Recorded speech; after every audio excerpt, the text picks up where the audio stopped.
A black flying vessel was soaring rapidly through the endless territories. Using space-time transfer arrays might allow you to skip 99% of the journey, but there were still some areas you had no choice but to slowly fly through. The distance would be comparatively short, but you would still need to fly for decades or even centuries. Aboard the black flying vessel, Jining, Pilsaint, Su Yuji were sipping wine and relaxing here. Tao Lord East Road died? He was such an incredible Tao Lord, and yet he died just like that. Pilsaint shook his head and sighed. It is probable that after another 108,000 chaos cycles, every single Tao Lord of our generation in the endless territories will be dead. If even 2 or 3 can survive, I would be amazed, Su Yuji said. To live past 108,000 required you to become an eternal emperor, but generally speaking only the weakest, most unremarkable Tao Lords of the 4th step would have a shot at it. They had very weak Taos, and so they had the best chance at the Tao merge. However, after becoming eternal emperors, they would become the punching bags of the endless territories. Tao Lords of great power would furiously chase after them, hoping to kill them in order to make a name for themselves. Thus, all of the weaker eternal emperors would soon die. Only the slightly stronger ones or the ones who had special protective abilities would be able to remain alive. 108,000 chaos cycles is a very, very long period of time. Haha! Ordinary mortals are only able to live 100 years, while many plants and crops only survive for 1 harvest. Ning chuckled. I've been training for far less than even a single chaos cycle. In fact, I'm not even close to 0.01% of a chaos cycle yet. If I can be a dazzling figure for 108,000 chaos cycles, I'll be satisfied. But of course, if I can succeed in my Tao merge and gain eternity, that would be even better. Haha, Master, if you succeeded and became an eternal emperor, you would probably become a hegemon, Pilsaint said. He would definitely be a hegemon. Su Yuji's eyes were shining. I'm excited just imagining him as a hegemon. Alright, don't get too crazy now. Ning shook his head.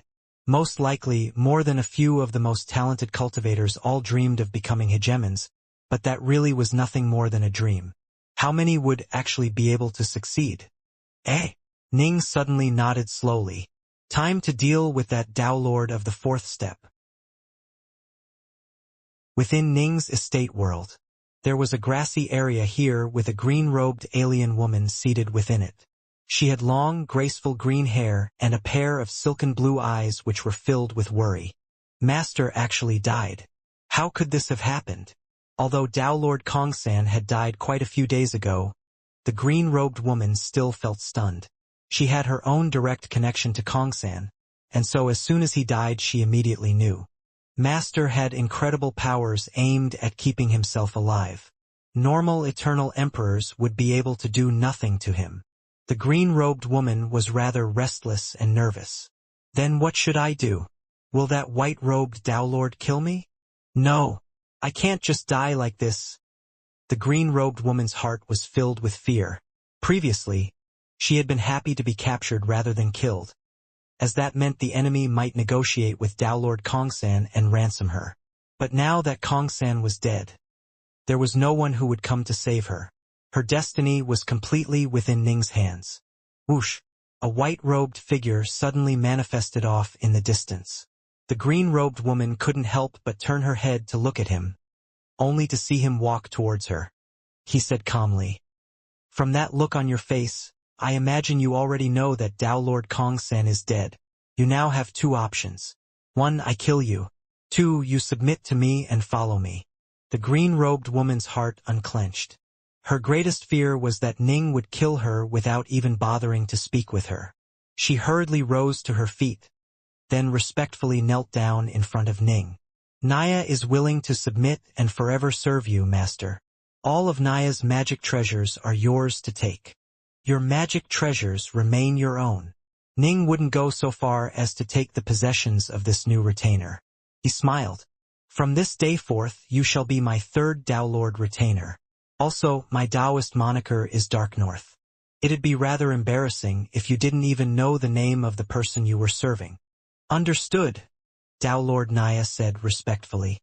In her heart, She repeated the name Dark North over and over. From this day forth, Tao Lord Naya became Ning's retainer as well. Tao Lord Naya swore a lifeblood oath and was then summoned out of the estate world by Ning to the black flying vessel. The three of you should get acquainted with each other. Ning smiled as he pointed at the green-robed woman. She is Tao Lord Naya, formerly the eldest disciple of Kongsan. From this day forth, she shall be one of my retainers as well. A Tao Lord of the fourth step? A retainer? Both Pilsaint and Su Yuji were rather excited, and they began to engage Tao Lord Naya in a casual conversation. Tao Lord Naya was a taciturn person, but she wasn't a bad person by nature. Ning had purchased the most detailed intelligence report the Skywood sect had regarding Tao Lord Kongsan, and so he had naturally learned some information regarding his disciples as well. Kongsan's eldest disciple, Tao Lord Naya, had been introduced in detail.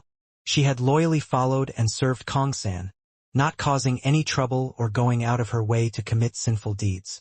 She was a very obedient and loyal subordinate. It seems as though she is not a villain by nature. I suppose I can accept it. This was the reason why Ning had been willing to take her own as a retainer. If she was a very vile person, Ning probably would have slain her without a second glance.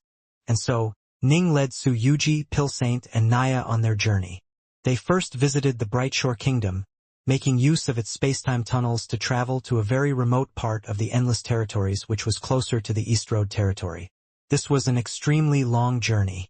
Fortunately, Ning had a vessel which flew at 100 times the speed of light, and had also saved a great deal of travel time by using the Brightshore Kingdom's space-time tunnels. And so, after 500 or so years, they finally reached the distant East Road territory. The East Road territory. This puts us at the outermost borderlands of the Endless Territories. The black flying vessel flew out of a chaos star and into the primordial chaos. Ning and the others were aboard the vessel, and they stared at the vast territory before them. This was the East Road territory. Master, Tao Lord Naya said respectfully, the East Road territory, as one of the outermost border territories, is a place of great danger. There are also sinister forces hidden here.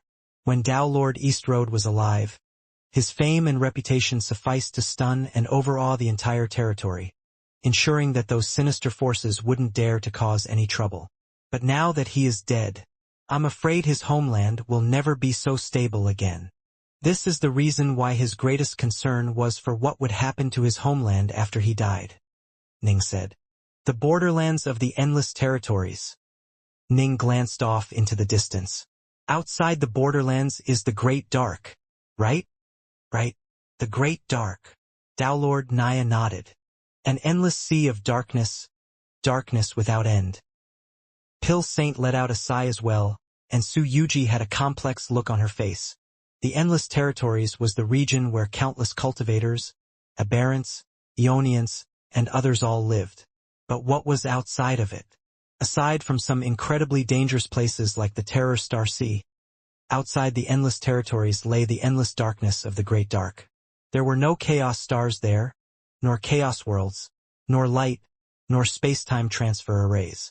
There was nothing more than silent, deathly still darkness. Darkness without end. How long did the darkness stretch? No one knew because it was simply too vast.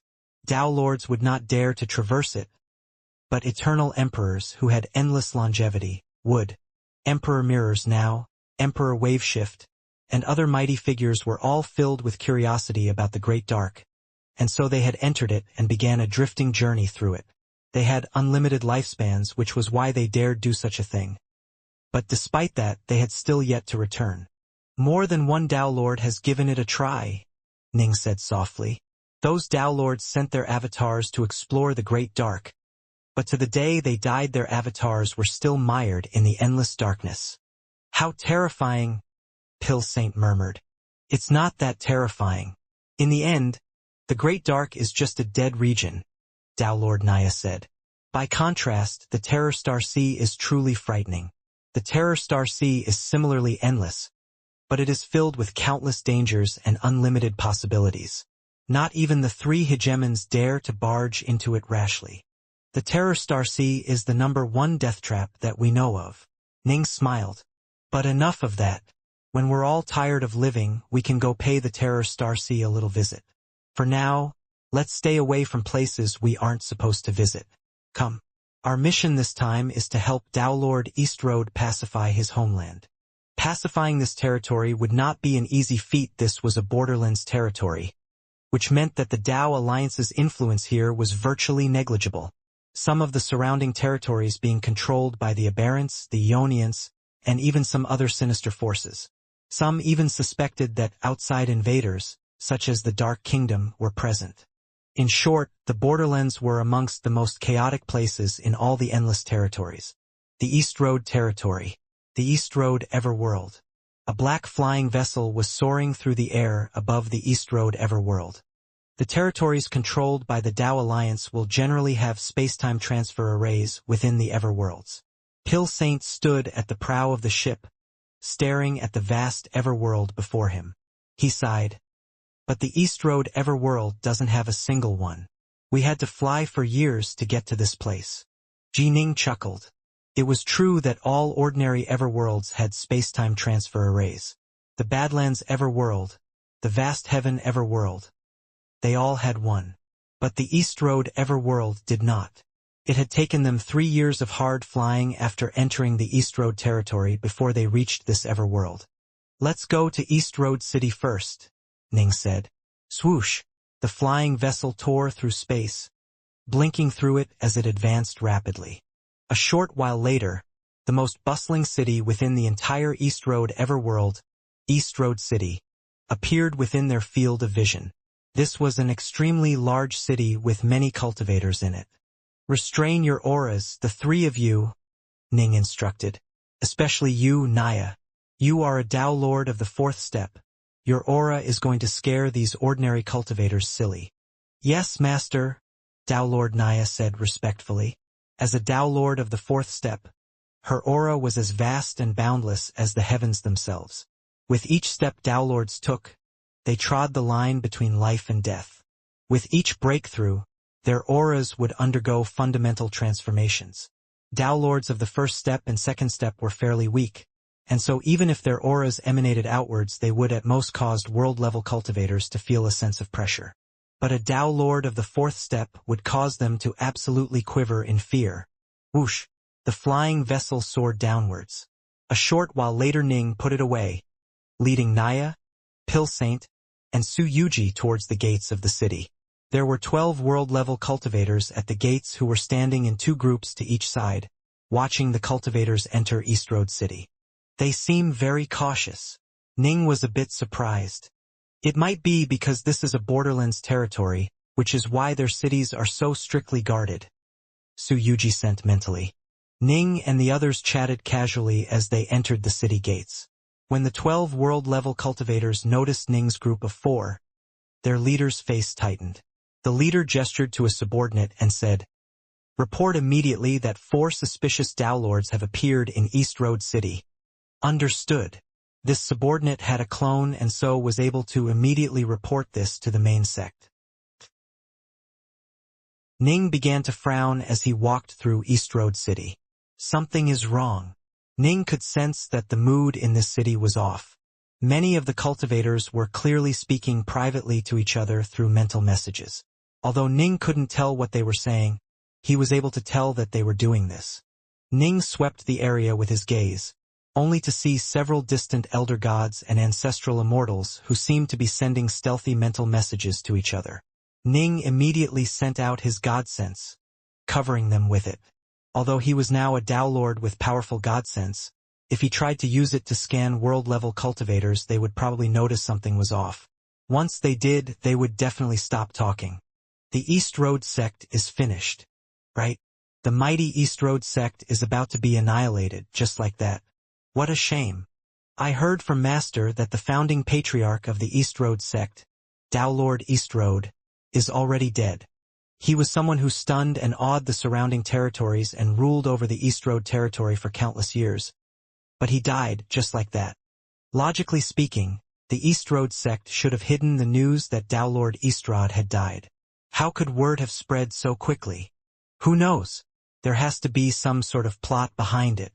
However, the news of him being dead is probably true. Otherwise, the East Road sect wouldn't act in such a craven fashion. This was what the elder gods and ancestral immortals were quietly whispering to each other. When Ning heard this, his face tightened. What? The information had already leaked out? Factoring in the time they had taken to travel taught his place. Downlord Eastroad had died roughly 2,000 years ago. To cultivators, 2,000 years was an extremely short period of time. Logically speaking, there was no way the East Road sect would have so foolishly spread word of this. They would have done their best to hide it for as long as they could. But now, even elder gods and ancestral immortals knew of it. It seemed as though word had spread long ago. The two of you, Ning suddenly intercepted two nearby world-level cultivators. With but a thought, he completely sealed off the surrounding area while covering them with a flicker of his murderous sword intent. However, none of the nearby cultivators were able to even see this happening. Senior. The two world-level cultivators were so frightened, their legs went soft. One could imagine how terrifying Ning's sword intent was. Their hearts quivered just having that sword-light flicker around them. Master, Suyuji, Pill Saint, and Naya were all rather puzzled. You'll know shortly, Ning said, then cast his gaze towards the two world-level cultivators before him. Tell me, what has happened recently in the East Road territory? Senior, did you just arrive here? The shorter cultivator said hurriedly. Something major truly has happened. Roughly 1,000 or 2,000 years ago, it was suddenly reported that Downlord East Road, who ruled over the East Road territory for countless years, has already perished. Who made the report? Ning asked. 1,000 or 2,000 years ago, so roughly 800 years after his death. The word had been leaked already? I don't know the answer to that, the short cultivator said. You don't know? Ning frowned, sending a strand of his baleful intent towards the two. The nearby tall and skinny cultivator hurriedly said, Maybe the Nine Dust sect. Right. The shorter cultivator hurriedly agreed. It is very likely that this information was leaked by the Nine Dust sect. The Nine Dust sect has been applying a great deal of pressure in recent years. It seems as though they intend to take over the East Road territory. The Nine Dust sect? Ning was startled. Downlord East Road had established the East Road sect and then unified this territory. But the surrounding area was still quite chaotic. There were a number of powerful organizations here, with Hythe most dominating one being the Nine Dust sect. The Nine Dust sect already had 9 Downlords when it was first established. By now, its sectlord and 3 of its vice-sectlords were all Downlords of the 4th step. However, Downlord East Road himself was so overwhelming powerful that the Nine Dust sect was unwilling to offend him, even though they didn't fear him. The Nine Dust sect has been causing a great deal of trouble during the past 1,000 years, and the East Road sect actually lost one of its Downlords during this period of time. It now only has a single Downlord left, the short cultivator said. Another Downlord of the East Road sect died? Ning's face tightened. Which one? The East Road sect originally had 3 Downlords. Downlord East Road, Downlord Overgold, and Downlord Thunderheat. Downlord Overgold and Downlord Thunderheat were Downlords of the 3rd step, with Overgold being a bit stronger. It was Downlord Overgold who died, the shorter cultivator said. I heard that he died while adventuring, but for him to die just a few centuries after word spread of Downlord Eastroad's death. How could there be such a coincidence? It is very likely that the Nine Dust sect sent out major powers to kill him outside. So that means the East Road sect only has 1 Downlord left? Pill Saint was rather flabbergasted, while Ning, Suyuji, and Naya were all rather surprised as well. This had originally been a fairly simple mission because Downlord Overgold was quite strong. With the formation around their headquarters helping them and some treasures Ning's group was bringing, he should have been able to keep himself alive. Now it seemed the situation was much worse than they had imagined. The two of you can leave now, Ning said. He didn't really care if these 2 world-level cultivators told others of this conversation. Aya all right? They stuttered. Ning, Suyuji, Pill Saint, and Naya were all rather irritated and frustrated now. This is going to be a bit more tricky than we expected. Ning frowned. Word of Dowlord Eastrode's death spread less than 8 centuries after he died. There's no way the Eastrode sect itself would have been so foolish as to leak this information. An enemy must have done it, after they acquired this information through numerancy divination or other intelligence-gathering methods. A short while later, Overgold died while adventuring as well. It might have been an actual coincidence, but it's also possible that he was murdered. If he was murdered, then the real goal was to further weaken the Eastrode sect. Right? Till Saint Su Yuji and Naya all felt irritated as well. Let's gather some more information first. Ning continued to advance through Eastrode City, and the more he investigated the more he learned. The Nine Dust sect really was about to take over the Eastrode territory, and the Eastrode sect really did only have Dowlord Thunderheat protecting it. Half a day later. For now, go into my estate world. Otherwise, if multiple Dowlords pay a visit, with one being a Dowlord of the 4th step, the Eastrode sect will probably be frightened. They are no doubt quite nervous right now, Ning said to Su Yuji and the others. Yes, master. Su Yuji and the other two acknowledged the order. After they entered the estate world, Ning flew by himself through the air towards the Eastrode sect. Just a short while later, the skies around him turned dark as multiple layers of formations around the Eastrode sect were activated in a dazzling, awesome display of multicolored light. Ning soon flew to the main gates of the Eastrode sect, where he was forced to come to a halt. Please stop, Dowlord. The Eastrode sect's gate-guarding disciple hurriedly called out to Ji Ning. Ji Ning smiled as he came to a halt, then said, Hurry up and send word that I come bearing the last will of Dowlord Eastrode. I would like to ask Dowlord Thunderheat to come meet with me. You come bearing the will of the old patriarch? The gate-guarding disciple was shocked. Could it be that the old patriarch really had prepared something for them? But why hadn't he said anything to them before he died? Perhaps it was because he had died so suddenly that his avatar didn't even have a chance to tell them about it. He immediately said, Wait here for a brief moment, Dowlord. I'll send word right now. Within the Eastrode sect, Dowlord Thunderheat had a violet complexion and curly whiskers, making him look like quite a barbarous figure. In reality, he was a very steady and experienced figure who had been running most affairs in the Eastrode sect for countless years now, while Dowlord Eastrode and Dowlord Overgold were out adventuring. Who would have imagined that both of them would end up perishing, one after the other? Ugh! Whenever Dowlord Thunderheat thought of this, he couldn't help but sigh. Master, the Eastrode sect was built up over the course of countless years. We can't just abandon our foundation like this. 2 yellow-robed disciples were next to Dowlord Thunderheat, and the white-haired one was the one who just spoke. Anyone who wishes to destroy the Eastrode sect will pay a heavy price for it. The other disciple, a pudgy man who was similarly filled with a baleful look in his eyes, agreed. Dowlord Thunderheat shook his head. The patriarch was an incredibly, freakishly powerful Dowlord. Over the course of countless years, he established an incredibly deep and solid foundation for our Eastrode sect. But if we want to protect it, in the end we'll have to rely on our own power. The Nine Dust sect is just worried about some desperation attacks that we might unleash, which is why they've only been threatening us while not actually attacking us. But as more time passes, in the end, sooner or later we will be annihilated. Master! The 2 disciples felt both rage and grief. The 2 of you are merely at the world level. You don't understand how terrifying the Nine Dust sect is. Dowlord Thunderheat sighed, especially Dowlord Nine Dust himself. He was close to being on par with even the old patriarch himself. The 2 disciples ground their teeth, unwilling to accept this.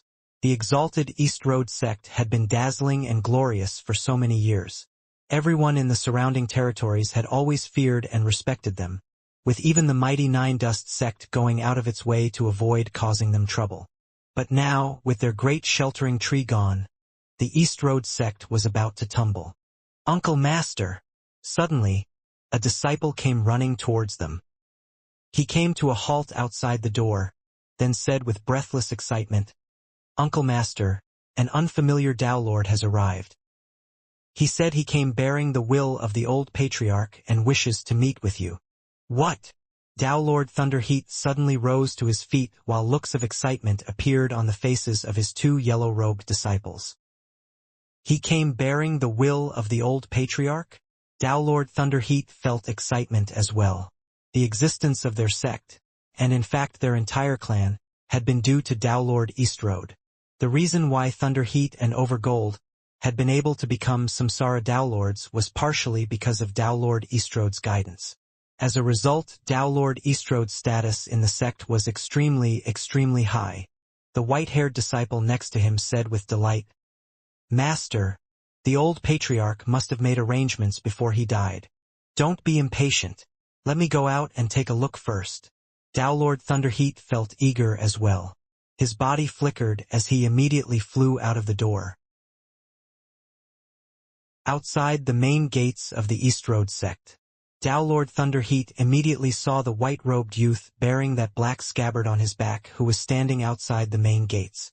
The white-robed youth's aura was indeed that of a Daelord's. Eh? Tao Lord Thunderheat frowned. The white-robed youth's aura seemed to be even weaker than Thunderheat's own aura. He was probably a Tao Lord of the second step. Tao Lord. Tao Lord Thunderheat stepped forwards and spoke out to Ning. As for Ning, he saw a figure suddenly appear within the barrier formations surrounding the sect. It was an extremely muscular man. "Are you Tao Lord Thunderheat?" Ning asked. "I am. Dare I ask who you are?" "Fellow Taoist." Tao Lord Thunderheat said. "I am Dark North." Ning smiled. "Can we chat inside? Shall you invite me in?" "Oh, all right. Please come in." Tao Lord Thunderheat's mind was in a state of chaos right now, which was why he had forgotten even the basic courtesies of welcoming guests. He hurriedly led Ning into the Eastrode sect. Within a courtyard inside the Eastrode sect, a female attendant delivered a flagon of immortal wine. Tao Lord Thunderheat sat to one side, with two yellow-robed attendants standing next to him. Ning sat to the other side. Ning was quite relaxed as he drank the wine. He let out a praiseful sigh, then said, "What a wonderful flavor." "Fellow Taoist Dark North." Tao Lord Thunderheat couldn't help but ask, "Didn't you say you came bearing our old patriarch's will?" "Yes." Ning nodded. "With regards to this matter, I have to mention my senior apprentice brother Tao Lord Solman." "Tao Lord Solman?" Tao Lord Thunderheat was startled upon hearing this. He had naturally heard the patriarch speak of Solman. Solman and the patriarch had definitely been good friends, and Solman had perhaps been only on par with the patriarch in power, but as a heart force cultivator he had far more bizarre and inscrutable techniques. In the Endless Territories, Solman definitely had a higher status than Eastrode had. Ning nodded. "Tao Lord Eastrode was on an adventure with my senior apprentice brother Tao Lord Solman, as well as Tao Lord Xianxia. They ended up in a dire situation. Xianxia and Solman managed to survive, but Tao Lord Eastrode was just a bit unlucky and ended up losing his life." "Ah!" Tao Lord Thunderheat revealed a look of pain and sorrow, and the two yellow-robed disciples by his side quivered, their hearts filled with pain, sorrow, and regret. Why was it that the other two had survived while their patriarch had died? All three of them knew that it was possible they would perish, and so they all left behind wills for the survivors to carry out, Ning explained. Before Tao Lord Eastrode died, his greatest and only concern was for his homeland. After the other two survived and escaped, they asked me to help deliver some treasures to the Eastrode sect. Take a look and see if they will be of assistance to you. Ning tossed out a storage bracelet, one which Tao Lord Solman had used to store various magic treasures. Swoosh! The bracelet flew before Tao Lord Thunderheat, who accepted it rather excitedly. He quickly bound it, then began to scan the items within as the two yellow-robed disciples behind him waited impatiently. Just a short while later, Tao Lord Thunderheat put away the bracelet with a rather mixed expression on his face. This bracelet had also contained a talisman from Tao Lord Eastrode, one which all three Tao Lords had left behind with each other. "And?" Ning asked. "Senior Solman and Xianxia left behind quite a few treasures." Tao Lord Thunderheat sighed. "They even included two Tao seals of incredible power. Both of them created one, and I can tell they poured many resources and energy into each." There are also a number of formations and other things. In a normal situation, they would be enough for us to protect the East Road sect. But our enemy is now the Nine Dust sect. Master, is it still not enough? The two yellow-robed disciples behind him grew nervous. The Nine Dust sect lord is close to Solman and Xianxia in power. Even if they came in person, they would at most be able to defeat the sect lord but probably be unable to kill him. Tao Lord Thunderheat continued. Just 2 Tao seals. They might be enough to kill ordinary Tao lords of the 4th step, but they absolutely wouldn't be of any use against the Nine Dust sect lord. Ning nodded. The Nine Dust sect lord was most likely on Kongsan's level of power. He was slightly weaker than Xianxia and Solman, but would be able to stay alive if attacked by them. Fellow Taoist Thunderheat, is the Nine Dust sect truly preparing to move against the East Road sect? Yes. Tao Lord Thunderheat let out a hate-filled growl. Brother Overgold was killed by the Nine Dust sect. What? Ning's face tightened. Brother Overgold's avatar personally told me this just before he died. Tao Lord Thunderheat said with hatred. Unfortunately, when he was attacked he was very, very far away from the East Road sect. There was no way for us to save him. But of course, I wouldn't have been able to do so regardless. Ning had a solemn look on his face. So it was indeed the Nine Dust sect which had killed Tao Lord Overgold? Everything was now quite clear. My clansmen have been evacuated quite some time ago, to ensure that our line won't be completely extinguished, Tao Lord Thunderheat said softly. As for us, no matter what, we've sworn to defend this place to the death. This is our home, the place where we have lived for countless years. We'll rely on the formations protecting the formation as well as the treasures the old patriarch left behind. In the end, we'll ensure that the Nine Dust sect will lose a few teeth as they devour our clan. We're going to fight to the death, the 2 yellow-robed disciples said furiously. Cultivators sought their own Daos, their own paths. Once they chose to fight to the death, they would be truly fearless. Gentlemen, Ning spoke out. I've already promised Senior Apprentice Brother Solman and the others that I will ensure the safety and security of your homeland. Tao Lord Thunderheat and the others stared at Ning, startled. Since I've promised it, I'll carry my promise out. Ning said calmly. There's no need for you to worry about the Nine Dust sect. I'll handle everything. You'll handle everything? Tao Lord Thunderheat and the others stared at this Tao Lord of the 2nd step in astonishment. Ning waved his hand. Whoosh! 3 figures suddenly appeared by his side, each with the aura of a Tao Lord. They were Pill Saint, Su Yuji, and Tao Lord Naya. Tao Lord Naya's aura was particularly overwhelming. Master, Tao Lord Naya, Su Yuji, and Pill Saint said respectfully. Tao Lord Thunderheat and his 2 disciples stared at them in astonishment. A Tao Lord of the 4th step was respectfully calling a Tao Lord of the 2nd step master? Ning glanced at Tao Lord Thunderheat. Fellow Taoist Thunderheat, I didn't realize how grim the situation was. However, since I've promised Senior Apprentice Brother Solman to handle this, I will. If the Nine Dust sect dares to attack, I'll kill as many as they come. Tao Lord Thunderheat and his 2 yellow-robed disciples were all rather stunned. These words were a bit too dominating. Kill as many as they come? Fellow Taoist Dark North. Tao Lord Thunderheat felt both eagerness and nervousness. Are you saying that this Lady Tao Lord will be able to resist the Nine Dust sect? As he spoke, he glanced at Tao Lord Naya. Her name is Naya, Ning said. When Tao Lord Thunderheat heard her name, he felt a cold feeling crawl past his heart. This was a name he had never heard before.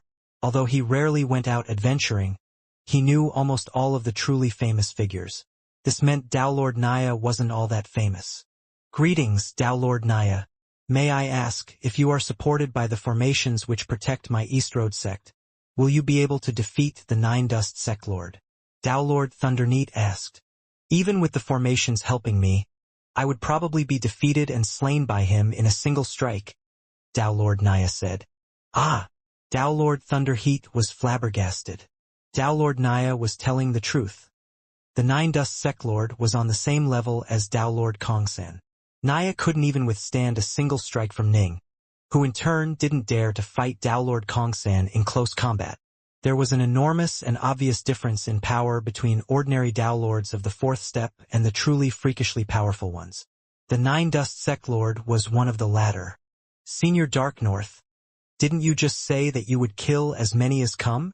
The white-haired disciple couldn't help but ask this question. I did say just that. Ning nodded. But I meant I would kill them personally. Personally? Tao Lord Thunderheat and the others all stared at Ning. It isn't that I look down upon you, fellow Taoist. But if my judgment is correct, you should be a Tao Lord of the second step, Tao Lord Thunderheat said. Yes, a Tao Lord of the second step. Ning nodded. A Tao Lord of the second step? Fight against the Nine Dust Sect Lord? Tao Lord Thunderheat couldn't help but shake his head. Tao Lords trod a line between life and death with each step, and the difference in power between each step was very apparent. Someone at the second step challenged someone who was at the fourth step. The Nine Dust Sect Lord himself was a freakishly powerful Tao Lord, even amongst his peers at the fourth step. Ning defeat him? The prospects were remote. But Tao Lord Naya said coldly, my master defeated me in a single blow. Tao Lord Thunderheat and his two disciples were badly shocked by this. In the outside world, I probably wouldn't be a match for the Nine Dust Sect Lord. But if I was in the East Road Sect space, I trust that Tao Lord East Road personally established the formations protecting this place, and that they possess extraordinary power. With it reinforcing me, I won't fear him at all. Ning chuckled. Yes, yes. The old patriarch personally established all of the formations around the East Road sect, and they truly are incredible. Tao Lord Thunderheat felt both excited and ashamed. Please pardon me, fellow Taoist. I previously didn't dare imagine that you would be as powerful as this. Generally speaking, even the most freakishly talented of Tao Lords of the second step wouldn't be at this level of power. I only am due to certain special secret arts, Ning said casually. Secret arts are part of your power as well. Tao Lord Thunderheat was extremely excited. Hope. He finally saw hope. He certainly didn't believe that Ning was nothing more than issuing empty boasts. No one who was capable of making a Tao Lord of the fourth step would be so foolish, because the consequences would arrive alongside the Nine Dust Sect Lord, and the consequences would be fatal. Thus, it seemed likely that this Dark North fellow really was capable of handling things. A short while later, Tao Lord Thunderheat prepared a sumptuous banquet for Ning and the others. After the banquet concluded, Tao Lord Thunderheat personally escorted Ning away. Fellow Taoist, Tao Lord Thunderheat said softly, if you were to break through to the third step, would your chances of defeating the Nine Dust Sect Lord improve? A Tao Lord of the third step? Ning chuckled as he glanced at Tao Lord Thunderheat. If I can reach the third step, my chances will greatly improve. In that situation, even without the assistance of the East Road Sect's formations, I still wouldn't need to fear him. In fact, I might even be able to kill him. Ning wasn't just bragging. If he truly did break through from the first step and become a Tao Lord of the second step, given the power of his Omega Sword Tao, he really would become on par with the likes of Tao Lord Kongsan and the Nine Dust Sect Lord. In addition, his Omega Sword Tao was flawlessly perfect in every aspect, making it absolutely perfect for actual combat. So long as the opponent did not flee and chose to continue the fight, the end result would definitely be the opponent getting the worst of it. But of course, no one would be so foolish as to stand there and get beaten down like that. Clever Tao Lords like Kongsan would retreat as soon as the situation turned south for them. The reason why he hadn't been able to flee was because the hegemon's Tao Seal was simply too powerful, causing even space-time to be bound and suppressed. Tao Lord Kongsan had used 2 life-saving treasures in a row without being able to escape. It wasn't that his fleeing abilities were weak, it was simply that the Tao Seal was far too powerful. It would have been easy for him to flee from most Tao Lords he battled. Then how long would it take you to break through to become a Tao Lord of the third step, fellow Taoist?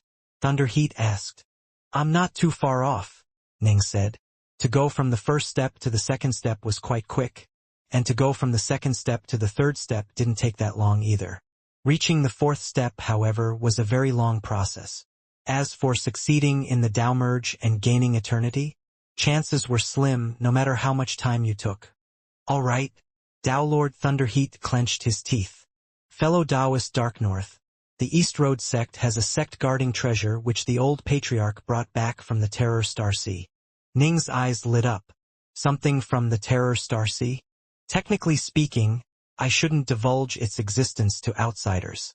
However, I am now the sole master of the East Road sect, which is now facing an existential crisis.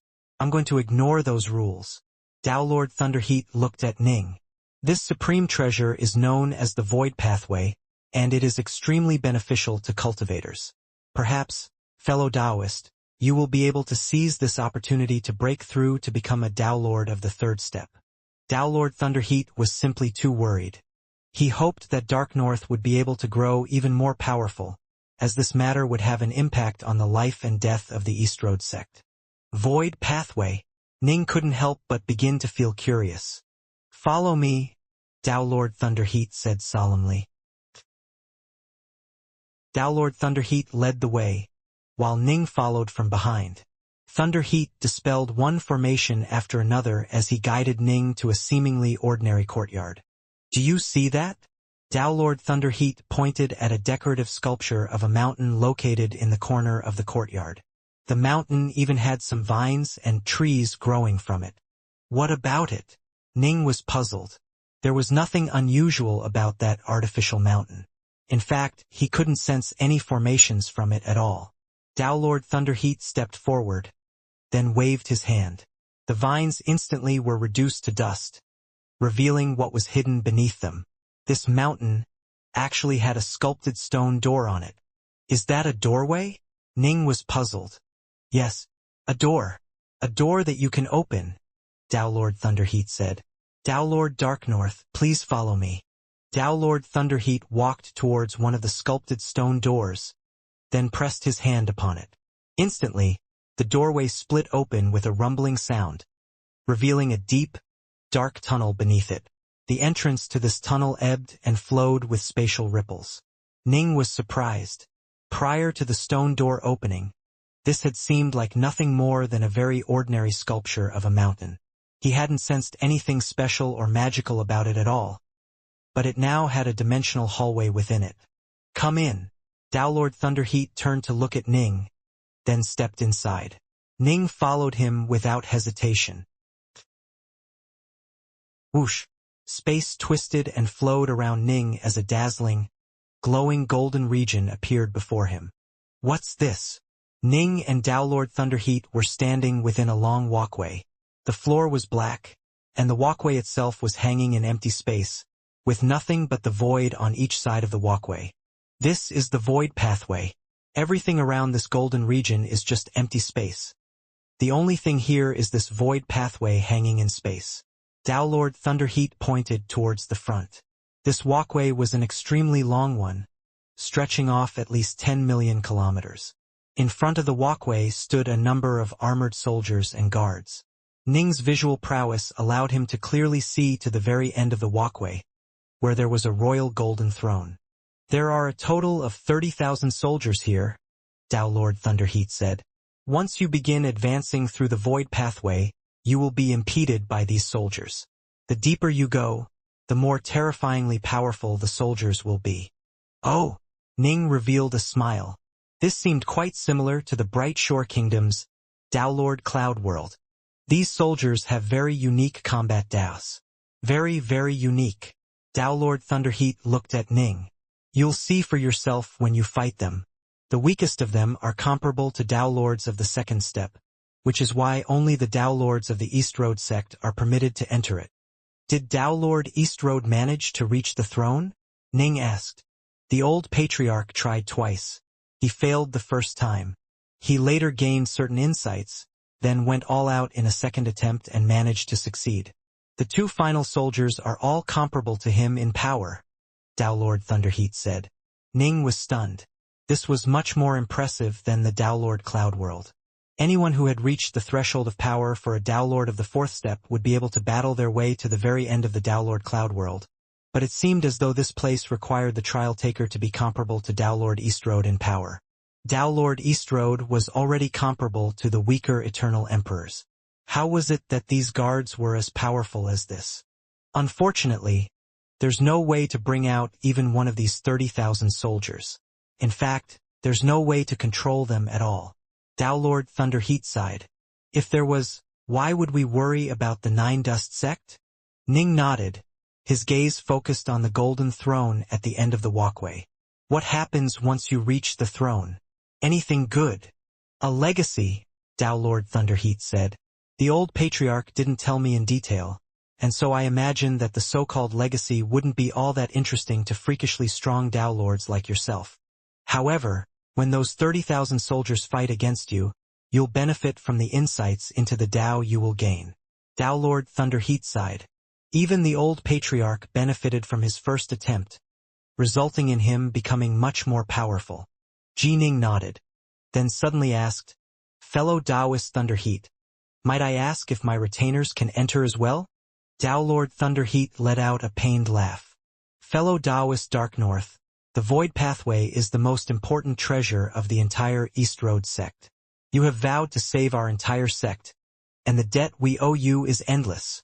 Your retainers and your closest friends can all make the attempt as well, but I ask that you not divulge anything about it at all. Ning was briefly startled, then nodded. I swear on my very life itself that aside from my retainers, I will not speak of the Void Pathway to anyone else. His voice echoed within the void and within his very own soul. This was a lifeblood oath. That wasn't necessary. The East Road sect trusts you fully, fellow Taoist Dark North, Tao Lord Thunderheat said hurriedly. In reality, however, he couldn't help but let out a sigh of relief.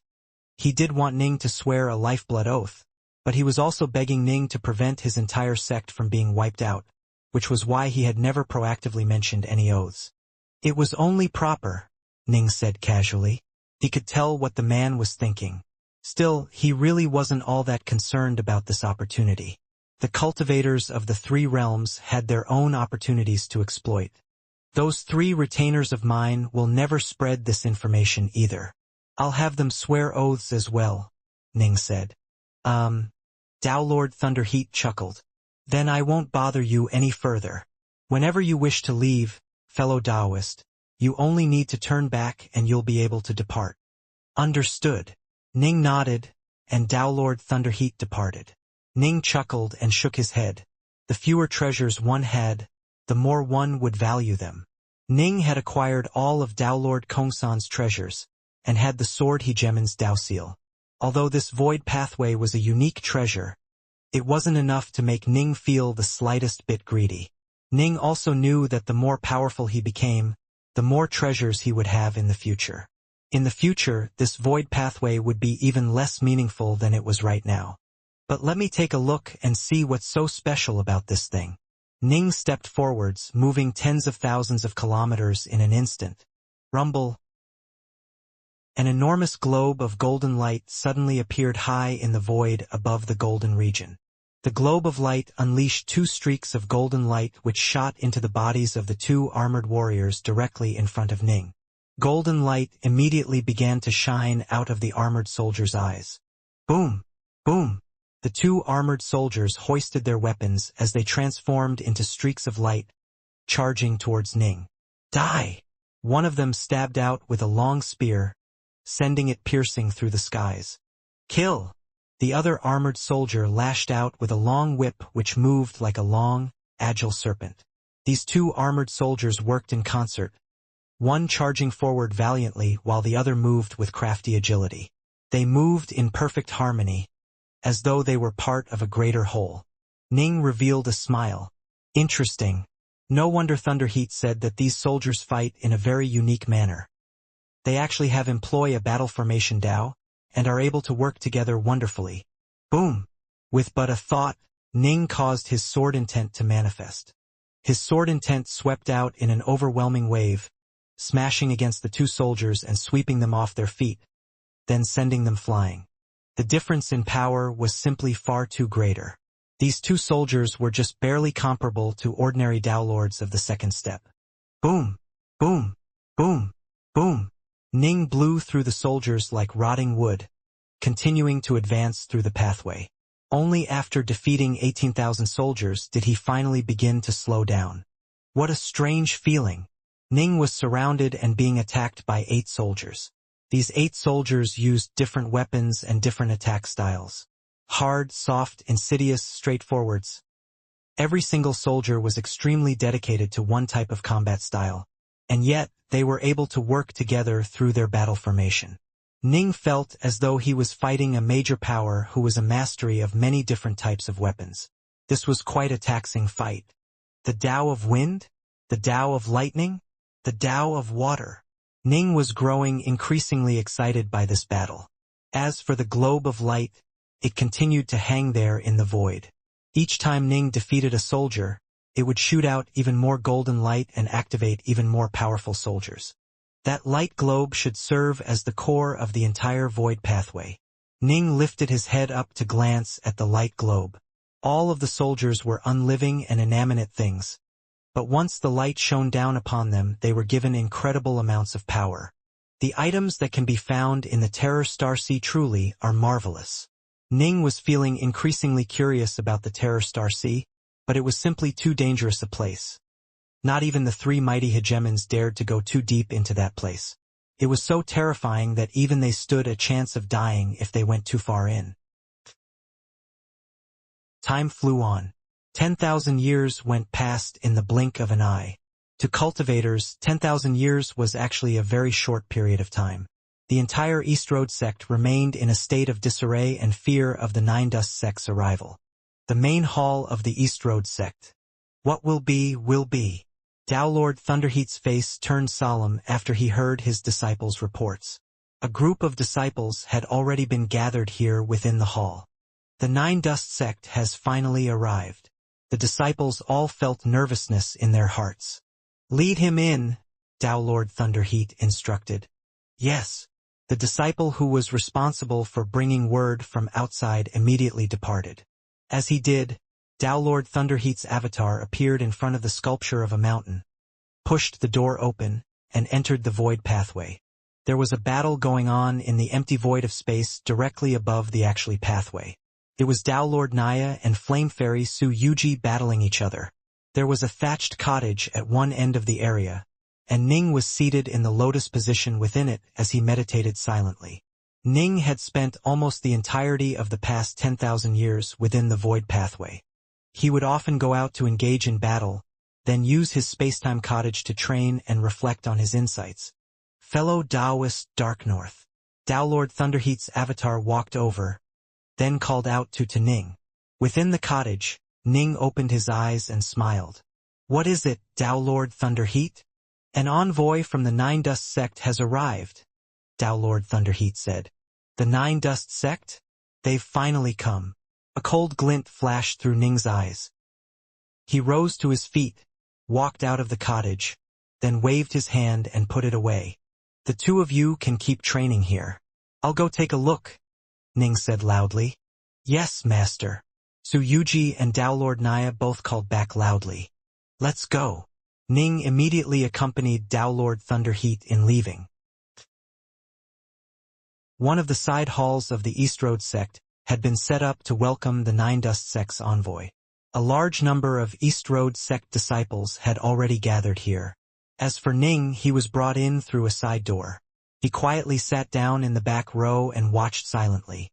Envoy of the Nine Dust sect, why have you come to the East Road sect? Tao Lord Thunderheat spoke out from his position atop the high seat. Simple.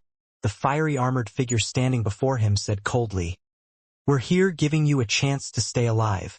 If you immediately evacuate the East Road territory, all of you will be able to stay alive.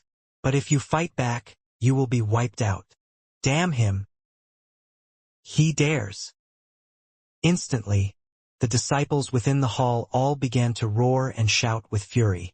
They hadn't imagined that the Nine Dust sect would act in such a brash manner. It was the sect lord who personally told me to convey this message. Either you get the hell out of the East Road sect or you die. The fiery armored man said coldly, I've delivered my message. It is up to you what choice you will make. 10 years from now, if the East Road sect is still present in this region, then you can simply wait for death. Message delivered, he turned and left. He wants to leave? Just like that? Stop right Tish. An enraged disciple of the East Road sect moved to block his path. Let him leave, Tao Lord Thunderheat said coldly. The East Road disciples had no choice but to swallow their rage. Humph, I train in a cloning technique. Even if you killed me, it would be meaningless. The fiery armored man let out a cold laugh, then left with a swagger. Tao Lord Thunderheat just watched him leave silently. He wasn't going to get angry with a world-level cultivator. It was the Nine Dust Sect Lord he was angry with, fellow Taoist Dark North. Tao Lord Thunderheat looked at the seated Ning. I saw everything. Ning nodded and smiled. Let them come. I've been waiting over 10,000 years here for the Nine Dust Sect to come. Tao Lord Thunderheat relaxed slightly. Your words put me at ease, fellow Taoist. A towering ray shrine was floating there within the dark void of chaotic space, and an awe-inspiring group of cultivators were inside it. At the highest place within the shrine sat a silver-maxed, silver-robed man. He was the Nine Dust Sect Lord, and his name was known throughout the many territories of the nearby region. Countless living beings prostrated themselves before him and lived on his suffrage, and his vileness and his power had long ago been made known to the cultivators around him, inspiring terror in their hearts. Below him stood three figures who were the three vice sect lords of the Nine Dust Sect. Sect Lord. Tao Lord Graceful, one of the three vice sect lords, spoke out. The 10 years have concluded, but the East Road sect has refused to leave. What should we do? Do you really need to ask? Of course we are going to attack. We're going to wipe them out. Tao Lord Bruteflame, who had a stone-like body, roared angrily. Without Tao Lord East Road, how can the East Road sect possibly contend against our Nine Dust sect? Humph! The graceful and handsome Tao Lord Cleversoul frowned as he barked. Bruteflame, Terriarch East Road was an extraordinarily powerful figure, and his lair is undoubtedly filled with many terrifying formations. We gave coercion a shot, and if we succeeded it would have been nice, but attack by force? Humph! Only the Sect Lord himself has a shot at that. All three of us would be at risk of dying if we tried. The three vice Sect Lords were Tao Lords of the fourth step, with Tao Lord Cleversoul being the strongest and the other two being weaker. Enough! The Nine Dust Sect Lord said in a cold voice. Since they have refused to leave, we'll take them out. The three vice Sect Lords, especially Tao Lords Cleversoul and Graceful, were all startled. Tao Lord Cleversoul barked. The rest of you, retire for a moment. Understood. The other Tao Lords and world-level cultivators standing below them all departed, despite feeling puzzled. Sect Lord. Tao Lord Cleversoul raised his head to look at the Nine Dust Sect Lord. Sect Lord, are you perhaps being a bit too fixated on the East Road sect? You first slew one of their Tao Lords, then moved the entire shrine over to the East Road Everworld to keep an eye over it. And now you plan to attack it by force. The East Road sect is already incredibly weak. We only need to besiege it, not actually attack it. Eventually, they will have to come out unless they choose to never test themselves and never go out adventuring. If that is the case, then their sect will grow weaker and weaker over time.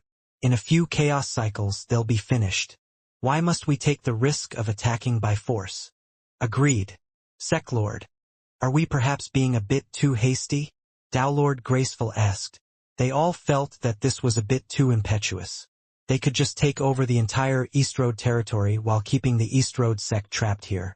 However, the Sect Lord insisted on actually attacking. Now that the old Sect Lord has passed away, the three of you must feel that I'm the easygoing, merciful type, yes? You believe there is no need to obey my orders, The Nine Dust Sect Lord's voice was as cold as ice. We wouldn't dare, the three vice Sect Lords said respectfully. Since you do not dare to disobey, go and carry out my orders. Head out to the East Road sect. The Nine Dust Sect Lord barked. Acknowledged. The three vice Sect Lords had no choice but to obey the order. Head out to the East Road sect. Soon, the order spread to the entire sect, and the towering gray shrine began to fly ever closer to the East Road Everworld. Rumble. The towering gray shrine pierced through the world membrane of the East Road sect, then soared through its skies like an enormous levitating mountain as it moved straight to the East Road sect. It made no effort to disguise or hide what it was doing at all. That's the Nine Dust sect's shrine. The Nine Dust Shrine of the Nine Dust sect. Quite a few cultivators within the East Road Everworld raised their heads to stare at it, their hearts filled with shock. They knew that something big was about to happen. Move, move, move. Head out right away. Let's go to the East Road sect and watch what happens from a safe distance. This battle between the Nine Dust sect and the East Road sect will be the biggest fight in many chaos cycles in these territories. There's no way we can miss it. The East Road sect is probably going to be wiped out. There's no way we can miss this spectacle. Given what a deep foundation the East Road sect has accumulated over the years, it probably won't die without a fight. I'm guessing that one or two of the Tao Lords of the Nine Dust sect will die as well. These cultivators all chatted excitedly amongst themselves as they quietly flew towards the East Road sect, preparing to watch this battle. If they missed a fight like this, they would be filled with endless regrets. They are coming. The Nine Dust sect is coming. The Nine Dust sect has brought its main base, the Nine Dust Shrine. Word quickly spread like wildfire within the East Road sect, and it was filled with a hubbub of commotion. Many of its disciples were shocked and restless. Although they had long ago known that a day like this would come, and that someone known as Tao Lord Darknorth had come to assist them, they couldn't help but feel nervous and fearful now that the day had finally arrived. The Nine Dust sect's power was simply too great. Its fame and its might were all legendary throughout the nearby territories. Fellow Taoist Darknorth. Fellow Taoist Darknorth. Tao Lord Thunderheat headed straight to the void pathway to ask Ning to assist. Have they arrived? Ning, Pilsaint, Suyuji, and Naya all came out. The main base of the Nine Dust sect, the Nine Dust Shrine, is flying straight towards us. Tao Lord Thunderheat cleared his throat, obviously rather nervous. They aren't trying to do a blitzkrieg through teleportation or anything sneaky. They are just flying straight towards us. I imagine many cultivators have already noticed them. The Nine Dust sect is completely confident in its chances. Ning nodded. No need to panic. From this moment forwards, you must obey all my orders. All right. Tao Lord Thunderheat nodded. I'll go meet the Nine Dust sect outside our sect. Ning smiled. Outside the sect? Tao Lord Thunderheat was shocked. You can't. If you go outside, you won't be protected by the formations. If I am not a match for them, then I'll naturally retreat into the protective embrace of the East Road sect's formations. Ning smiled. Don't worry. I won't get in over my head. Unable to dissuade Ning, Tao Lord Thunderheat could only say, Fellow Taoist Darknorth, you must be careful. I'll leave the defenses and formations protecting the East Road sect to you, Tao Lord.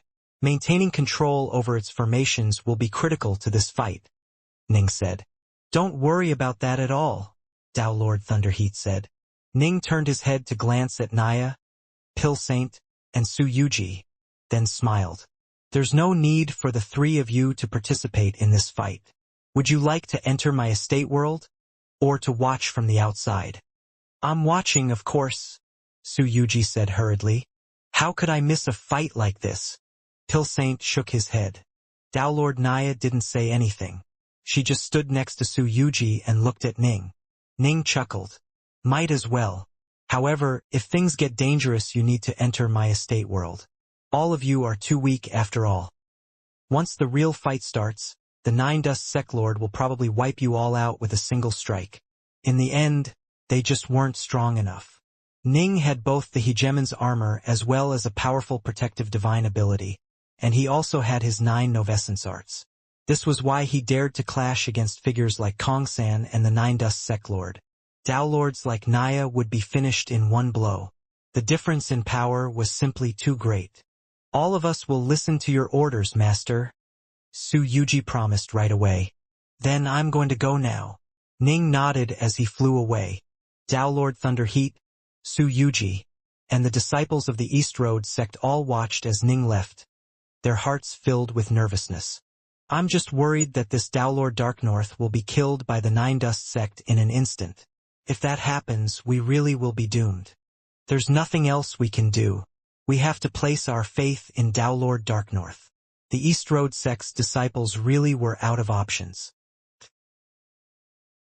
Ning walked out of the East Road sect, then scanned the surrounding area.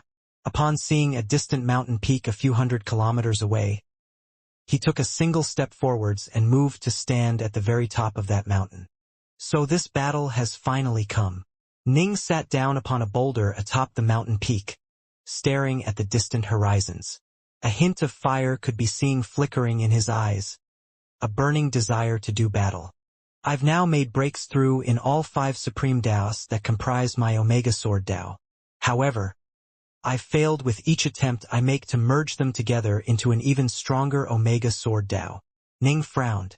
The void pathway had actually been quite helpful to him. Prior to coming to the East Road sect, Ning had only made breakthroughs in 2 of his supreme Daos, the Blood Drop Sword Intent and the Yin-Yang Sword Intent. The breakthrough in the Yin-Yang Sword Intent had come in a natural fashion as he hastened towards the East Road sect after his battle against Tao Lord Kongsan. As for the other 3 supreme Daos, he had made those breakthroughs during the 10,000 years he had spent in the void pathway. Alas, to use them to form an even higher level Omega Sword Dao required that brief moment of epiphany, a eureka moment. In the end, one simply cannot reach the apex through cultivation alone. Perhaps this fight will give me a chance to gain the insight I need to make a breakthrough in my Omega Sword Dao. Once I master my 2nd stage Omega Sword Dao, I'll be able to become a Dao Lord of the 2nd step. Ning eagerly awaited that moment. He was slightly more powerful than he had been when he had battled Kongsan, but he hadn't made any truly transformative breakthroughs. He was in desperate need of something to stimulate him into making a breakthrough. Rumble. The towering gray shrine finally appeared in the horizons as it flew towards the East Road sect. There it is. The Nine Dust sect has arrived. They are here. Many cultivators were hidden off in the distance, having teleported to arrive in advance of the shrine. The towering gray shrine suddenly came to a halt in midair. The Tao Lords of the Nine Dust sect and its cultivators all stared off into the distance, as did the Nine Dust sect lord atop his throne. Their gazes almost instantly turned towards the mountain peak which was almost directly in front of the East Road sect. There was a white-robed youth with a black sheath on his back who was on that mountain peak, and the youth rose to his feet and stared right back at them. A Tao Lord of the 2nd step? The Nine Dust sect lord murmured softly. A puny little Tao Lord of the 2nd step actually dares to block our advance towards the East Road sect? To block my Nine Dust sect? Sect Lord. Tao Lord Clever Mind looked at the Nine Dust sect lord. This man is a mere Tao Lord of the 2nd step. He knows that we have come, but he actually dares to stand in front of their gates. He clearly is treating us as an enemy. Let us send one of our brothers to wipe him out. The Nine Dust sect lord calmly assented. Given his status, how could he possibly hold a mere Tao Lord of the 2nd step in any regard? Brother Huxian. Tao Lord Clever Mind immediately glanced downwards. I'll have to trouble you to get rid of this Tao Lord of the 2nd step. You are our first attacker, and as such you need to be decisive in this victory. Shock and awe them. Make sure they know that submission and surrender is the correct decision, and that defiance leads only to death. Understood, Tao Lord Huxian said respectfully. He was one of the sect's 3 Tao Lords of the 3rd step, and was quite a formidable fighter. Whoosh! Tao Lord Huxian immediately flew out of the Nine Dust Shrine and towards the distant mountain peak with Ji Ning on it. Who is that? That white-robed youth actually dares to stand in front of the East Road sect and block the Nine Dust sect's path. He's being a bit too brash, isn't he? If my senses are correct, he appears to merely be a Tao Lord of the 2nd step. The cultivators watching from afar were all staring at Ning curiously. Now that the Nine Dust Shrine had descended upon this place, it made no sense for a Tao Lord of the 2nd step to stand in its path. It was like a cricket trying to stand in the path of a carriage. It'll all be up to Tao Lord Dark North. I wonder if Lord Darknorth really is as powerful as he claims or if he is just bragging. No matter what, I just don't feel safe. Ugh. Let's just watch and see. The disciples of the East Road sect were all quite nervous, especially when they saw that towering shrine hang in the air right in front of them. Would Lord Darknorth really be able to stand up to them? Fellow Taoist Darknorth, Lord Thunderheat watched silently. He was more nervous than anyone else, as it was up to him to defend and run the entire East Road sect. He was the one who had chosen to trust Ning. Ning stood there at the top of the mountain peak, watching as a Tao Lord flew towards him with robes fluttering in the air. The Tao Lord called out from afar, "I am Tao Lord Huxian of the Nine Dust sect. Listen up, kid. The Nine Dust sect has come to tame and subdue the East Road sect. How dare you stand in our way and cause trouble for us? Are you really tired of living? I'll give you a chance to live. Submit to us right away and join us, and I'll spare your life. Otherwise, today is the day you die." His voice boomed out and echoed within the skies. Clearly, he was doing this to put on a great show. As Tao Lord Clevermind had instructed, he was going to shock and awe the East Road sect, with the ideal outcome being terrifying them into surrender. Ha! Ning stood there atop the mountain, a smile of amusement on his face as his own voice echoed through the skies as well. Tao Lord Huxian, yes? If you wish to submit to me, I'll accept you as a retainer. If you attack, you'll die here and now. What a joke. Go to your death then. Tao Lord Huxian let out an angry laugh, then pointed from afar. Boom! A series of wooden planks appeared in the skies, culminating in over 1,000 planks. Every single plank was covered with complex divine runes. Clearly, this was a set of extremely powerful magic treasures. The divine runes began to tremble, causing the 1,000+ wooden planks to instantly form into a stream of azure swordlight that slashed through the heavens towards Ning. Ning slowly shook his head. Just as the azure streak of swordlight reached his body, he waved his hand. Boom! The azure swordlight was actually blasted apart. What? The distant Tao Lord Huxian's face turned pale. Die then. Ning's gaze turned cold. Instantly, the world around them began to darken as streams of sword intent appeared out of thin air. The terrifying sword intent condensed into swordlight that swirled around Tao Lord Huxian. And then, swish, the swordlight ground him apart like countless millstones. And no, Tao Lord Huxian had a look of horror on his face. He wanted to use his magic treasures to defend, but splat! The thousands of streaks of swordlight swirled around him and ground away at his body, splintering his divine body and disintegrating his true soul. He died on the spot. Ning took a single step forwards, moving through the skies to stand next to the place where Tao Lord Huxian had died. With a wave of his hand, he took the treasures which Tao Lord Huxian had left behind. A powerful wind was blowing through the skies, stirring his robes. Ning wanted to make use of this battle to find a way to further improve his Omega Sword Tao. How could he possibly be wary of combat? The white-robed Ning raised his head to stare at the distant, towering gray shrine. He said in a cold voice, "Nine Dust Sect, if you leave right now you'll be able to keep your lives. Otherwise, I'll kill as many as dare trespass on the grounds of the East Road sect. Kill as many as dare trespass. Kill as many as dare trespass." His voice was filled with immortal energy and echoed throughout the skies, reverberating throughout the world. The distant cultivators watching this from afar were all stunned by this. The disciples of the East Road sect and Tao Lord Thunderheat were speechless, and the major powers and cultivators of the Nine Dust sect were the most shocked of all. What? He was able to slay a Tao Lord of the third step with nothing more than manifested sword intent. He didn't even use those swords in the black sheath on his back. He didn't even enter close combat, nor did he use any magic treasures. His sword intent alone was enough to slay a Tao Lord of the third step. But this is terrifying. This is no ordinary Tao Lord of the second step. He's one of the most freakishly powerful Tao Lords of the second step in existence. Everyone present was stunned. The East Road sect now understood that Tao Lord Darknorth truly did have a terrifying level of power. As for the Nine Dust sect, it now understood that the white-robed youth before them would be the greatest impediment to their designs over the East Road sect. Brother Huxian. Huxian. Master. A number of anguished cries rang out from within the Nine Dust Shrine, with the cultivators in question filled with rage. As for the Nine Dust sect lord, he let out a soft laugh from atop his throne. Interesting. It seems this Tao Lord of the second step does have a few skills to rely on.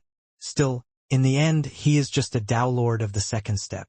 Clever mind, graceful, brute flame, do not be overconfident. We need to smash through the East Road sect like rotting wood.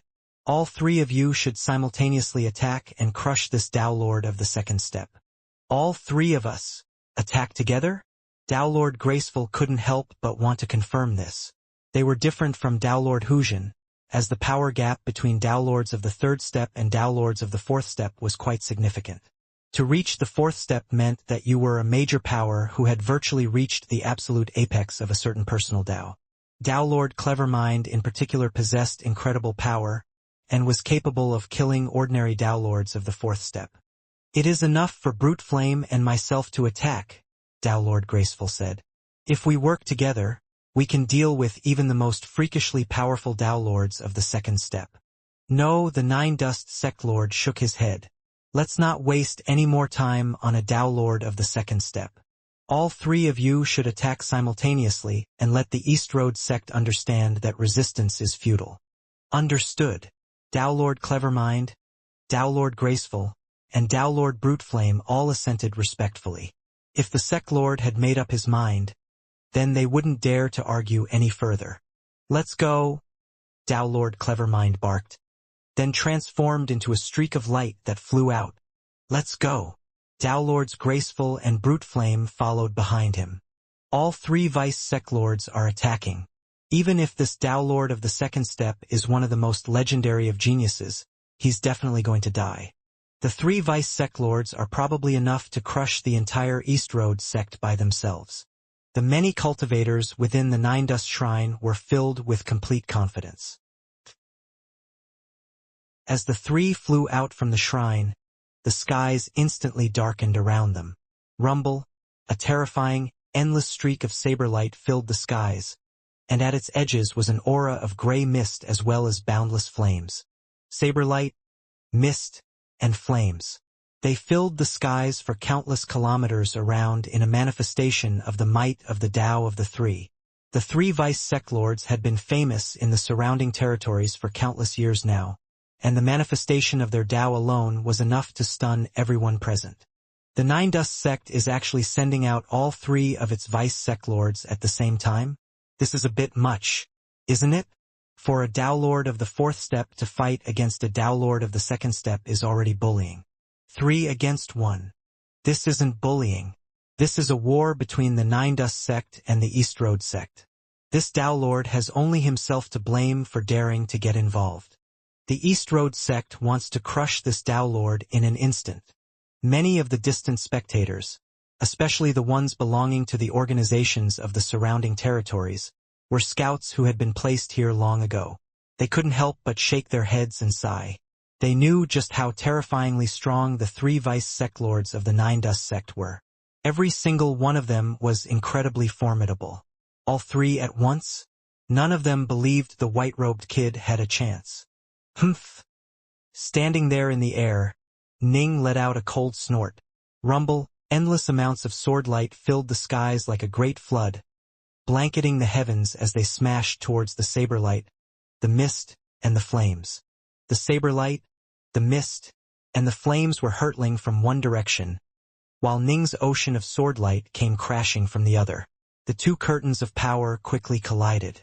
The blurry mist and the frenzied flames were instantly suppressed, while the frenzied saber light clashed repeatedly in the air against Ning's sword light, neither able to gain an advantage over the other. The might of their respective Daos continued clashed against each other.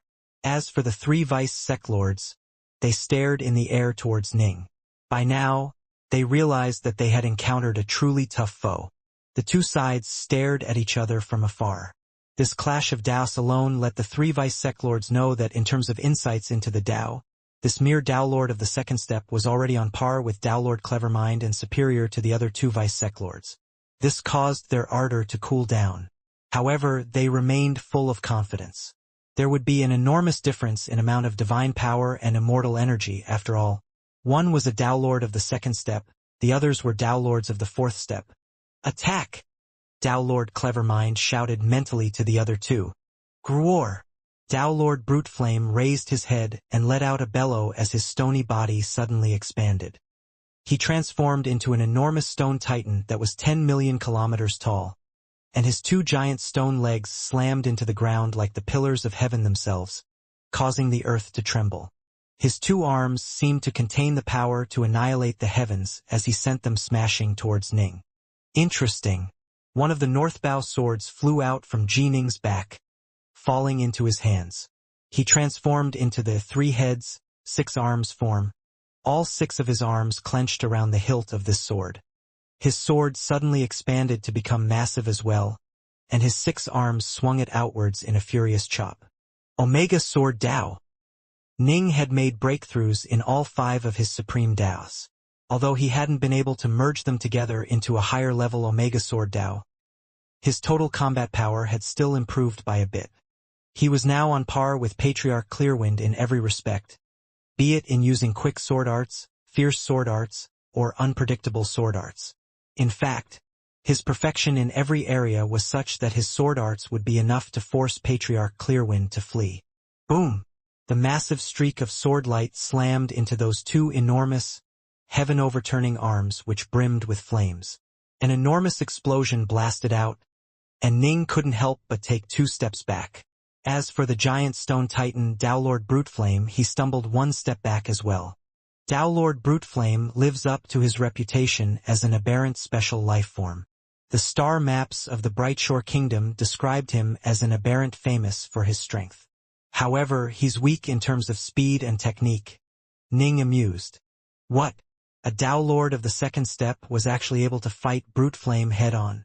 Dao Lord Graceful was astonished. Not good. Dao Lord Clevermind's face paled.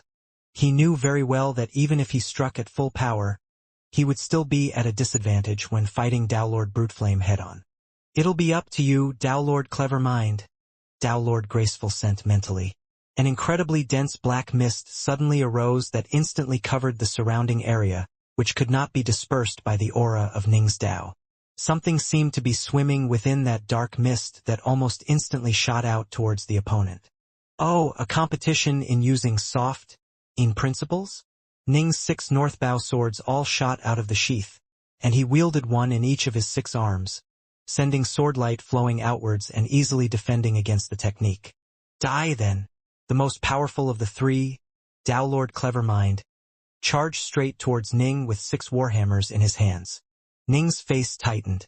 Although Dao Lord Clevermind's name implied trickery, his combat style was absolutely savage and dominating, but in a different way from how Dao Lord Bruteflame merely used brute force. Dao Lord Clevermind didn't seem to have any obvious flaws at all. Excellent. The Nine Dust sect is giving me just what I want. I was hoping to have a chance to tussle a bit against comparable foes and see if I can't perhaps evolve my Omega Sword Dao. Ning revealed a smile. Who would have thought they'd choose to send their 3 vice sect lords out to spar? 3 of them at the same time would give even Ning some pressure. Let's do this. Ning charged forwards. Kill! Dao Lord Clevermind shot straight towards Ning. Humph! The distant Dao Lord Graceful controlled his magic treasures from afar, sending long-range attacks against Ning. He was a key refiner and so wasn't all that skilled in close combat. As for Dao Lord Bruteflame, he sent his giant fists smashing towards Ning time and time again, each strike comparable to Ning's Omega Heavenbreaker attack. Ning had to be wary of him as well. For a time, the scene outside the East Road sect was a scene of complete chaos. Black mist swirled everywhere, and an enormous titan was launching frenzied attacks in every direction.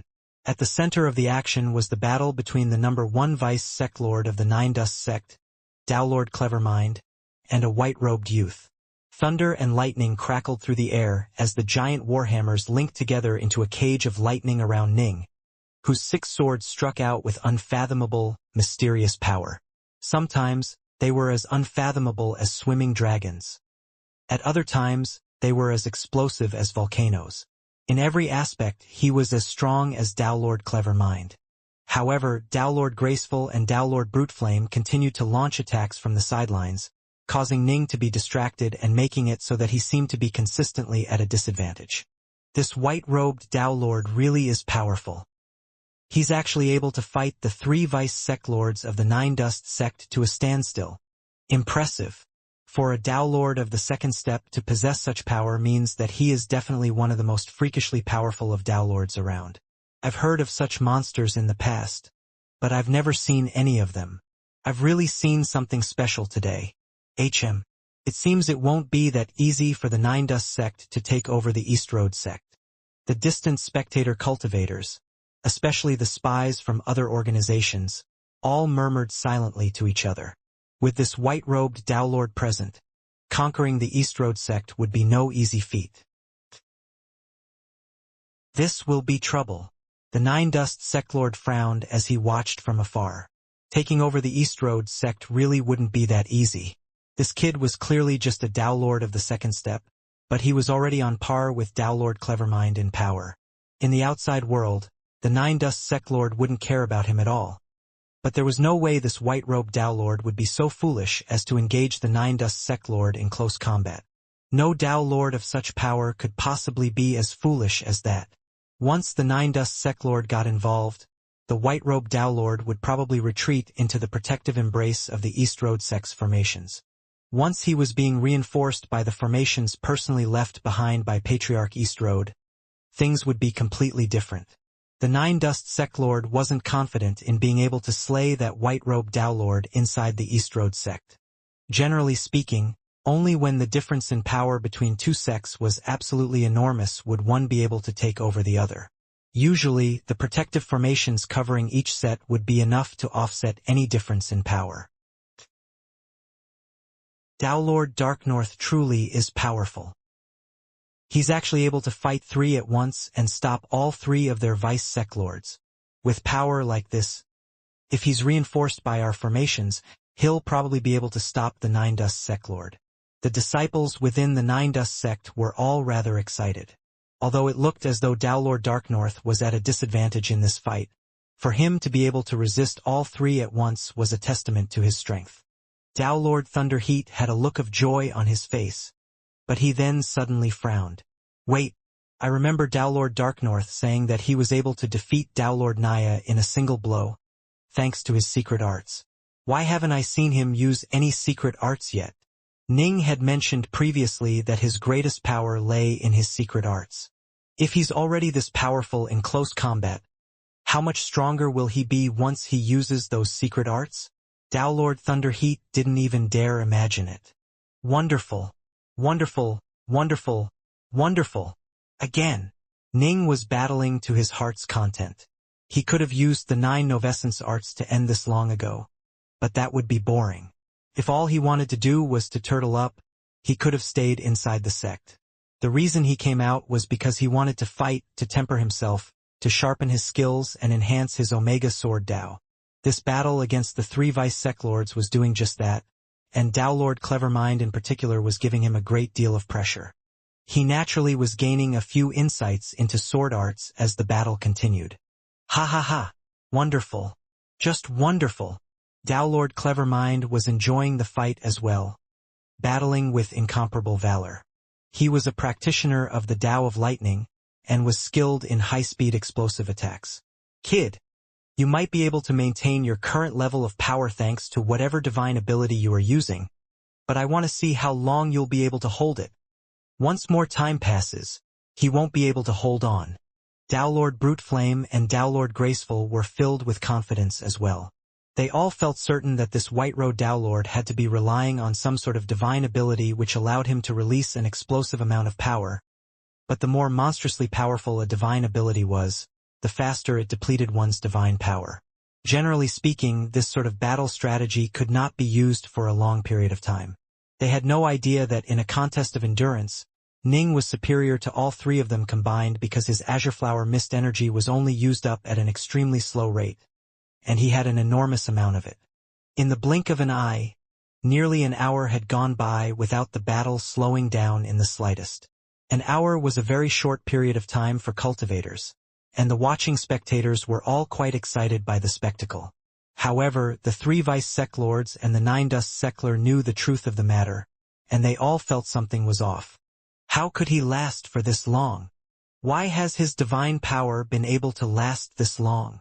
The 9 dust sec lord and the 3 vice sec lords all had a bad feeling. But right at this moment, I'm still not quite there. Ning secretly shook his head. Although I've gained many new ideas regarding my sword arts, to merge my 5 supreme Daos of the second step level into a new Omega Sword Dao is still not possible. It seems these 3 vice sec lords simply aren't giving me enough pressure. Ning didn't want to continue the fight against the 3 of them any longer, because they had already put all of their techniques on full display. It was no longer of any use to Ning. Let it end. Ning willed it, and 9 absolutely terrifying dragons of destructive energy began to fly out from his body. The 9 dragons coiled around each other, manifesting into a series of awesome waves through the mysteries of Ji Ning's Omega Sword Dao that came crashing outwards. Oh no! Dao Lord Clevermind had been in close combat with Ning, and his face instantly turned pale. He could sense the terrifying power contained within those 9 mighty secret arts. This white-robed Dao Lord was actually hiding terrifying secret arts up his sleeve. Boom! Dao Lord Clevermind's 6 great warhammers suddenly shone with complex runes that flowed across its surface, forming shields across the surfaces of each warhammer. Soon, 6 bizarre shields of lightning had been formed that then joined together, resulting into a complete and seamless shield barrier of light. Boom! Boom! Boom! The 9 novescence arts came crashing down upon the shield barrier of light, but the lightning shield was able to hold. Thank goodness I had this treasure. Otherwise, I would have ended up losing my life. I need to flee right away. Dao Lord Clevermind's face was still pale. He immediately commanded his shields to surround him and quickly soared into the skies, retreating at more than 50 times the speed of light. These 6 warhammers were no ordinary treasures. It must be understood that outside the endless territories lay the Great Dark. Dao Lord Clevermind had often enjoyed standing at the borders of the endless territories and staring into the Great Dark, because it made him feel calm and at peace, which helped him better understand his own Dao of the Saber. One day, while cultivating at the borders of the Great Dark, he had discovered those 6 great warhammers just floating there. They had been floating through the Great Dark for countless years, but they remained in perfect condition. After he had acquired these 6 warhammers, Dao Lord Clevermind quickly discovered how incredible and special they were. They were innately heavy beyond compare, and their attacks were utterly ruinous to their foes. It must be understood that if Patriarch Clearwind once more fought Ning in a head-on clash, he would now be forced to flee within a short period of time. Dao Lord Clevermind was merely on par with Patriarch Clearwind, but he was able to fight Ning to a standstill primarily because of how extraordinary these 6 warhammers were. When defending, he could use them to form an absolute defense of lightning. When fleeing, they would envelop him and allow him to move at 100 times the speed of light. The only reason why he was moving slower than that was because of the 9 novescence arts attacking him. As soon as he had acquired the 6 warhammers, Dao Lord Clevermind understood that they had to have been items of great might left behind by an ancient power, perhaps even a top-tier eternal emperor. After acquiring them, his status within the sect became even firmer than it was before. Not good. Dao Lord Graceful was a key refiner and as such battled from afar. When he saw those 9 dragon-like streams of novescence energy appear, he instantly understood that he was in mortal danger.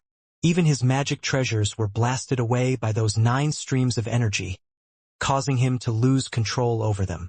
If those things so much as touch me, I'm finished. I need to get the hell out of here. Dao Lord Graceful gritted his teeth, then produced a black disc-shaped Dao seal which was covered with layers of strange rippling runes, then crushed it. Swoosh! Instantly several streaks of black light circled around him, and just like that, he was teleported away and disappeared. Ea, the towering aberrant stone giant, Tao Lord Brute Flame, let out agonized screams as his stony body was rent asunder by those 9 novescence arts. He was completely incapable of withstanding the assault, and his towering 10 million kilometer long body quickly crumbled to become nothing more than a boulder-sized head. A look of despair was in his eyes. Ning had almost instantly activated his 9 novescence arts. Everything had happened far too quickly, giving the distant 9 dust sect lord no time to intervene as well. Ning frowned. 2 actually managed to escape? The battle we were just in caused distortions in spacetime, making it impossible to teleport out through normal means. Tao Lord Graceful, however, seemed to flee using some sort of Tao seal. I didn't expect that someone as unremarkable and low-key as him would actually be hiding such marvelous treasures as well. Ning had predicted that Tao Lord Clevermind might be able to escape from his killing blow. Given how strong the man was, he most assuredly had some life-saving trump cards up his sleeves. But who would have thought that Tao Lord Graceful would also be able to produce such a rare item? Tao Lord Clevermind's 6 great warhammers are unquestionably weapons of extraordinary power. They were actually able to block my 9 novescence arts head-on. For Kong-san or the 9 Dust Sect Lord to do that would be one thing, but who would have thought Clevermind would also be capable of it? Those 6 warhammers truly are marvelous. They even allow him to flee at incredible speeds. Ning couldn't help but sigh at how extraordinary those things were. Although many thoughts flickered through Ning's mind, his hands moved at lightning speed as he hurled out a black gourd that flew straight towards the stony form of Tao Lord Brute Flame. Tao Lord Brute Flame, either submit to me or die to me.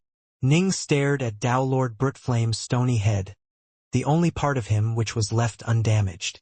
Choose immediately. Submit. Tao Lord Brute Flame was utterly terrified, and he made his choice without hesitate. Swoosh! The head flew straight towards the black gourd and the field of novescence energy around it, shrinking as it quickly disappeared into the gourd. Damn! The 9 Dust Sect Lord's face had tightened as soon as he saw Ning use those 9 novescence arts. Battles between Tao Lords happened at incredible speeds, making it impossible for him to save Tao Lord Brute Flame. Boom!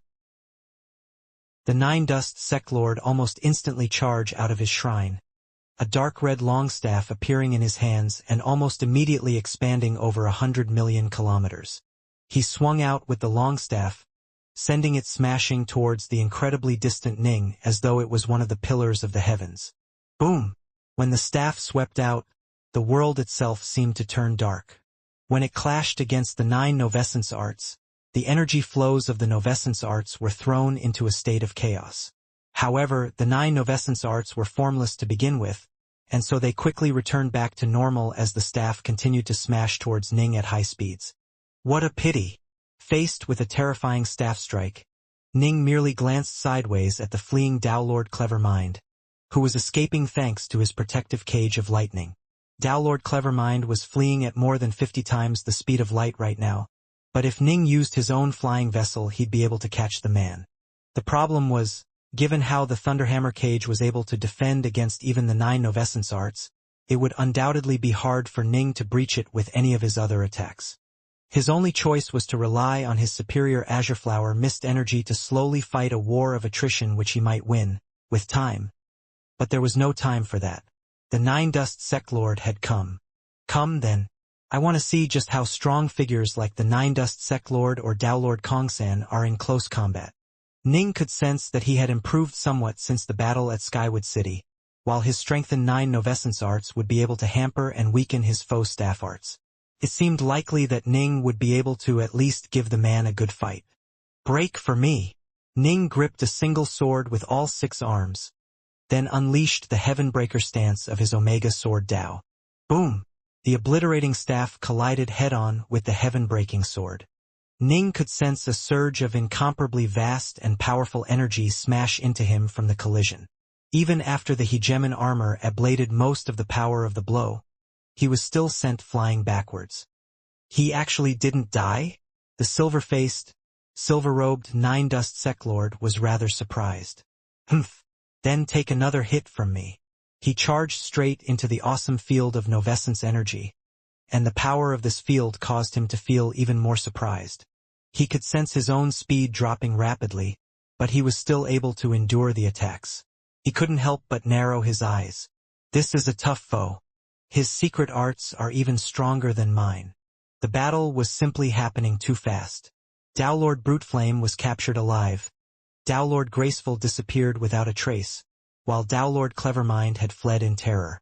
A heartbeat later, the Nine Dust Sectlord had attacked. What technique was that? The 3 Vice Sectlords were defeated in one strike. Even the Nine Dust Sectlord has entered the fray. It has to be some sort of secret art. Or perhaps the unleashed of some ancient power's Dao seal. The distant spectators as well as the Nine Dust cultivators all watched both nervously and intently. This was all happening too fast, and it might end if they so much as blinked. Ning was not surprised by how fearlessly the Nine Dust Sectlord charged into the flood of Novescence energies. Dowlord Kongsan had been able to withstand his 9 Novescence arts as well, after all. For the Nine Dust Sectlord to be able to resist it made sense, as he was on par with ordinary Eternal Emperors in power. Once my Omega Sword Dao reaches a higher level, my 9 Novescence arts will be dramatically strengthened as well. By then it won't be this easy for you. However, I'm still much weaker than figures like Kongsan and Nine Dust in a head-on fight. His staff had lost 30 to 40% of its power when it went through my Novescence arts, I think. Ning had been smashed so far back that he had been sent flying to the very edges of the East Road Sex formations. Even his body felt slightly numb. And this was after the Hegemon armor had absorbed most of the impact. If he didn't have the Hegemon armor, he probably would have died or suffered heavy wounds. Die! The Nine Dust Sectlord charged straight towards Ning, his eyes burning with rage. Haha! Let's continue this fight inside the East Road sect. Ning let out a grinning chuckle, then retreated backwards and entered the protective embrace of the East Road sect's formations. In the outside world, he had been blown backwards even with the support of his 9 Novescence arts. There was simply no way for him to fight a battle there. How impressive can the formations which East Road set up be? The Nine Dust Sectlord didn't hesitate at all. Longstaff in his hands, he smashed a hole through the protective barriers and charged straight inside the East Road sect. I'm inside. A hint of excitement flickered through the Nine Dust Sectlord's eyes after he charged into the East Road sect. He could sense fate calling straight to him. I can sense it with increasing clarity now. I might have been afraid to come here when Patriarch Eastroad was alive. But does this puny Dao Lord of the Second Step really think he can stop me, even if he is freakishly talented? What a joke. The Emperor's numerancy divinations were spot on. My destiny does indeed reside within this territory. All the effort I put into seizing the position of Sectlord in the Nine Dust sect was worth it. The Nine Dust Sectlord's mind was filled with many thoughts, but he showed no mercy at all when he attacked. Break for me! The long staff in his hands swept out. Boom! Boom! Boom! It was like an endless sea of water was bellowing towards the skies, with his long staff containing multiple waves of destructive energy, which wantonly struck out against everything within the East Road sect. His long staff caused palaces to crumble, walls to collapse, and courtyards to shatter. His entrance and his attack was so sudden that some of the spectating disciples of the East Road sect weren't able to flee in time. 11 of them were killed instantly. Hide immediately! Dowlord Thunderheat was shocked. The Nine Dust Sectlord's attack had simply been too fast. Hide behind me! As he spoke, he hurriedly took control over the formations of the East Road sect. With a hissing sound, the many formations inside the East Road sect were all simultaneously activated alongside the most powerful defensive barriers. One tendril of golden flame after another began to appear, then converge upon the East Road sect lord like an endless stream of golden serpents. Each individual serpent seemed unremarkable, but the Nine Dust sect lord's face tightened when he saw them. Patriarch Eastroad really was willing to spare no expense in setting up such an enormous formation. Barging into another major power's base was an extremely risky maneuver. He had long ago desired to enter this place, But so long as Patriarch Eastrode was alive and his avatar stood guard over this place, there was no way the Nine Dust Sect Lord would dare trespass. "Get over here right away!" Tao Lord Thunderheat hurriedly waved his hand, taking his various disciples and placing them into his own estate world. "The three of you should stop watching as well." Ning moved next to Su Yuji, Pill Saint, and Naya, a solemn look on his face. "Tao Lord Thunderheat and I are not certain as to what powers the Nine Dust Sect Lord possesses. He might unleash some sort of overwhelmingly powerful killer blow that will annihilate you merely as collateral damage." "All right." Su Yuji and the others didn't want to leave their lives up to luck, and so they all nodded obediently. Ning waved his hand, causing Su Yuji, Pill Saint, and Naya to be instantly drawn into his estate world. By now, only 3 living creatures were left within the East Road sect. All others had been drawn away into estate worlds. The 3 were the Nine Dust Sect Lord, Ji Ning, and Tao Lord Thunderheat. "Be careful, Tao Lord Thunderheat," Ning sent mentally. Tao Lord Thunderheat couldn't hide. He had to stay out here to control the formations. "Don't worry. I'll stay far away from the 2 of you, and the formations inside the East Road sect will make it impossible for the Nine Dust Sect Lord to even sense where I am. If I still end up dying accidentally somehow, I'll have only my poor bad luck to blame." A frenzied look was in Tao Lord Thunderheat's eyes. "Fellow Taoist Dark North, the rest is up to you." "All right," Ning nodded. "That direction over there." The Nine Dust Sect Lord turned to follow the silent whispers of fate, moving deeper into the East Road sect while continuing to defend against the Golden Serpents and leaving absolute destruction in his wake. "Nine Dust Sect Lord, I might not be a match for you in the outside world, but for you to charge into the East Road sect is far too brash." Ning once more revealed himself, his 9 novescence arts at the ready. A desire to do battle could be seen in Ning's eyes. Experts like the Nine Dust Sect Lord held profound levels of insight into the Tao and gave Ning a completely different type of pressure in battle, making it easier for him to gain insights into his own Tao. However, under normal circumstances a battle against such a figure would be incredibly dangerous. The slightest miscalculation might result in death. The only reason Ning was able to fight him now was because the formations of the East Road sect were helping him out. Swish! A streak of sword light flew out towards the Nine Dust Sect Lord, whose face tightened slightly. "Damn! It's that irritating Tao Lord of the second step." Hisses! Countless golden serpents swarmed around him, and the 9 novescence arts rumbled as they transformed into dragons of energy, which furiously hammered down upon him. A rippling curtain of water appeared around the Nine Dust Sect Lord's body, but in the end his defenses were unable to hold. Still, much of the power of the attacks had been weakened. The power of the formation, combined with this second-step Daelord's secret arts, means that I'm at best able to unleash at nth of my true power. The Nine Dust Sect Lord felt like an ordinary man who was trapped in mud. Every single strike and movement was much slower than usual, as was the power of his blows. Clang! Ning's sword light came straight towards him once more. Whoosh! Whoosh! Whoosh!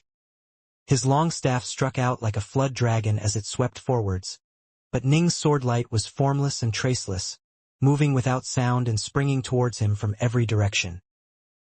His sword arts truly are unpredictable. In the previous battle, the Nine Dust Sect Lord had overwhelmingly dominated Ning, and so he hadn't truly realized how tough to deal with Ning's sword arts were. Now that his personal power had been dramatically reduced, he came to understand what a tough foe Ning truly was.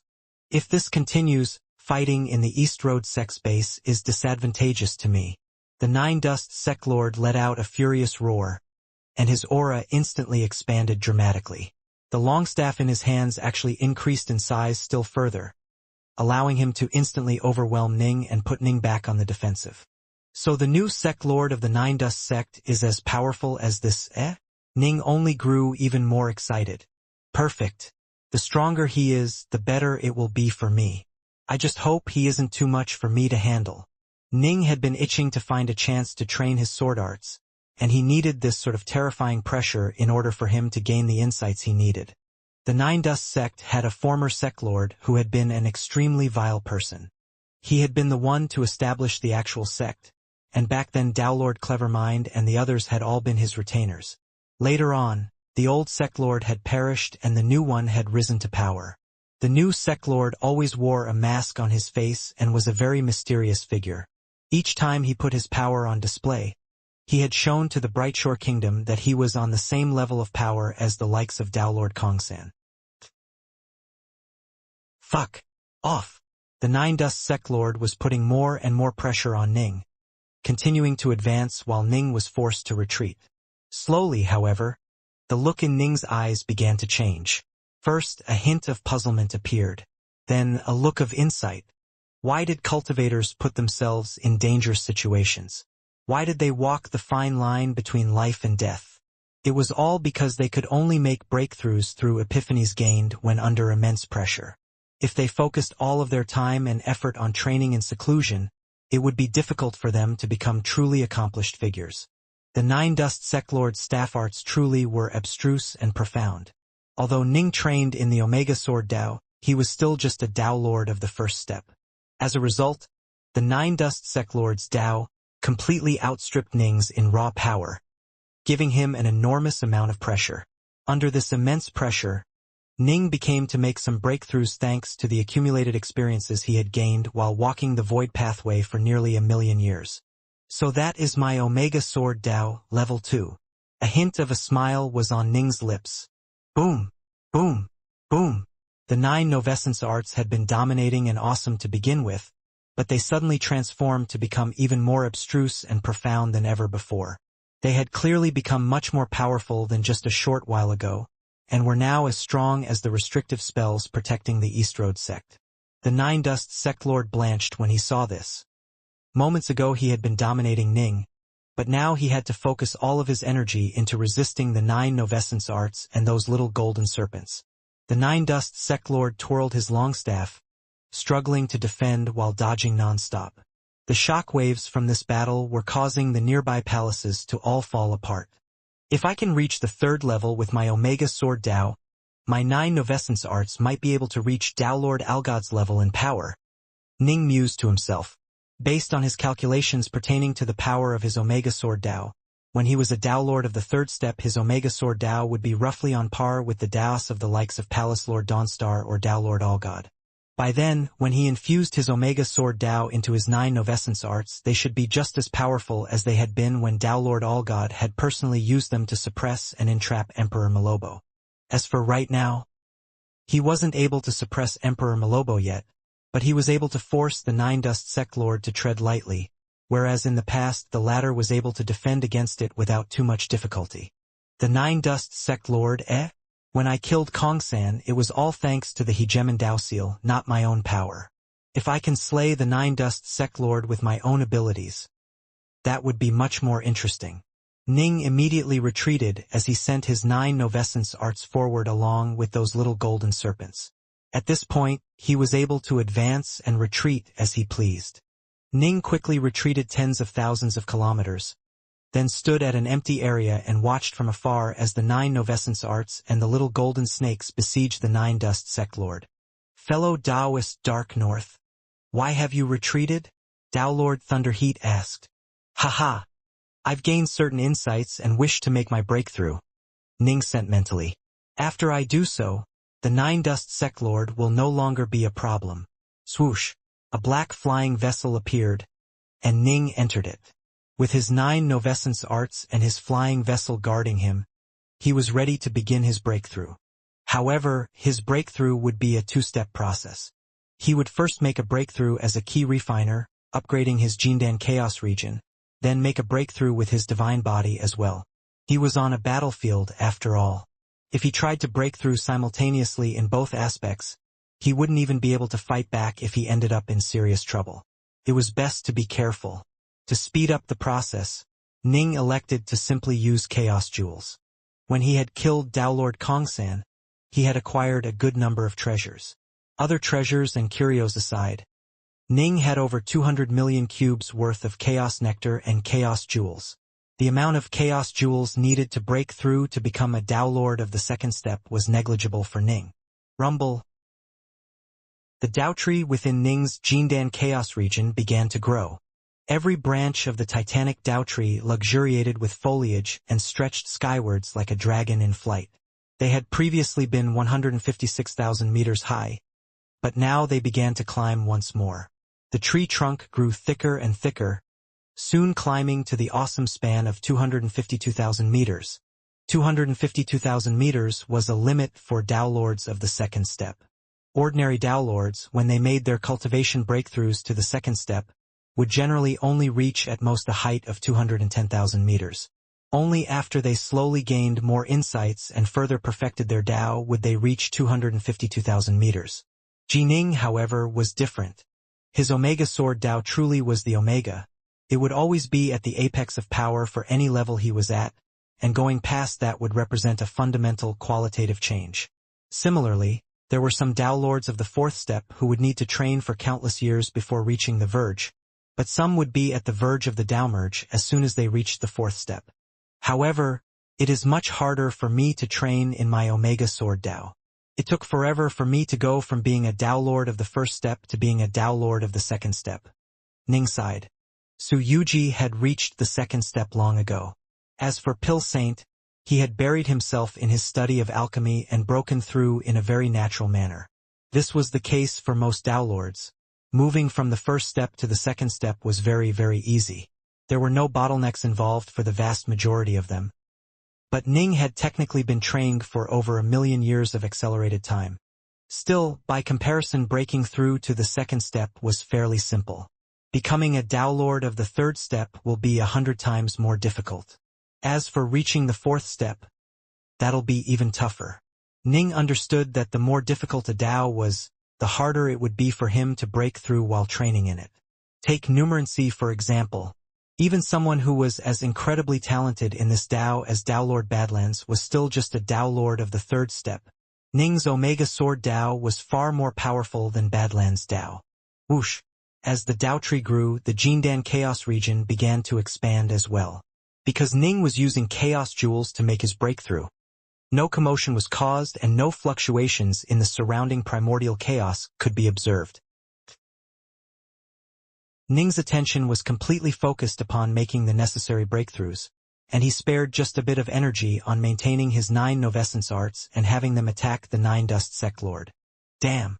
Why have these secret arts suddenly become so much more powerful?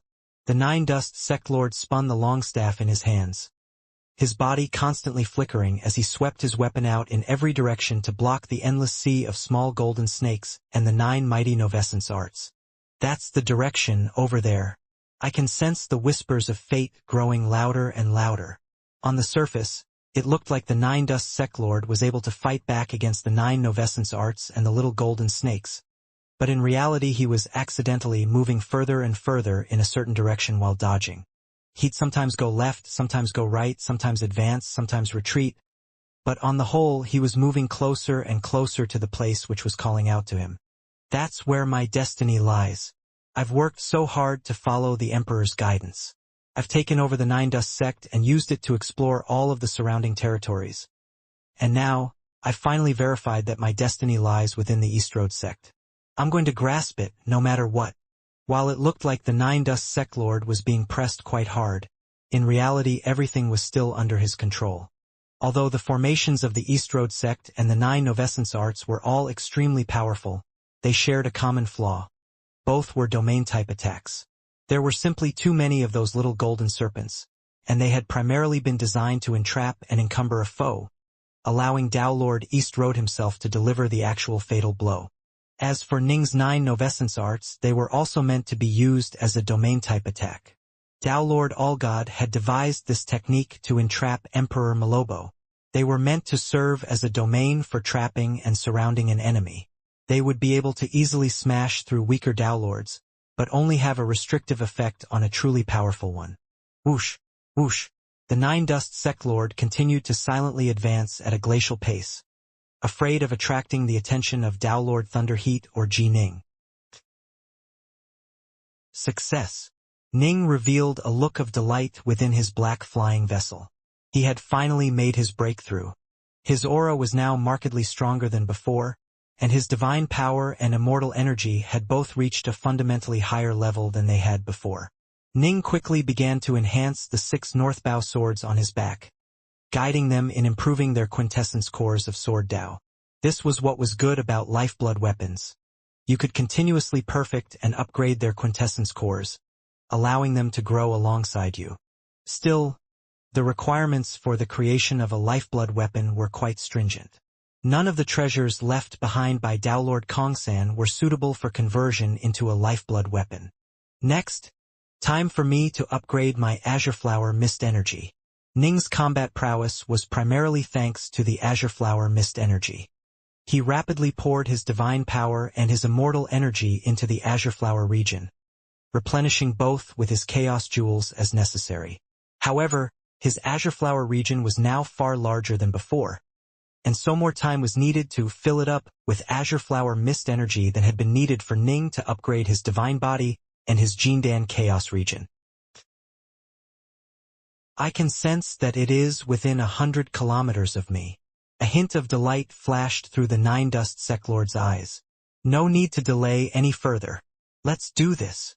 The Nine Dust Sectlord suddenly struck out with the longstaff in his hands, sweeping aside the domain attacks as though he was parting the waters with them, then charged at full speed towards a certain direction. To someone like him, 100 meters was nothing. Boom! He had reached a courtyard which was protected by a restrictive barrier. The Nine Dust Sectlord's aura once more burst forth. Clearly, he was going all out now. The staff in his hands struck out, piercing straight through the formation and into the courtyard. It struck against a decorative mountain in the courtyard which had the carving of a stone door atop it. There it is. So it was a treasure of the ancestors. The Nine Dust Sectlord didn't hesitate at all. By now, the call from the statue was so strong that it made his heart tremble. He immediately charged over, pressing his hand against the stone door. Whoosh! The stone door immediately swung open, revealing the passageway within it. Swoosh! The Nine Dust Sectlord immediately dove into the passageway. Not good.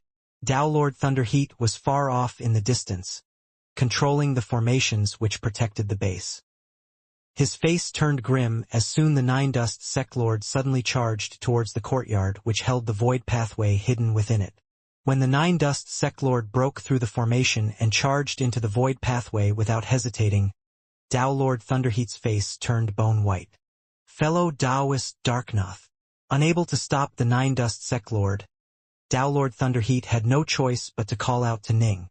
On it! Ning had no time to accumulate any more Azure Flower Mist Energy.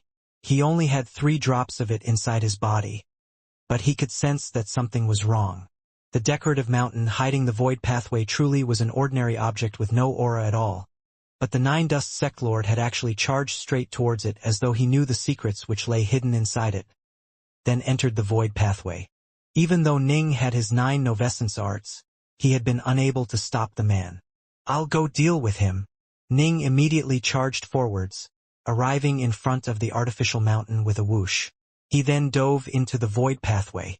Although it had taken him quite some effort to build up those 3 drops of Azure Flower Mist Energy, they were used up fairly slowly during battle, and so 3 drops probably would be enough. Ning had been planning to build up more, but who would have thought that the Nine Dust Sectlord would suddenly dive into the void pathway? Even in the East Road sect, the secrets of the void pathway were only known to Daelord level experts. Although Ning was in hot pursuit of the Nine Dust Sectlord, he continued to build up more of that Azure Flower Mist Energy, hoping to store as much as he could within the void pathway. As soon as the Nine Dust Sectlord entered this place, he immediately saw that pathway as well as the 30,000 soldiers who stood in 2 lines on each side of it. Their ancient armors, their solemn auras, and that carving of a throne off in the distance. It all caused the Nine Dust Sectlord to quiver in excitement. That's one of the treasures of the ancestors. Of the ancestors. I never thought that Redwater, would actually have a chance to come to a place set up by the ancestors. All those years of hard work were worth it. Completely worth it. Ha ha.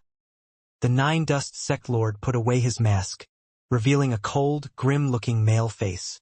This face was currently covered with excitement as he carefully reached out with his senses to scan this place's aura. What secrets does this ancestral site hold within it? The Nine Dust Sect Lord's gaze swiftly turned to that distant golden throne, because it was the throne which was issuing the strongest karmic call to him. I'll head there first to take a look. Longstaff in hand, the Nine Dust Sect Lord charged straight towards the golden throne. Boom! As soon as he stepped onto the golden pathway, an enormous globe of light suddenly appeared in the void above it. The golden globe of light shot out 2 streaks of light into 2 of the nearby armored soldiers, causing them to immediately charge towards the Nine Dust Sect Lord. Break! The Nine Dust Sect Lord didn't even pause as he struck out with his longstaff, sending both of the soldiers flying far away. Swish! Swish! Swish! Swish! The golden globe of light shot down more and more rays of golden light, causing a continuous stream of soldiers to charge towards the Nine Dust Sect Lord. However, the Sect Lord continued to advance at high speed, smashing through all of his opposition. Swoosh! Right at this moment, another figure appeared within the void pathway as well. It was a white-robed youth who bore black swords on his back. Nine Dust Sect Lord! Ning let out a furious roar, causing all 9 of his novescence arts to instantly surge outwards and attempt to constrict the Nine Dust Sect Lord. They shot out like flood dragons, moving with incredible speed and power as they almost instantly caught up to the Sect Lord, then coiled around him. You wish to stop me? I'm at the very end of a long journey. No one will stop me. The Nine Dust Sect Lord's hair flew in the air as azure light flashed within his eyes. It seemed as though he had used some sort of secret art, as he was now even stronger than he had been when battling Ning earlier. Layers of water curtains appeared around him as well, weakening the effects of the 9 novescence arts and allowing him to endure all the blows aimed at him as he continued his headlong charge. He's gone berserk. Ning understood this right away, and so he flew forwards at high speed as well. As for the golden globe of light, it shot out more rays of golden light, causing more and more soldiers to appear in front of Ning and block his path as WL. Break! Ji Ning immediately activated his D-heads, 6 arms, 6 northbow swords in hands. He swept through the armored soldiers just as quickly as the Nine Dust Sect Lord had. The soldiers were completely incapable of stopping him at all. The Nine Dust Sect Lord and Ning advanced in succession at high speed through the pathway. By comparison, Ning was actually a bit faster as the Nine Dust Sect Lord was being slowed down by the 9 novescence arts. As Ning chased after the Sect Lord, he suddenly sent a mental shout. Sect Lord, I imagine the real reason you came to the East Road sect was to enter this pathway. Humph! The Nine Dust Sect Lord let out a cold snort from up ahead as he continued to defeat the soldiers in his path. I've been puzzled all this time as to why you are doing this. If you just wanted to take over the East Road territory, there was no need for you to attack the East Road sect itself. It takes up almost no space after all. Ning sent mentally. And there's no way anyone can notice anything unusual about this pathway from outside. But you breached the formation protecting the area around it, then headed straight for you. You certainly know some of the secrets behind it. The Nine Dust Sect Lord completely ignored Ning. But Ning was starting to understand more and more. Ning himself had only discovered this pathway after Tao Lord Thunderheat had guided him to it. When he had first seen the decorative mountain, he hadn't noticed anything special about it at all. Both Tao Lord Thunderheat and Ning were extremely puzzled by how the Nine Dust Sect Lord had flown straight towards the mountain, as though he already knew everything about it. You won't be able to stop me. The Nine Dust Sect Lord finally spoke, his voice icy cold. He had been scheming this ever since Tao Lord Eastrode had perished. He had released word of Tao Lord Eastrode's death, then ambushed and slain Tao Lord Overgold. He had even sent the Nine Dust Shrine to stand guard outside the East Road Everworld, and had been keeping a quiet watch on it like a hungry wolf staring at its prey. His goal had been to cause terror and panic, hoping to force the East Road sect to voluntarily flee. If the East Road sect really had fled, things would be simple. Upon fleeing, the formations within the sect would have to be withdrawn, and he would be able to follow that silent call of fate as it moved away. He would immediately attack and wipe out the fleeing East Road sect. But of course, if that call of fate remained immobile, he would have spared the East Road sect and instead headed straight to the source of the call. In the end, his true goal was the destiny which awaited him. The reason why he hadn't been willing to fight head-on was because he was afraid that Patriarch Eastrode might have left behind some sort of deadly spell or technique for his heirs. In truth, his fears were well-founded. Lord Thunderheat did indeed have a treasure capable of unleashing a deadly attack which was more powerful than the Dao Seals bestowed by Skyax and Solman. The reason why Patriarch Eastrode had dared to go off adventuring was because he had left behind an incredibly powerful protective treasure in Thunderheat's hands to protect his home. However, this was a single-use item. Since Ning had offered to help out, Lord Thunderheat naturally forbore from using it. I was very careful this entire time. I wanted to make sure that I didn't drive the East Road sect into a state of true desperation. Although I'm fairly certain I would be able to survive even their most frenzied attacks, I still probably would have been forced to pay a heavy price. The Nine Dust Sect Lord felt quite smug. Now, I've reached this ancestral site without suffering any injuries at all. Wait, what? The Nine Dust Sect Lord's face suddenly turned pale. He glanced backwards, only to see Ji Ning drawing closer and closer to him. How could he be moving even faster than me? The Nine Dust Sect Lord was shocked. This pathway had a total of 30,000 soldiers, while the Nine Dust Sect Lord had already charged past 26,000 of them. By now, every single soldier was vastly stronger than Patriarch Clearwind in his normal state. While the Nine Dust Sect Lord was still able to advance fairly quickly, he felt certain that the White-Robed Daelord's speed would begin to decline as the more powerful soldiers began to appear. This White-Robed Daelord is much weaker than me. How is it that he's moving even faster? The Nine Dust Sect Lord couldn't believe this. Humph. Ning continued to advance at high speed. Soon, he passed the 26,000 soldier mark as well. He had spent more than 10,000 years in the Void Pathway, but he had never defeated this many warriors before. Nine Dust Sect Lord. Was all this for the sake of that golden throne? Ning sent mentally. He wanted to learn some of the secrets regarding the Void Pathway from watching the Nine Dust Sect Lord, as Ning himself hadn't been able to discern much about it despite having spent so many years here. The Nine Dust Sect Lord, however, seemed to ignore Ning's question as he continued to battle, a cold smile on his face. It seems you've made a breakthrough? No wonder your secret arts have improved so substantially. It was all thanks to you. Our last battle allowed me to finally understand what was missing, and I've taken yet another step. Ning continued to smash through all opposition with overwhelming fierceness in his three-headed, six-armed form. He really did make a breakthrough. The Nine Dust Sect Lord couldn't help but secretly feel regret. He was already on par with Clever Mind when he was a Dao Lord of the second step. That means that he should now be on par with me. And those damnable secret arts of his are causing me trouble at every turn. The Nine Dust Sect Lord clenched his teeth, continuing his headlong charge. His long staff swept out with draconic might, causing a series of booms as it smashed and blasted its way through the various enemy soldiers. Unfortunately, Ning continued to move faster than him and was still closing the distance. 28,000 soldiers. 29,000 soldiers. Both sides were now extremely close to each other. Not good. If this continues, he's gonna catch up to me. I have no choice but to use that forbidden art yet again. Ugh! The Nine Dust Sect Lord suddenly let out a deep growl. His aura once more skyrocketed as an awesome burst of energy manifested around him. His aura was now stronger than even Dao Lord Kongsan's aura had been. Auras were generally linked to divine power and immortal energy. Clearly, the Nine Dust Sect Lord's divine body was far stronger than the bodies of most Dao Lords of the fourth step. The first time he had used this forbidden art had been when he had broken through the barriers protecting the courtyard which held the entrance into the Void Pathway. Now he did so again, and he grew noticeably more powerful as he strove to pull away from Ning. What's this? Ning was rather surprised by this. The Nine Dust Sect Lord really does have quite a few tricks up his sleeves. Still, it won't be of any use. He's not escaping me. 29,000. 500. 29,000.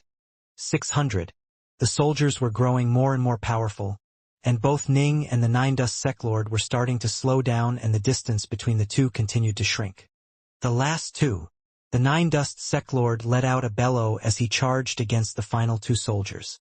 The two golden-armored soldiers opened their glowing golden eyes as they stared at the Nine Dust Seclord.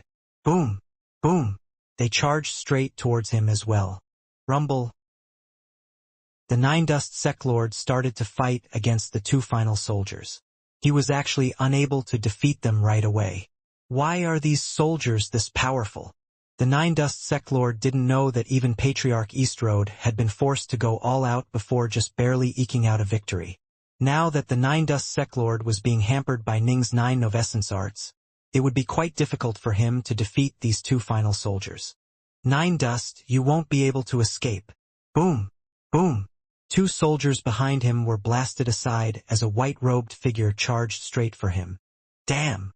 The Nine Dust Seclord's face was ashen.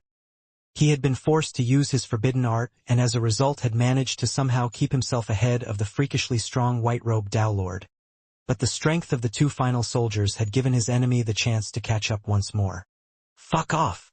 The Nine Dust Seclord lashed out with his long staff, striking out towards the attacking Ning in an almost whip-like blow. Thanks to his usage of that forbidden art, he was still able to unleash roughly 80% of his full power despite the encumbrance of the 9 Novescence arts. Whoosh! When the staff intersected with Ning's swordlight, it was as though it had become trapped within the gravity well of a black hole and saw all of its strength pushed off to one side. Omega Sword Dao Soulheart. You won't be able to escape. Ning charged forwards, an array of countless streams of swordlight slashing towards the Nine Dust Seclord. Bang! Due to Ning's assault, the Nine Dust Seclord revealed a flaw in his defenses, resulting in one of the two soldiers landing an attack on him. The Nine Dust Seclord was actually forced to stumble 5 steps backwards. He was enraged to the point of lunacy, and he charged forwards again with teeth gritted. Boom! Boom! Boom! Ning and the Nine Dust Seclord battled against each other while also fending off the attacks of those two soldiers. Thankfully, the two soldiers treated Ning and the Nine Dust Seclord equally, launching attacks against both. This was why the battle had entered a stalemate for now. It seems you must have used some sort of forbidden art, Ning sent mentally. Let's see how long you can hold it. If you didn't have your own secret arts, you wouldn't be a match for me. The Nine Dust Seclord was furious. Even after having used his forbidden art, he was still in rather dire straits. Ning, however, understood that there was a limit to how strong the 9 Novescence arts would be. He had already mastered them as a Dowlord of the first step, and back then they vastly surpassed Ning's close combat abilities. Although he could continue to strengthen them as his Omega Sword Dao improved, his close combat abilities would improve far more rapidly. He was already on par with the Nine Dust Seclord in close combat, which meant that those abilities were already superior to those 9 Novescence arts. In the end, all secret arts were a form of external strength. If you focus too much on secret arts and not enough on your Dao, there would be a limit to how much you could improve. Still, it was true that the influence of the 9 Novescence arts ensured that Ning was in an advantageous position in this battle. Whoosh! Whoosh! The two soldiers who had been furiously assaulting Ning and the Nine Dust Seclord suddenly retreated at the same instant, voluntarily stepping back. Both Ning and the Nine Dust Seclord were stunned by this. They are falling back? The Nine Dust Seclord instantly realized what was happening. A look of wild delight on his face, he charged straight towards the golden throne at the very end of the pathway. What? When Ning saw the Nine Dust Seclord furiously charge towards that golden throne, he ignored all else and the same thing. Boom! Boom! The two figures arrived next to the golden throne at virtually the same instant. Wang, Ba, Hu, Zhou. Suddenly, an incredibly ancient and distant voice emanated from the golden globe of light. It seemed to come from the beginning of time itself, and it carried an aura of mystery and almighty power. It almost sounded like the mumbling of an ancient and powerful figure, and it caused the entire region to begin to shake. Every single part of the void around the pathway began to glow with countless strange runes, and layers of golden rippling light began to appear around the golden throne as well, which swept Ning and the Nine Dust Sect Lord into their embrace.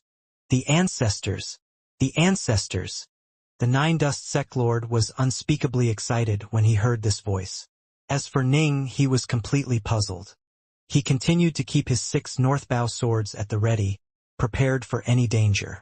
Every part of this golden region was filled with those strange runes, with the golden throne being at the center of it all. What's going on? Jining frowned. Previously, Dao Lord Thunderheat told me that if you defeat all the soldiers and reach the golden throne, you would gain a legacy. But this doesn't look like the mere transmission of a legacy. Was Dao Lord Eastroad lying to Dao Lord Thunderheat? Or was he lying to me? It seems as though the Nine Dust Sect Lord knows something. Not only is he not worried, he actually looks excited. Ning glanced at the nearby Nine Dust Sect Lord.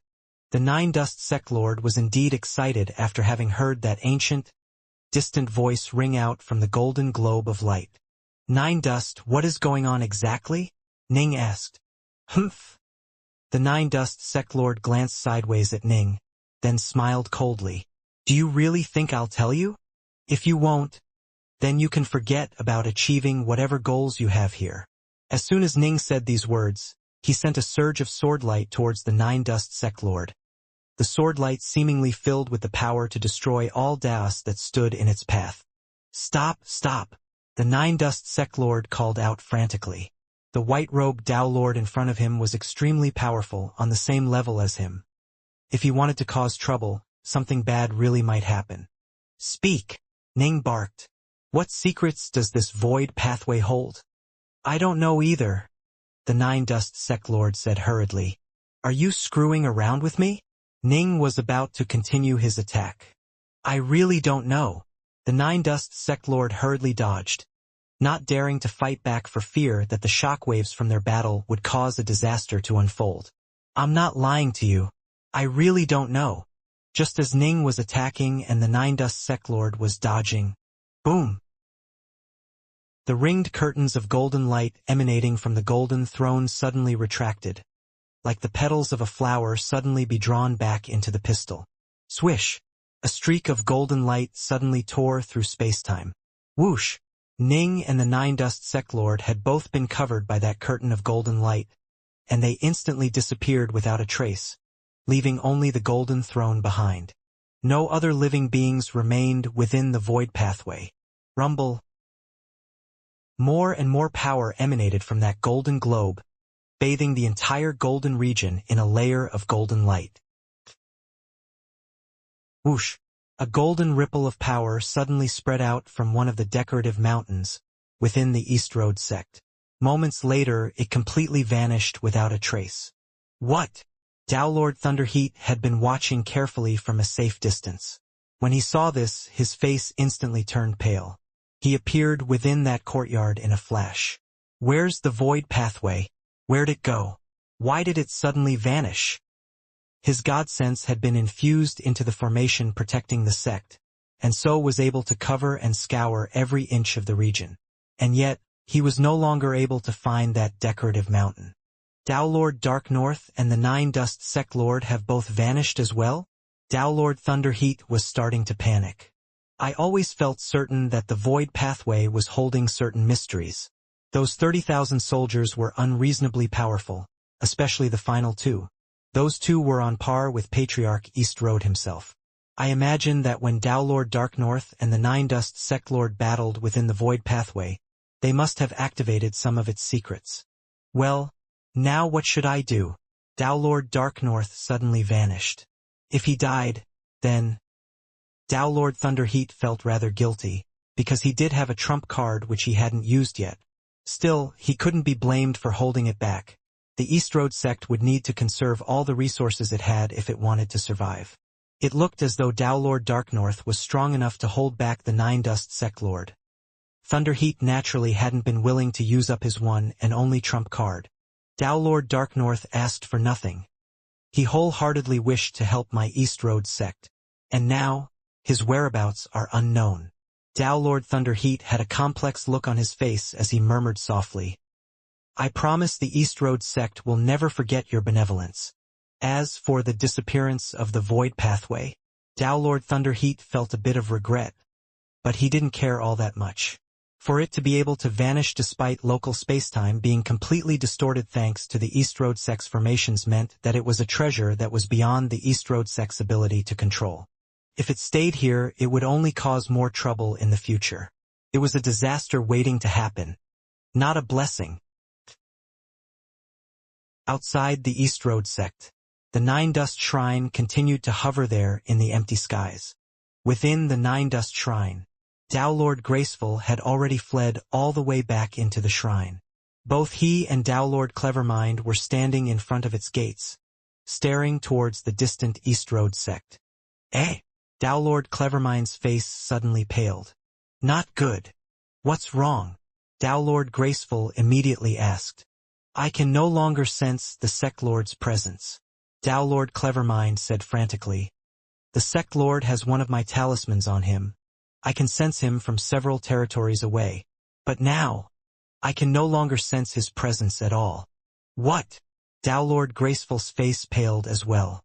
Tao Lord Clevermind's position within the Nine Dust Sect was second only to the Sect Lord's himself, which was why he was on very good terms with the Sect Lord. Each had given talismans to the other. The Sect Lord should still be alive, but I can no longer sense him. Tao Lord Clevermind said frantically. The Sect Lord is probably in a very, very distant place. Alternately, he might be trapped in a dangerous place which prevents any information being transmitted outwards. However, a site capable of blocking off my senses would definitely be an incredibly dangerous place. There shouldn't be any such place within the East Road territory. It seems as though the East Road Sect holds certain mysteries within it, Tao Lord Graceful said softly. That white-robed Tao Lord was incredibly strong. Now, even our Sect Lord is in trouble. Tao Lord Clevermind turned to stare at the East Road Sect with great trepidation. Let's keep waiting here for the Sect Lord to return, Tao Lord Graceful said. And so, the Nine Dust Sect permanently stationed itself outside the East Road Sect. They would wait for their Sect Lord's return. But even after waiting more than 100,000 years, their Sect Lord still did not return. Ning and the Nine Dust Sect Lord were both rather nervous as the streak of golden light grabbed both of them and sent them hurtling through spacetime. Where in the world are we going? How could a spacetime teleportation last for this long? Ning kept his 3 heads, 6 arms, divine ability active, and he continued to warily wield all 6 Northbow swords in his hands. It was extremely difficult to use spacetime teleportation across such a great distance. Even spacetime transfer arrays were all fairly close to each other, allowing the various formations to interlink and send people from territory to another. The spacetime tunnels created by the almighty Brightshore Hegemon and the Paragon of Pills covered a much greater distance. But this golden spacetime tunnel? Based on Ning's perception regarding spacetime, they should be hurtling towards an incredibly distant place. Nine Dust, do you really have no idea where we are being sent to? Ning glanced at the nearby Nine Dust Sect Lord. The Nine Dust Sect Lord glanced at Ning, then let out a cold snort. No idea. Ning didn't doubt this at all, because he could sense how nervous the Nine Dust Sect Lord was. The two just stood there calmly, neither daring to move. If they got into a fight and disturbed the flows of spacetime around them, who knew where they would end up? They might disappear into the endless great dark, where they could fly for thousands of chaos cycles without seeing a single other living being. That would be horrifying. Whoosh! The changing flows of spacetime around them suddenly came to a halt, allowing them to vaguely make out what was hidden outside the field of golden light. We've arrived. Both Ning and the Nine Dust Sect Lord were even more cautious now. The golden light slowly dissipated, allowing them to clearly see an enormous stone passageway in front of them. A number of boulders were levitating within the stone passageway, which was brimming with blazing flames. Both Ning and the Nine Dust Sect Lord stood there in midair. A curtain of water emerged from the Nine Dust Sect Lord's body, blocking off the flames. As for Ning, the 9 Novescence arts appeared and swirled around him, defending him from the fire. Such powerful fire. I imagine they would roast Tao Lords of the 3rd step to death. Ning was rather amazed. What type of fire is this? The Nine Dust Sect Lord was puzzled as well. He had seen many things but still had no idea what these flames were. And those boulders? Both of them turned their attention towards the levitating boulders. These flames were capable of killing Dao Lords of the third step, but weren't able to damage these boulders at all. Those boulders were definitely extraordinary items. Those things have to be treasures. Both Ning and the Nine Dust Sect Lord immediately charged forwards. Ning stabbed out with his sword, seeking to carve out a large boulder from the crooked, curved walls of the stone corridor. As for the Nine Dust Sect Lord, he swung his long staff and delivered a fierce blow to the stone walls of the passageway. Bang! Boom! Two explosions rang out against the stone walls, which rumbled as invisible ripples spread out across its surface. Boom! A shockwave burst out and struck Ning, knocking him flying backwards. A second shockwave was applied to the Nine Dust Sect Lord, whose body seemed to shudder and briefly transform into a flowing stream of water as he flew backwards. Such incredible power! The shockwave generated by me stabbing at the sword seemed to be several times stronger than my blow. Ning rose into the air once more, a nervous feeling in his heart. And it seems as though all of the stones within this stone passageway are part of one entity. When he had stabbed out with his sword, he felt as though the entire stone wall had joined together to unleash a surge of counterforce. Damn! The Nine Dust Sect Lord rose into the air as well. For a moment, his body had transformed into a human-shaped pool of water, but he now returned to his normal appearance as he glanced at the distant Ning. The kid actually managed to endure that counterforce with such ease? It seems as though he has a protective divine ability that is just as tough as mine. Ning and the Nine Dust Sect Lord both had rather blazing looks in their eyes. Both were amongst the ranks of the most talented of Dao Lords, on the same level as Kongsan. And yet, they weren't even able to harvest any rocks from this stone wall. This meant the stone here was definitely quite extraordinary, and the more marvelous an item was, the more valuable it was. Swoosh!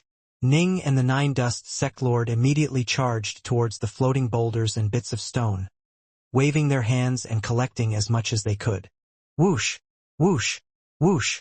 Although it was quite difficult to collect each of those rocks as they were all incredibly heavy, in the end it was still possible to store them within an estate world. Master! Master! I can no longer sense my clone. The servant within Ning's estate world, who was responsible for maintaining contact with the Bright Shore Kingdom, suddenly sent a frantic mental message to Ning. Right? Ning, however, was quite calm. He had sensed long ago that this was an extraordinary place. In truth, as soon as the teleportation had begun, he almost instantly lost contact with both his primal twin and his avatar. The last time something like this had happened, he had gone into the alternate universe. Two figures could be seen darting through the blazing flames within that stone corridor, collecting the various stones that were hanging there in the air. A short while later, Ji Ning and the Nine Dust Sect Lord had completely collected all of the levitating stones as far as they could see. After collecting the final pieces, they turned to stare at each other with vigilance in their eyes. Our battle has resulted in both of us being trapped in this unknown region. It can be said that the ties of karma bind us together, but I don't even know your Taoist title, the Nine Dust Sect Lord said. I am Dark North. Ning revealed a smile. Given our current situation, there's no need to continue hiding things from each other. I trust you know much more about this place than I do, Lord of the Nine Dust Sect. The Nine Dust Sect Lord shook his head. I really know nothing about this place. Oh, Ning raised an eyebrow. Well, it truly is an odd place. Ning scanned his surroundings as he spoke. These flames, I can't even tell what type of flames they are. I can't recognize the stone here either. Even my God sense and my heart force are constrained, preventing me from exploring any further. Quite. The Nine Dust Sect Lord had a solemn look on his face as well as he scanned the area, a restless feeling in his heart. Suddenly, whoosh, a fiery armored figure suddenly flew out of a turn in the tunnel ahead of them. This humanoid figure's entire body was brimming with flames, and his hair was a blazing red color as well. Eh? Ning and the Nine Dust Sect Lord simultaneously turned to look at the blazing figure. The two of you truly are daring, to have infiltrated your way to this place without anyone noticing. The humanoid figure spoke in a cold, piercing voice. For me to end up stumbling into you too. It seems my luck today is quite decent. Prepare to die.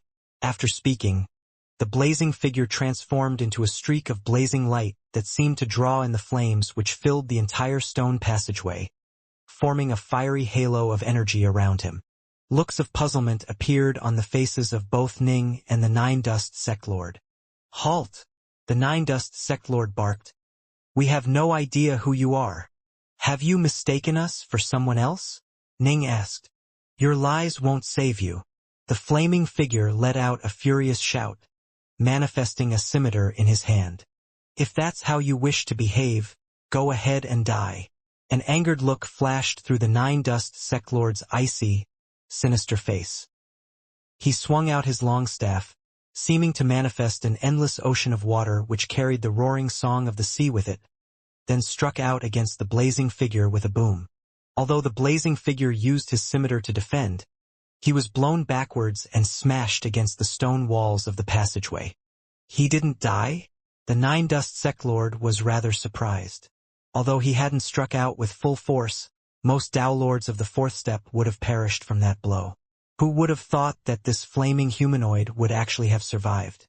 It seems you are fairly strong, the fiery figure growled. Good. The stronger you are, the better. After I kill you, it'll feel even better when I feast on your corpses. Die! Feast on me? The Nine Dust Sect Lord said furiously. Die, you imbecile! This time he used his staff to strike out with full force. Boom! The long staff caused cracks in space to appear around it as it struck forwards, the power of the blow causing the entire area around them to shake and tremble. This blow was not just fast and savage, it also seemed to carry the cadence of the waves of the ocean, moving sometimes fast and sometimes slow. The flaming creature sought to defend against this attack, but its scimitar wasn't even able to touch the long staff. The head of the long staff smashed directly against the fiery creature's chest, and it was like the heavens themselves had crashed down upon him. The flaming creature instantly let out a frenzied scream, and with a boom, the creature's body instantly blew apart. Imbecile! The Nine Dust Sect Lord showed no mercy at all, striking a second time with his long staff with the intention of completely annihilating its shattered body. Whoosh! The long staff swept out, completely smashing apart the shattered remnants of the creature's body and dispersing it into flames once more. Kill me? You want to kill me? You aren't able to kill me! A furious voice rang out as a large amount of the flames within the stone corridor gathered together and almost instantly reformed into the flaming humanoid. He still wore that armor around him, and his scimitar was completely undamaged as well. What? Ning had simply been observing with interest, but now his face began to turn pale. He didn't die? His body was completely shattered, but he still didn't die. For normal cultivators, once their bodies were completely destroyed, they would lose their lives. Only unique types of cultivation could result in unkillable forms, such as the virtually indestructible Darkness Incarnate form of Dao Lord Kongsan. Palace Lord Dawnstar was far more powerful than Kongsan. Kongsan was just barely comparable to ordinary Eternal Emperors, while Palace Lord Dawnstar was able to kill them with ease. The difference in power between the two was obvious, and yet, due to having an unkillable form, Kongsan could be ground into dust but then transform into Darkness Incarnate, ensuring that he didn't die. Very few people had techniques like this, and it was this technique which made Kongsan so famous. An unkillable form? The Nine Dust Sect Lord had a look of shock on his face. Not just an unkillable form, he's also able to harvest the flames floating around in this region. Ning frowned. His aura didn't weaken in the slightest. Ahahaha, the two of you are dead meat. The flaming creature once more charged towards them, an angry howl escaping his lips. Let me give it a try, Ning barked. All right, you go. The Nine Dust Sect Lord wasn't certain in his own chances to succeed. Ning wielded just a single sword, raising it up high with all 6 arms clutching it by the hilt. Destroy! The entire region began to tremble and shake. It was like a volcano was building up its power, preparing for a final explosion. Ning's swordlight suddenly slashed through the air, chopping down furiously upon the flaming creature's form. Boom! This was Ning's most savage and most dominating strike. It caused the creature's entire body to shudder, then completely break apart. 9 novescence arts go. With but a thought, Ning sent 9 dragons of energy flying out of his body. Rumbling, they transformed into a chaotic yin-yang sword domain and furiously ground away at the scattered bits of the flaming creature's body. The creature's body quickly dissipated into flames, but the 9 novescence arts completely covered the entire area with their domain, continuously extinguishing the flames. After a very long period of time, the mysterious flames in the area were finally and completely extinguished. Dead. Ning dispelled his 9 novescence arts. That took forever. The 9 dust sect lord nodded slightly. Suddenly, a spark appeared in the air in front of them. The spark quickly grew in size, transforming into a towering conflagration that then once more coalesced into that blazing, flame-covered humanoid figure.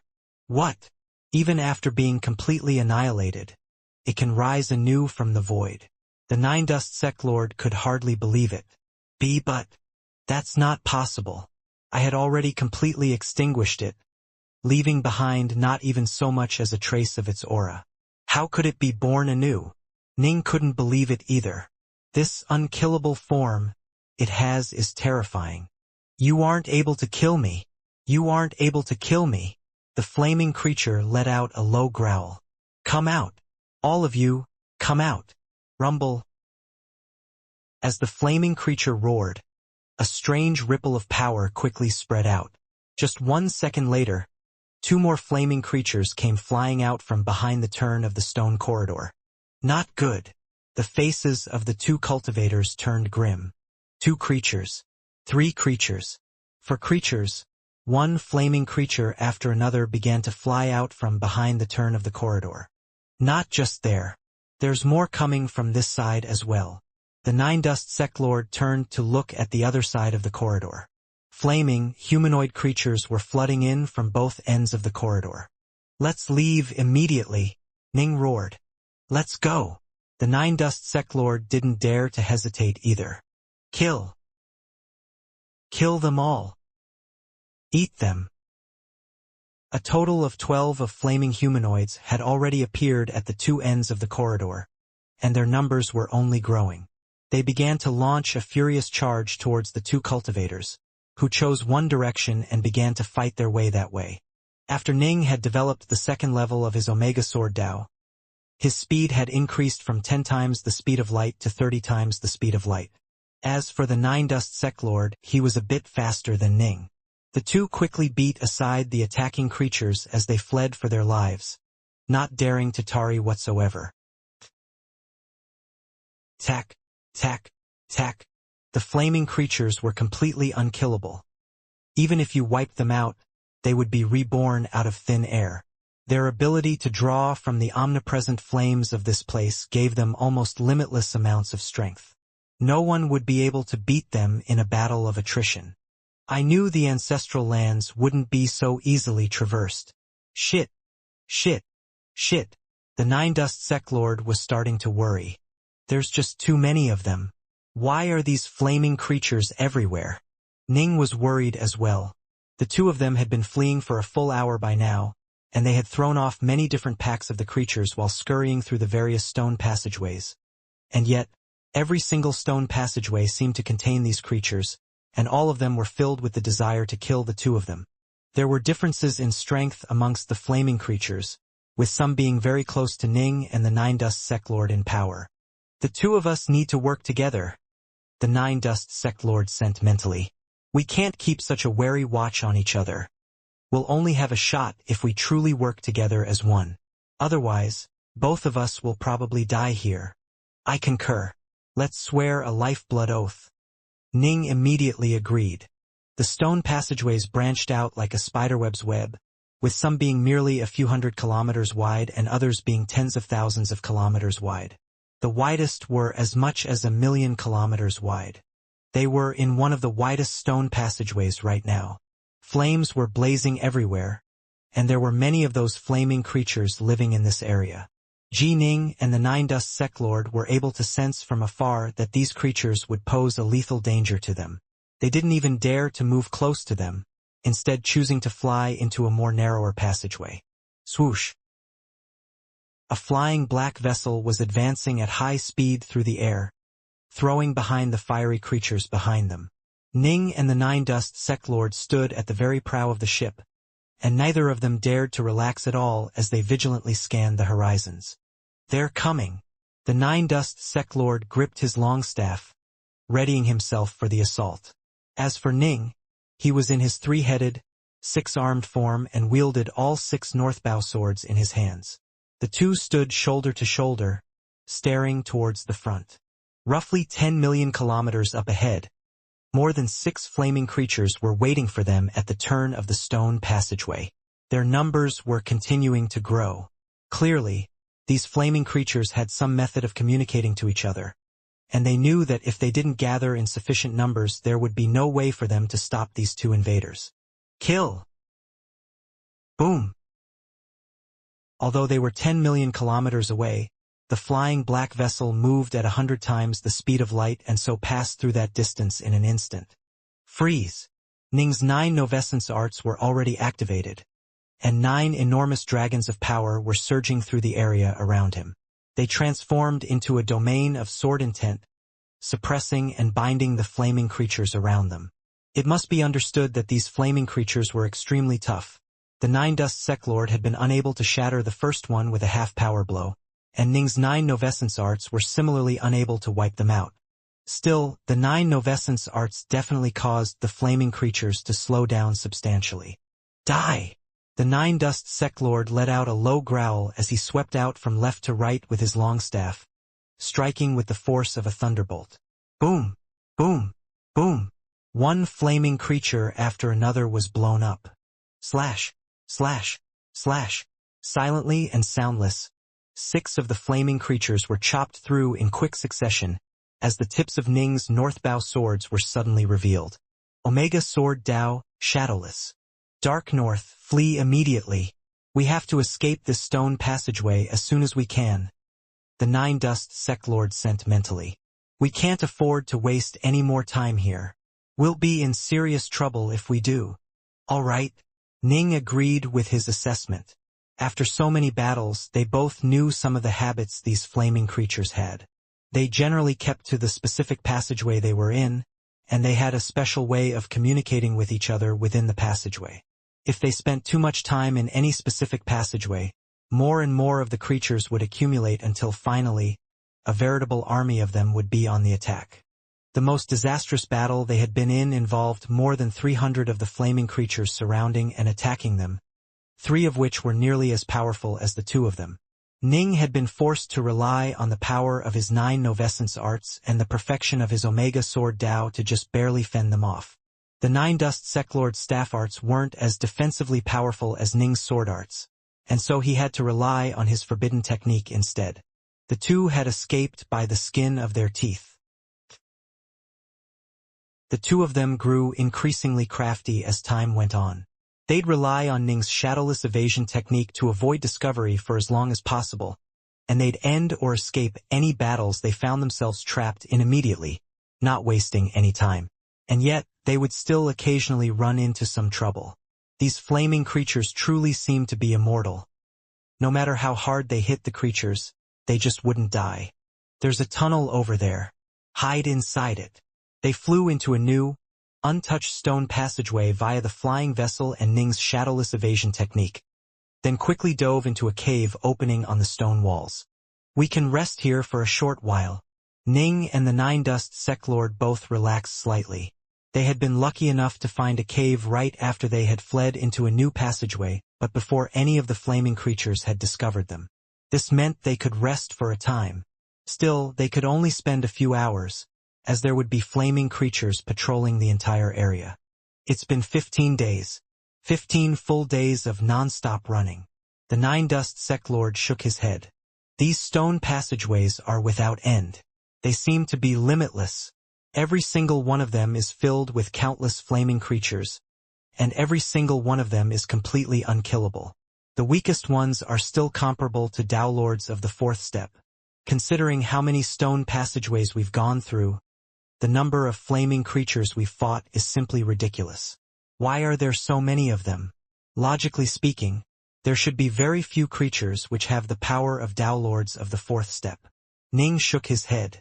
They probably aren't actual living creatures, right? The Nine Dust Sect Lord nodded. I was about to say the same thing.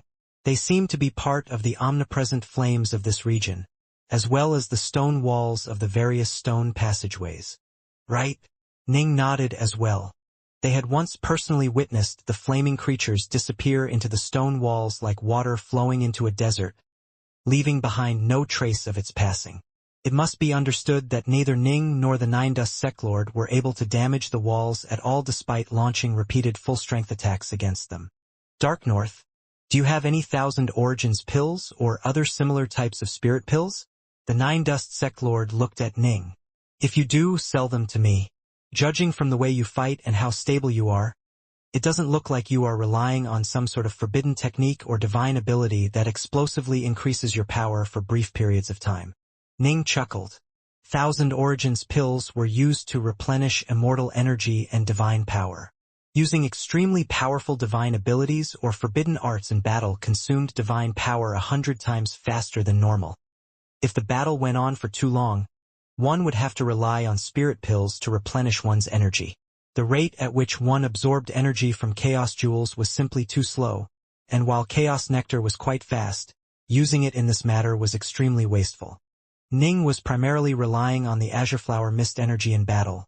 At most, he would also use the 3 heads, 6 arms divine ability, and so very little of his divine ability was used up. As for the Azure Flower Mist energy, it was also consumed very slowly, allowing him to replenish it with Chaos Jewels alone. As a result, he didn't need to rely on using spirit pills to replenish his energy. But of course, when the Nine Dust Sect Lord unleashed his full power, he remained a bit stronger than Ning. There was nothing Ning could do about this. The Azure Flower Mist energy simply couldn't be used to execute divine abilities. Are you jealous of my sword Dao? Ning smirked. Your sword Dao is indeed formidable. It can be all but described as flawless and perfect. We encountered several dangerous situations earlier, but you were able to perfectly defend against all of them. I, however, was forced to rely on my divine abilities and forbidden arts. The Nine Dust Sect Lord looked at Ning. For once, he was willing to give up a bit of his face. I imagine you've used up very few of your spirit pills. Sell some to me. I'll pay double the normal price. Ning shook his head. 5 times the normal price, the Nine Dust Sect Lord said hurriedly. Ning just looked at him. 10 times. The Nine Dust Sect Lord gritted his teeth. Dark North, don't go too far. Ah, forget it. I'll sell it to you for 10 times the normal price them. I was planning to wait until you were really panicking, then sell them to you at 100 times the normal price. Ning let out a teasing smile. To sell a spirit pill at 100 times the normal price when the buyer was in mortal danger was quite common. Ning actually had more than 10,000 Origins pills and Chaos Spirit pills. He had acquired all of them from the deceased Tao Lord Kongsan, as Ning himself had never used them before. The 1,000 Origins pills were somewhat cheap. Each of them were normally worth around 1,000 cubes of Chaos Nectar. As for Chaos Spirit pills, they were worth 10 times as much. The two completed their trade. The Nine Dust Sect Lord spent 30 million cubes of Chaos Nectar to buy some of Ning's spirit pills. Finally, he let out a sigh of relief. With these spirit pills on him, he would be able to use his powerful divine abilities without fear. In truth, he still had a good number of spirit pills on him, but who knew how long they would be stuck in this place for? These flaming creatures really did seem to be all but endless, and he was forced to use his forbidden arts whenever they ran into a bit of trouble. Otherwise, they'd be swarmed and overwhelmed by the things. Ning was different. Although he couldn't use any divine abilities, the unscrutableness of his Omega Sword Dao allowed him to easily escape his foes, and the soul-heart stance of his Omega Sword Dao ensured that the creatures found it nearly impossible to actually reach Ning. "Oh right, Nine Dust, you haven't told anything me about yourself yet," Ning said. "All I know is that you are the sect lord of the Nine Dust sect, and a new one at that. But what did you do before becoming the Nine Dust sect lord? I've never heard of you before. It's odd that such a powerful Dao lord as you suddenly appeared out of nowhere, and you don't exactly seem to be the low-key type. You want to know more about me?" The Nine Dust sect lord glanced sideways at Ning, then said smugly, "I'll tell you the truth. I'm actually just a Dao lord of the third step." "A Dao lord of the third step?" Ning was surprised. How could a Dao lord of the third step be this strong? Didn't that mean that it was all but guaranteed he would be the equal of Dao Lord Dawnstar once he reached the fourth step? "But your divine body?" Ning frowned. The Nine Dust sect lord's divine body had an aura of tremendous power, and it was far stronger than the bodies of most Dao lords of the fourth step. It was highly unusual for a Dao lord of the third step to have a divine body with such a powerful aura. "Are you some sort of aberrant or—" "Humph. Those aberrant special life forms are nothing. I am an ancient cultivator, the most perfect type of creature to ever exist," the Nine Dust sect lord said. Ning was surprised. Although the ancient cultivators were one of the 6 major organizations in the Endless Territories, they were incredibly few and rare in number, on par with the Brightshore Imperials of the Brightshore Kingdom. He didn't expect that the Nine Dust sect lord would turn out to be an ancient cultivator. As you'll find out soon enough, this is one of the ancestral sites left behind by the ancestors of my race. The Nine Dust sect lord looked at Ning. "I'm afraid, Dark North, that you won't be able to gain anything at all from this place, given that it was left by my ancestors for members of my ancient race." "An ancestral site of the ancient cultivators?" Ning was slightly startled for a moment, then smiled. "No wonder you insisted on attacking the East Road sect, and were able to discover the Void Pathway right away." "Eh?" The Nine Dust sect lord glanced at Ning with surprise. "You don't seem to be frightened at all. Since this place was left behind by my ancestors, any treasures or legacies here will probably fall into my hands. As for you, you might even die here. What's the point of being afraid?" Ning said casually. Since they had already come here and were unable to flee, the only choice they had was to face everything head-on. Besides, it's too early to speculate as to which one of us will be the one to die. You were the one getting your rear kicked by those flaming beasts. Ning looked quite relaxed. The Nine Dust sect lord really was rather amazed at Ning's calm aplomb. He hadn't revealed the truth previously, but now that both sides had sworn a binding oath to enter into an alliance and to not attack each other or plot against each other, the Nine Dust sect lord was finally willing to divulge the secret of this being an ancestral site for him. As he saw it, towards the end Ning would still find out, so long as he survived. "Right? Nine Dust, did you just say that you ancient cultivators were the most perfect creatures in the universe? But based on what I've heard, the top-tier aberrant life forms like the Brightshore Imperials are on par with you ancient cultivators," Ning said. "Humph." The Nine Dust sect lord let out a snort. "Aberrants? They are nothing more than a random, motley collection of freaks which were born out of the primordial chaos. There's far too many breeds of them, which is why they are just collectively known as the aberrants. How could that motley collection of freaks be compared to us ancient cultivators? Just mentioning us in the same breath is an insult to us. As for the Brightshore Imperials, they are a race of chaos godbeasts that have been around just as long as we have. I suppose they could just barely be considered our peers. But if we really were to compare our two races, they are still significantly inferior to us." "Chaos god beasts?" Ning was startled. Although he was a member of the Brightshore Kingdom, he knew very little regarding the Brightshore Imperials. "It seems that you are unaware of many secrets, most likely because you haven't been a Dao Lord for long," the Nine Dust sect lord chuckled. "The Brightshore Imperials consider this information to be a source of humiliation. There's naturally no way they would have told you about this. I, however, will." "Humiliation?" Ning was quite curious. Long, long ago, there were no such things as cultivators, and the various aberrant life forms had yet to learn how to cultivate either. Back then, the endless primordial chaos gave birth to 2 types of perfect life forms. The first type was humanoid in shape and was truly flawless. They were born with transcendent talent and tremendous comprehension abilities, and they became known as the Ancients. As for the second type, they were shaped like beasts and so became known as Chaos God Beasts. The Ancients were the first to discover and invent cultivation techniques. As a result, we became incredibly powerful and ended up unifying the endless primordial chaos and becoming its master. And this is why we are known as the Ancient Cultivators. A look of pride was on the Nine Dust Sectlord's face. Ning was quite startled. So the Ancient Cultivators were actually the first ones to create cultivation techniques? The Nine Dust Sectlord said smugly. As for those aberrant life forms, we held no interest in them whatsoever. The Chaos God Beasts, however, made for decent servants. We enslaved them and used them as our mounts, ordering them about as we pleased. What? Ning could hardly believe it.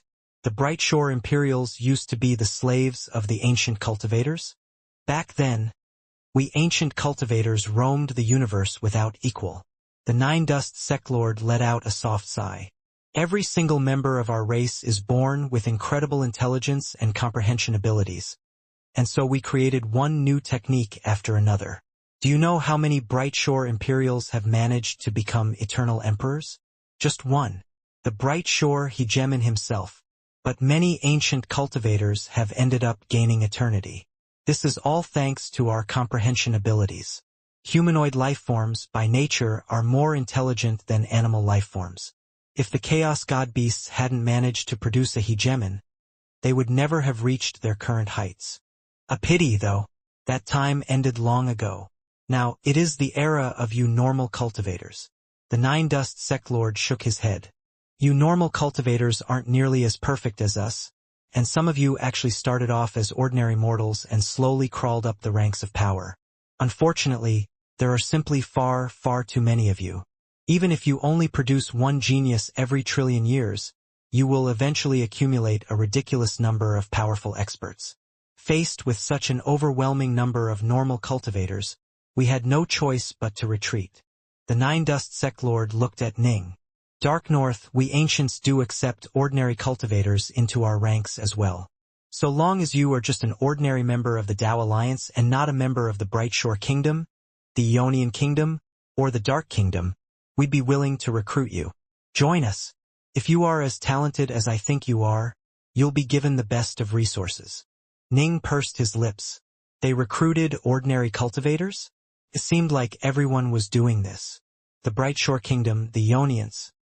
They were all recruiting as well, with quite a few ordinary world-level cultivators having been taken on by the Ionians in particular to serve as their lackeys. The world-level cultivators Ning had encountered in the All-God estate were mostly ordinary cultivators. Most of them didn't have any Ionian blood in them at all. Who would have imagined that the Ancient Cultivators were also recruiting? But it made sense. The Bright Shore Imperials, the Ionians, and the Ancients all had the same problem. They were too few in number. What do you think?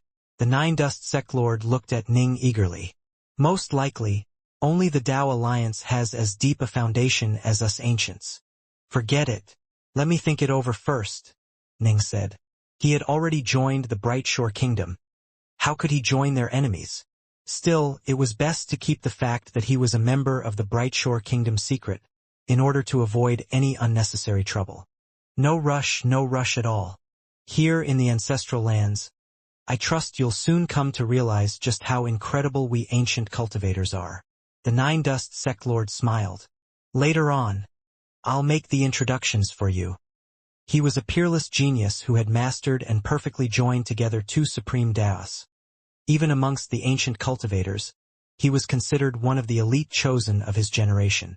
Long ago, a major power of the Ancient Cultivators had engaged in some divination for him, letting him know where he should go adventuring and where his destiny lay. However, in the end, the future would remain unknown. Numerancy divination could only allow you to see a few scraps and glimpses of the future. Time flowed on. Having officially joined forces together, Ning and the Nine Dust Sectlord continued to carefully travel through this mysterious region, going from one stone passageway to the next. There really seemed to be no end of them. The two of them spent another 3 full months trapped in this place. Thankfully, Ning had sold the Nine Dust Sect Lord a large number of spirit pills. Otherwise, the latter might not have been able to survive. Swoosh. On the final day of the 3rd month. Kill them. Kill them and eat them. A large group of the flaming creatures were in hot pursuit of a flying black vessel which was fleeing from them at incredible speeds while 9 awesome secret arts billowed around it, preventing anyone from drawing near. Whoosh! The black vessel flew into a different stone passageway. Eh? Ning and the Nine Dust Sect Lord were both startled. Moments later, a look of delight appeared in their eyes. Up ahead was an extremely large and empty area that was at least 100 billion kilometers in size. At the very center of this region was a planet that glowed with light and emanated an aura of endless might. There were no flames at all in this entire empty region. It must be remembered that thus far, every single place the two of them had passed through had been filled with those terrifying, omnipresent flames. This region, however, didn't have a single flame within it. Have we reached our destination? Ning murmured silently. This place may well be the place which the ancestors wished us to reach. The Nine Dust Sect Lord looked at the planet in front of him rather excitedly. During the past 3 months, all they had seen were stone passageways and endless flames. They had never encountered such a vast, empty region. 100 billion kilometers, and a planet in the center of it. The aura of power emanating off of this planet was so great that Ning and the Nine Dust Sect Lord both felt rather breathless. This place could very well be the endpoint. Kill! A group of flaming beasts burst out of the stone passageway, seeking to chase down the two of them. However, they suddenly began to slow down as they looked rather hesitantly at the distant planet in the center. The flames covering the bodies of the various creatures all seemed to die down slightly. Hurry up and kill them. Don't let them escape. The flaming creatures once more picked up the pace. Swoosh! The black vessel didn't hesitate at all as it flew straight towards the planet.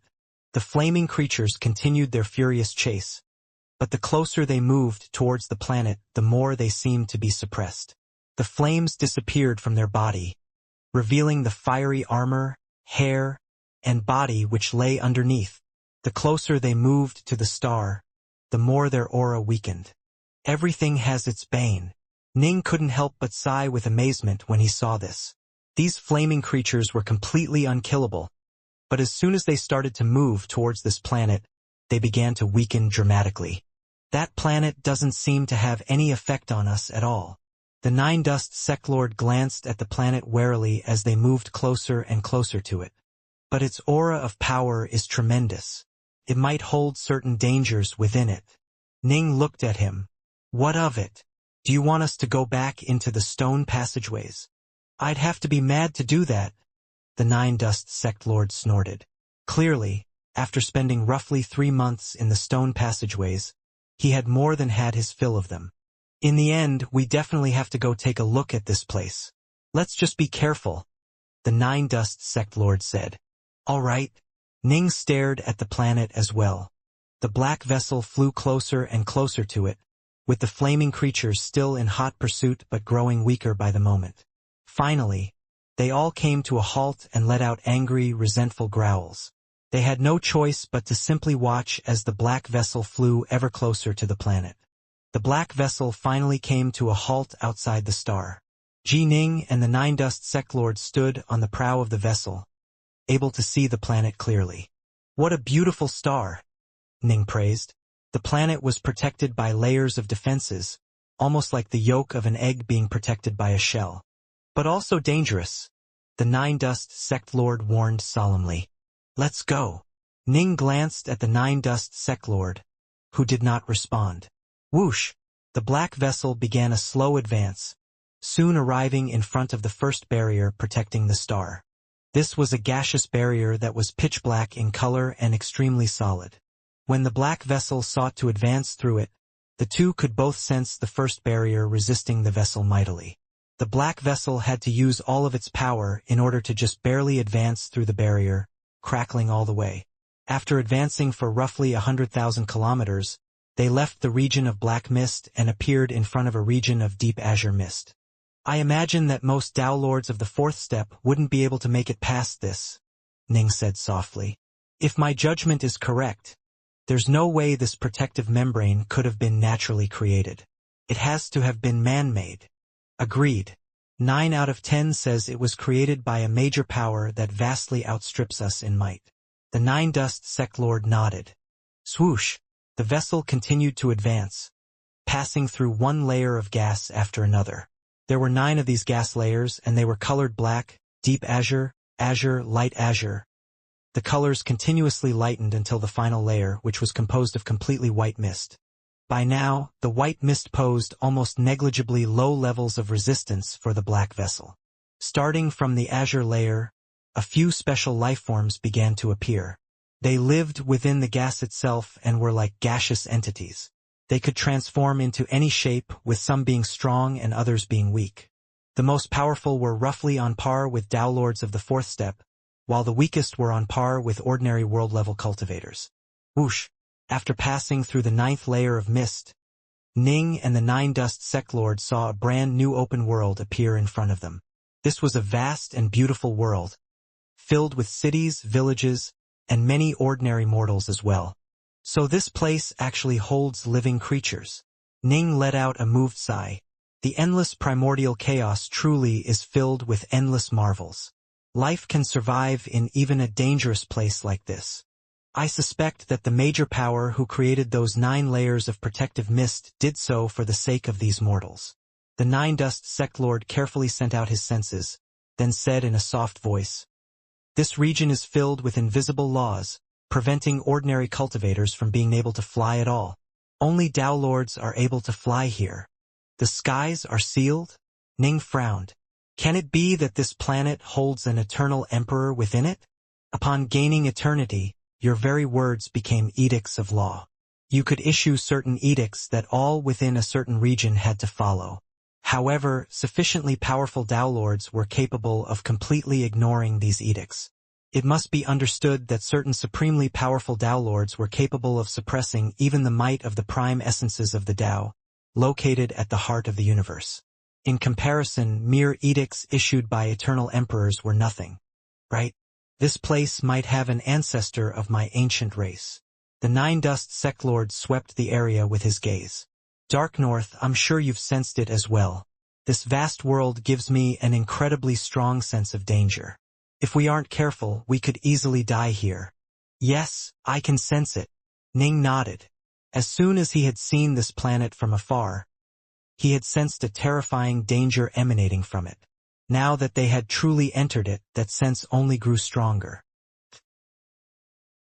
A total of 8 strange-looking 4-legged beasts were pulling a giant carriage through the grassy plains directly below Ning. Surrounding the carriage there were 300 valiant knights, all of whom were advancing at high speeds.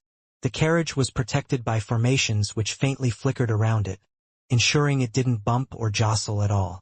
The carriage itself was 30 meters long and 24 meters wide.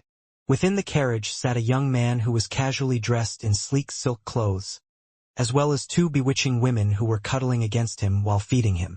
The youth casually ran his hands across the 2 women, toying with them. His eyes, however, had a faraway look in them.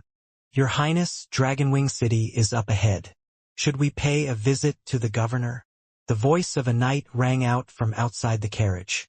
Although their lord had already informed them as to which experts they would visit on this journey, the young master wasn't the type to just do as he was told. There were 2 experts who he had declined to meet with thus far. "The governor of Dragonwing is one of my seniors, and has always treated me very well. We certainly must visit him." The youth chuckled. "Acknowledged," the knight said from outside. The youth inside the carriage caressed one of the women by his side, a dreamy look in his eyes. He murmured softly, "So this is the path which Father has arranged for me? I can already see what the rest of my life will be like. I really am not happy with it." Whoosh, whoosh. Suddenly, 2 figures appeared out of nowhere. One was a white-robed youth who bore a black sheath on his back, while the second was an icy-faced man. However, Neither the two women in the carriage nor the noble youth noticed them at all. The youth remained lost in his thoughts and pensively pondering his own future. This kid is one of the highest status figures without 1,000,000 kilometers of this place. He actually has 3 elder gods and 5 ancestral immortals guarding him, while he himself is also an elder god. And, judging from the way they address him, he should be a prince of some sort, the Nine Dust Seclord said. He probably knows more about this world than most. Dark North, shall you do the honors or shall I? I'll ask, Ning said with a smile. No one in the area was able to overhear their conversation. They were simply beings on completely different levels of existence. Although Ning had merely been an elder god when he left the 3 realms, he could now wipe out untold multitudes of elder gods and ancestral immortals with but a single breath. The two of them remained quite cautious. They didn't randomly start sending their godsense out to investigate, as this world was simply too dangerous for them. It must be understood that not even those innumerable flaming creatures dared to approach this region. If they were too rash, they'd probably die here. Thus, caution was the best decision. This was a principle which all Dao Lords followed when they were out adventuring. Both Ning and the Nine Dust Seclord stood at the very precipice of power amongst Dao Lords. They could be considered second-tier Dao Lords of the 4th step by now, comparable to ordinary eternal emperors in might. They naturally had to be cautious. The stronger you were, the more careful you had to be. In a place deep within the underground of this world.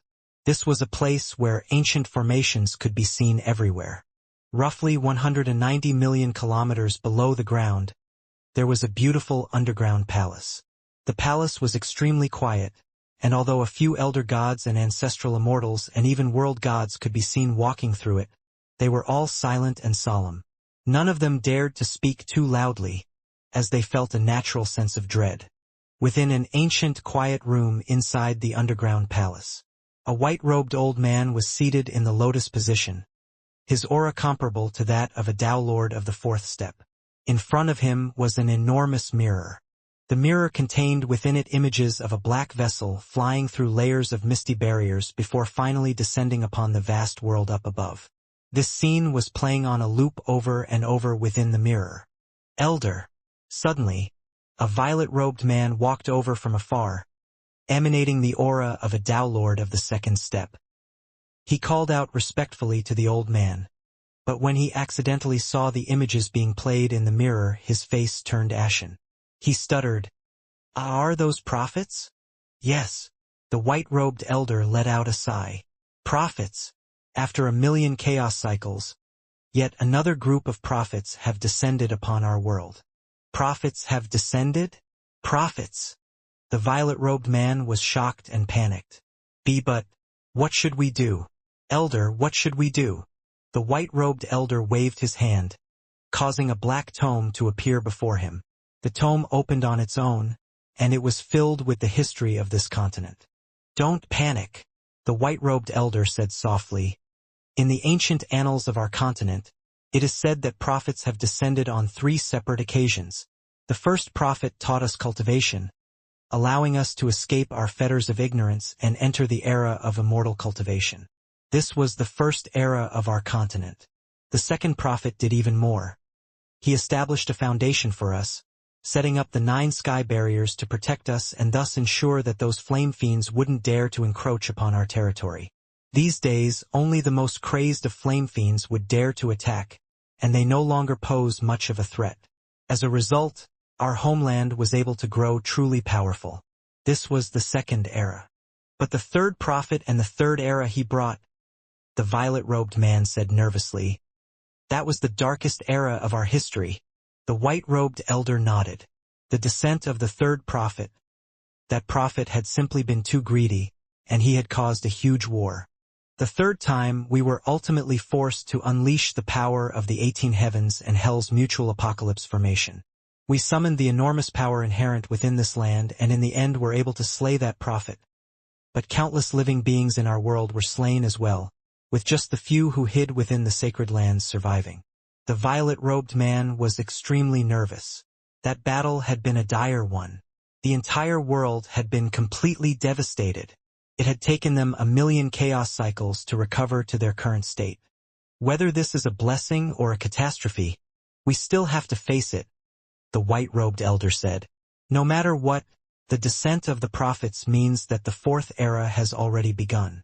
Inkmind, the task of making initial contact with those two prophets shall be yours.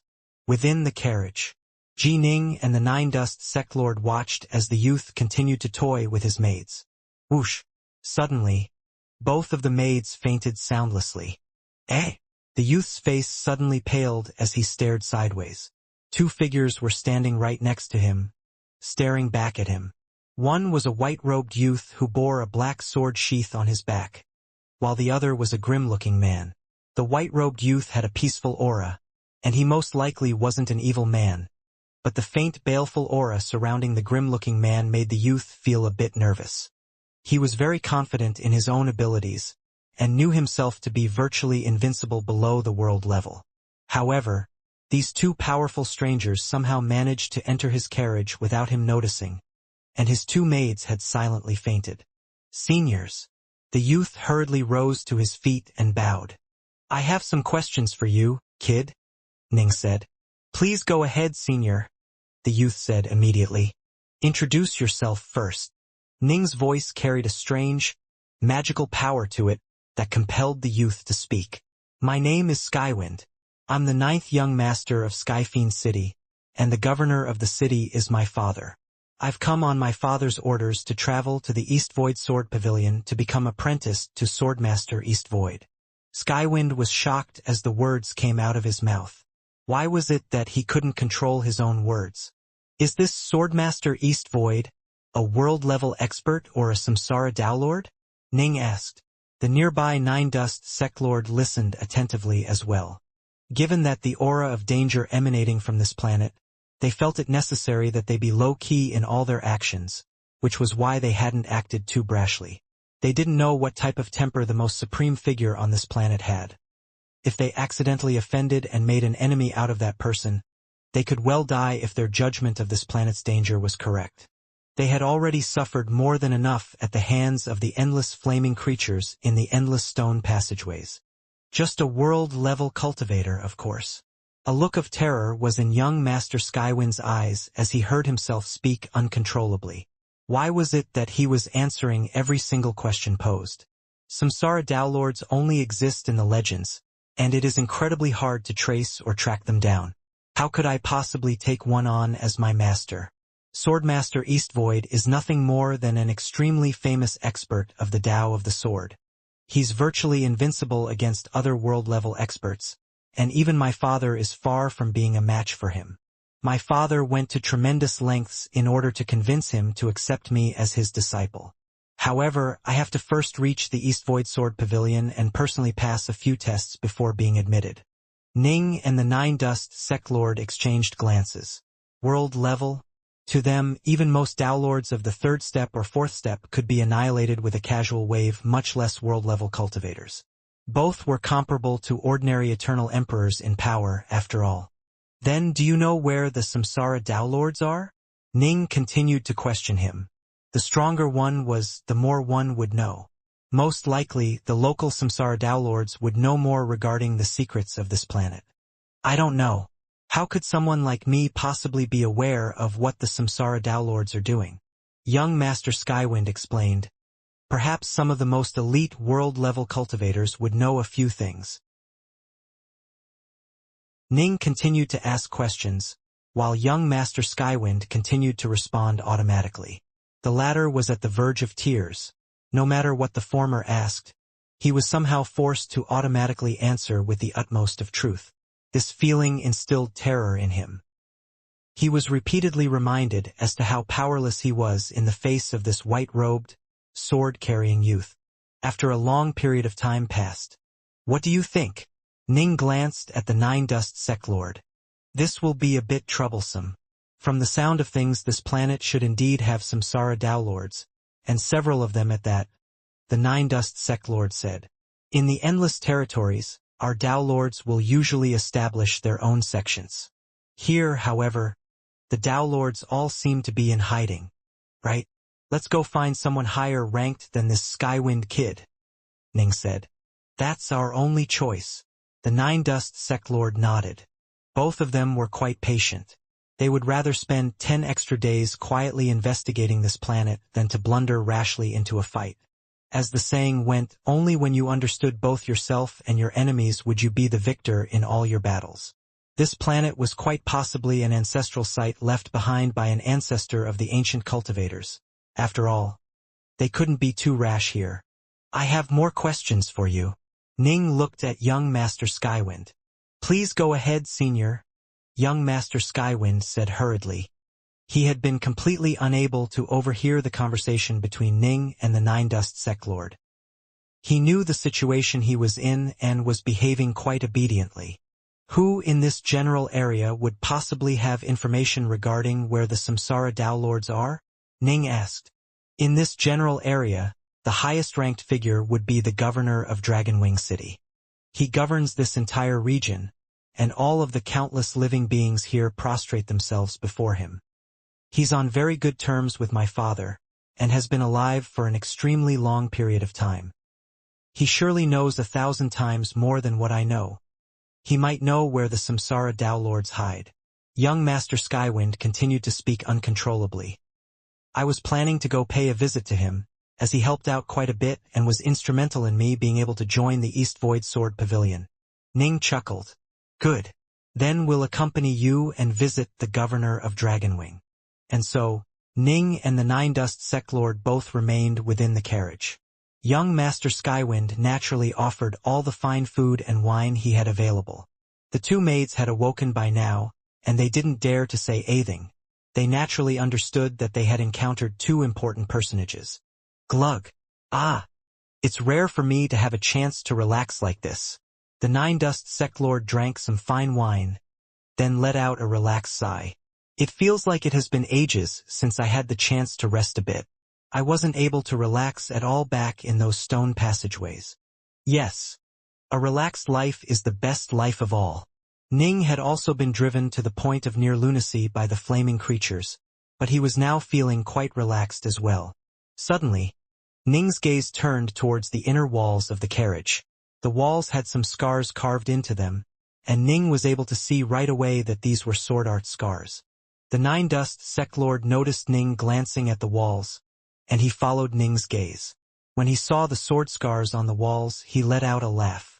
How could someone be so shameless as to put such crude sword arts on display? The nearby young Master Skywind instantly began to blush with embarrassment.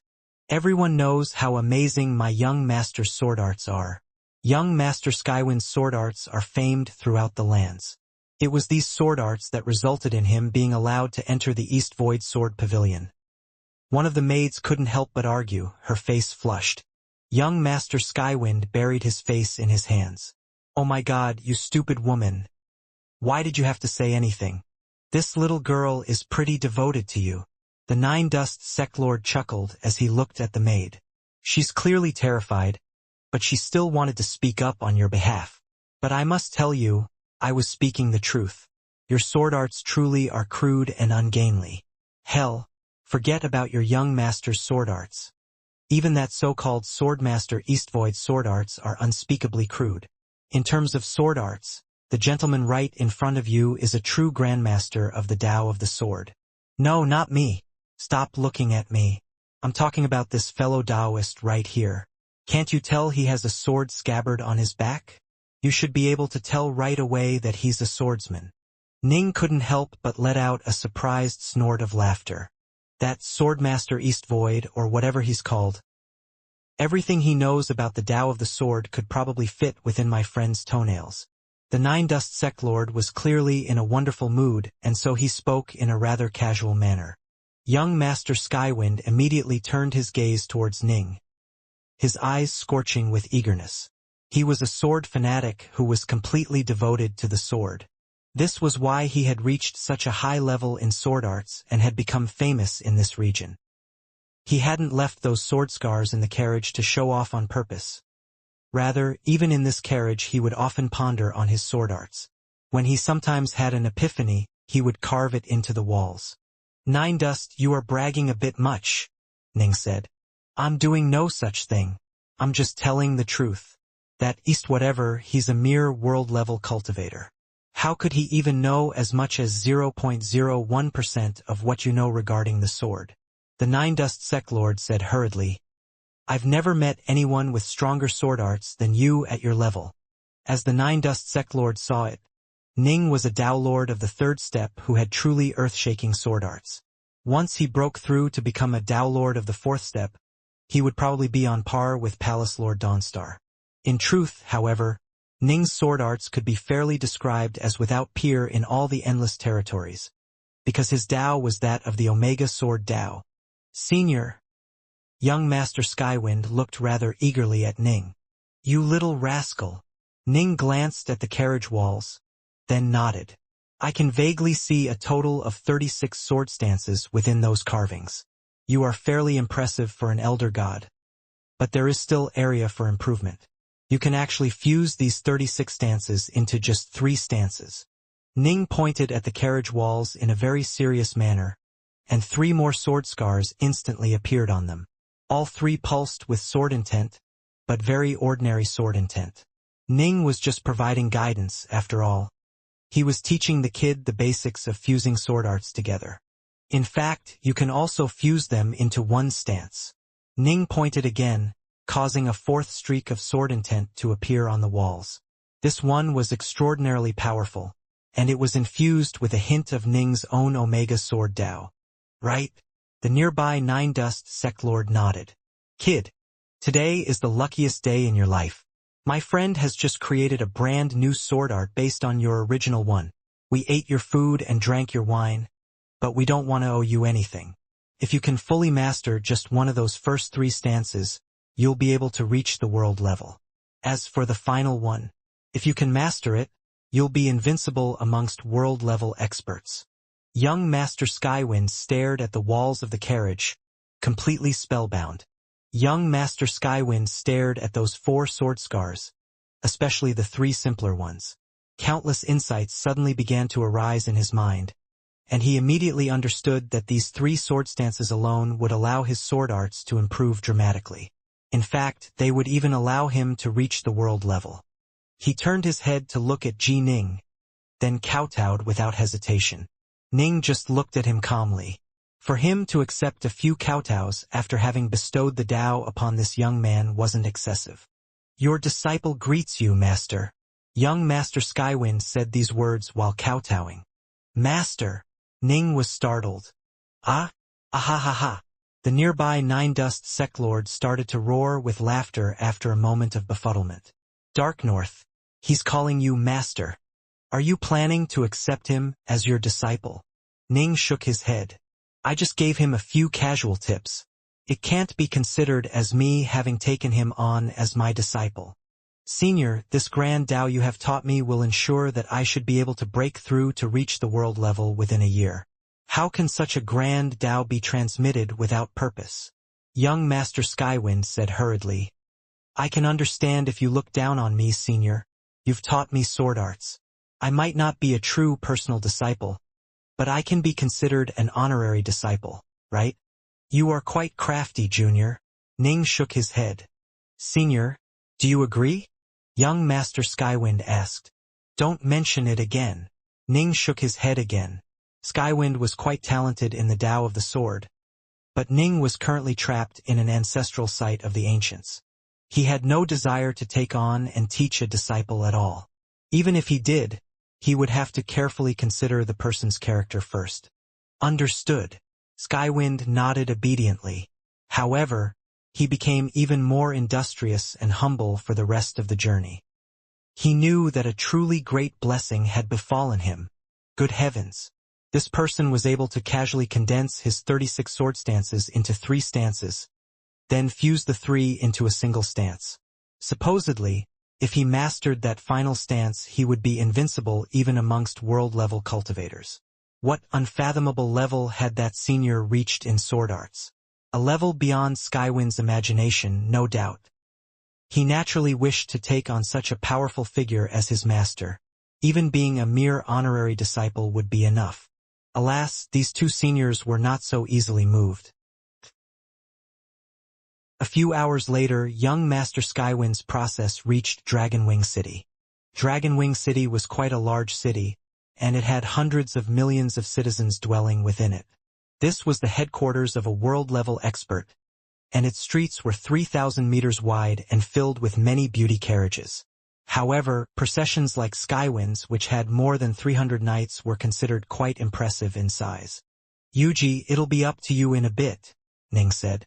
Don't worry, Master. Yuji was quite excited. Ning, Yuji, and the Nine Dust Sect Lord accompanied young Master Skywind as he entered the governor's estate. They went into a guest hall, and none of the guards or servants in the estate were able to notice the three Dao Lords in the slightest. The Dragonwing governor was a world-level cultivator who had been living for an extremely long period of time, and Ning really didn't have much talent in control. He was able to deal with Elder God Skywind simply because the disparity in power was absolutely overwhelming. Taking control over a world-level cultivator, however, would be a bit tougher. He might succeed, but if the cultivator had a very tough mind, he could very well fail. The Nine Dust Sect Lord had no talent in this regard either, and so in the end Ning chose to have Yuji handle things. Yuji was skilled in the Tao of control and charm, and for her to deal with a world-level cultivator was simplicity itself. Haha! Skywind, you came! Loud laughter rang out from behind the door. Moments later, a yellow-robed elder walked in, emanating the mighty aura of a chaos immortal. He did not, however, seem to be a world god as well.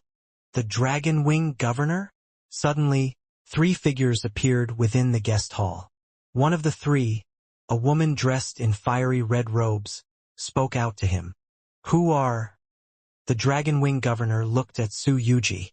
He went stiff, then his eyes slowly glazed over. Do you know where the Samsara Dao Lords are?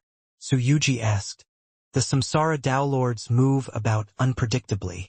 Although I've met one, I don't know where he lives, the Dragonwing governor said. Young Master Skywind watched with amazement. Good heavens!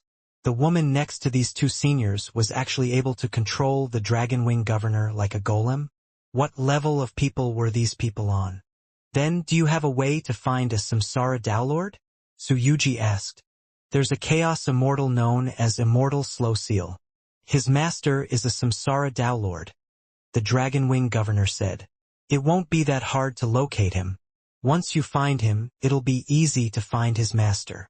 Ning and the Nine Dust Sect Lord revealed looks of delight. Still, this planet truly was strange. The Samsara Dao Lords were all in hiding. This was completely different from the Endless Territories. They all felt that there had to be some secrets hidden in this place. Only by finding the Samsara Dao Lords would they be able to discern the secrets of this world. Oh! Yuji revealed a look of delight. She then used a secret art and sent out a streak of light from her forehead, sending it into the Dragonwing governor's forehead. Divine runes glowed within the governor's eyes. A short while later, he regained consciousness, but a look of dread and fervor was now in his eyes as he looked towards Yuji. Greetings, mistress, the Dragonwing governor said respectfully. Ning immediately understood that Yuji must have taken full control over the Dragonwing governor. In the past, Feishian the Exalted was extremely talented in this regard, and she was able to allow even Dao Lords to obey her command. How long will it take for us to find Immortal Slow Seal? Yuji asked. Anywhere from a week to a month, the Dragonwing governor said. Yuji glanced at Ning and the Nine Dust Sect Lord. Ning said, Governor, you should immediately begin to search for Immortal Slow Seal. Once you find him, lead us to him immediately. Hear that? Yuji looked at the governor, who frantically nodded. Understood, the governor said.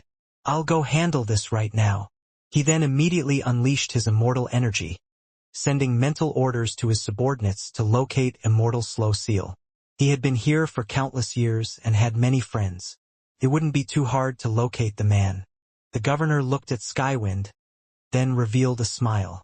Skywind, my dear nephew, I have to thank you. It was all thanks to you that I now have a chance to serve my new master. Once this matter ends, I'll dispel my secret art, Yuji said to Skywind. Please don't, mistress. I wish to serve you unto death. the Dragonwing governor said with agitation. Skywind was stupefied. The governor's memories and intelligence hadn't been affected in the slightest, but he now was filled with the utmost of loyalty and dedication towards Su Yuji. Ning and the others took up residence in Dragonwing City for now. They were all quite patient, and it was only through patience that they would ensure they would be able to survive this dangerous place. If they were impatient, they would die quick deaths. On the 5th day of them being in the governor's estate, whoosh! A giant azure bird that was 3,000 meters long was flying through the skies of Dragonwing City. A pavilion was located on top of the bird's back, and a simian-looking alien man was seated casually within the pavilion. He was surrounded by a large group of female servants, and one of them with the aura of an ancestral immortal was in his arms. "We've arrived at Dragonwing City, my pretty. The kid named Skywind is in that city right now," the alien man said with a chuckle. "I can't wait to see that look of rage and grief on his face," the woman said coquettishly.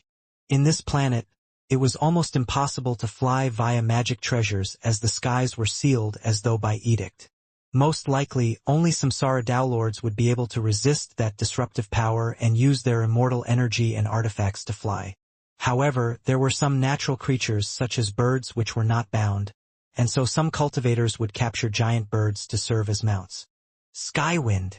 The alien man glanced downwards, then spoke out in a booming voice that was backed by his immortal energy and which shook the governor's estate. Soon, both the Dragonwing governor and young Master Skywind appeared in front of the courtyard. As for the giant bird, it slowly began to descend. "Brother Mountain Plume?" the Dragonwing governor said hurriedly. "Have you come to bring Skywind to the East Void Sword Pavilion? But the appointed date is more than half a year away. There was no need for you to come so soon." Skywind glanced at the sharp-lipped, ape-faced man within the pavilion atop the giant bird, and also at the violet-robed woman in his arms. When he saw the violet-robed woman, his face turned pale and a look of grief appeared on his face. "Skywind, this is Immortal Mountain Plume. He's the eldest disciple of Swordlord Eastvoid and has entered the world level already. In the future, he'll be your senior apprentice brother," the Dragonwing governor said. "You?" Skywind's gaze was focused on the violet-robed woman, who merely smiled coldly in response. "She's my woman.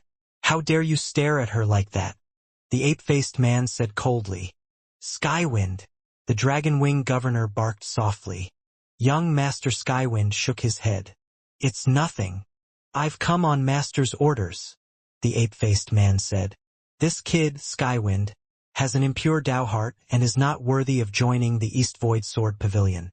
Kid, there's no need for you to waste your time going to the pavilion." "What?" the Dragonwing governor's face turned pale. He said hurriedly. "We already came to an agreement, and the Wind Fiend governor has already sent quite a few gifts. We only said we'd give him a chance. He'd only be formally accepted once he passed our tests." Clearly, the kid failed, the ape-faced man said coldly. "As for the Wind Fiend governor, who gives a damn about him? Would he dare go against my master's orders?" The Dragonwing governor had an ugly look on his face. As for young Master Skywind, he ground his teeth, furious at the insult to his father and heartbroken by that woman. This was the only woman he had ever loved, but it had all been nothing more than a sinister ploy. To this very day, she was still causing trouble for him. "Skywind, compared to Immortal Mountain Plume, you are absolutely nothing." The violet-robed woman leaned against the ape-faced man, then let out a cold smile. "You want to become Swordmaster Eastvoid's disciple? Stop dreaming. Go home and hide in your father's protective embrace. Become my master's disciple? Even if you knelt in front of me and begged to be my disciple, I wouldn't accept you," the ape-faced man said mockingly. Skywind's face grew even uglier to behold. "Endure it for now. Neither your father nor I can afford to make enemies out of the East Void Sword Pavilion," the Dragonwing governor sent mentally. On the other side of the governor's estate were Ning and the Nine Dust Sect Lord, who were sipping some wine alongside Su Yuji.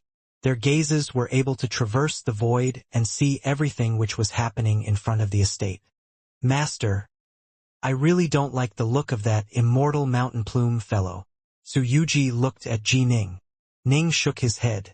No rush. He turned his gaze to the distant young Master Skywind, then began to scry the young man's destiny. It was quite difficult to scry the man's future, as he was an elder god who would soon reach the world level. To scry his future was extremely difficult. To scry his past, however, was fairly easy. The future had yet to happen. All things were possible.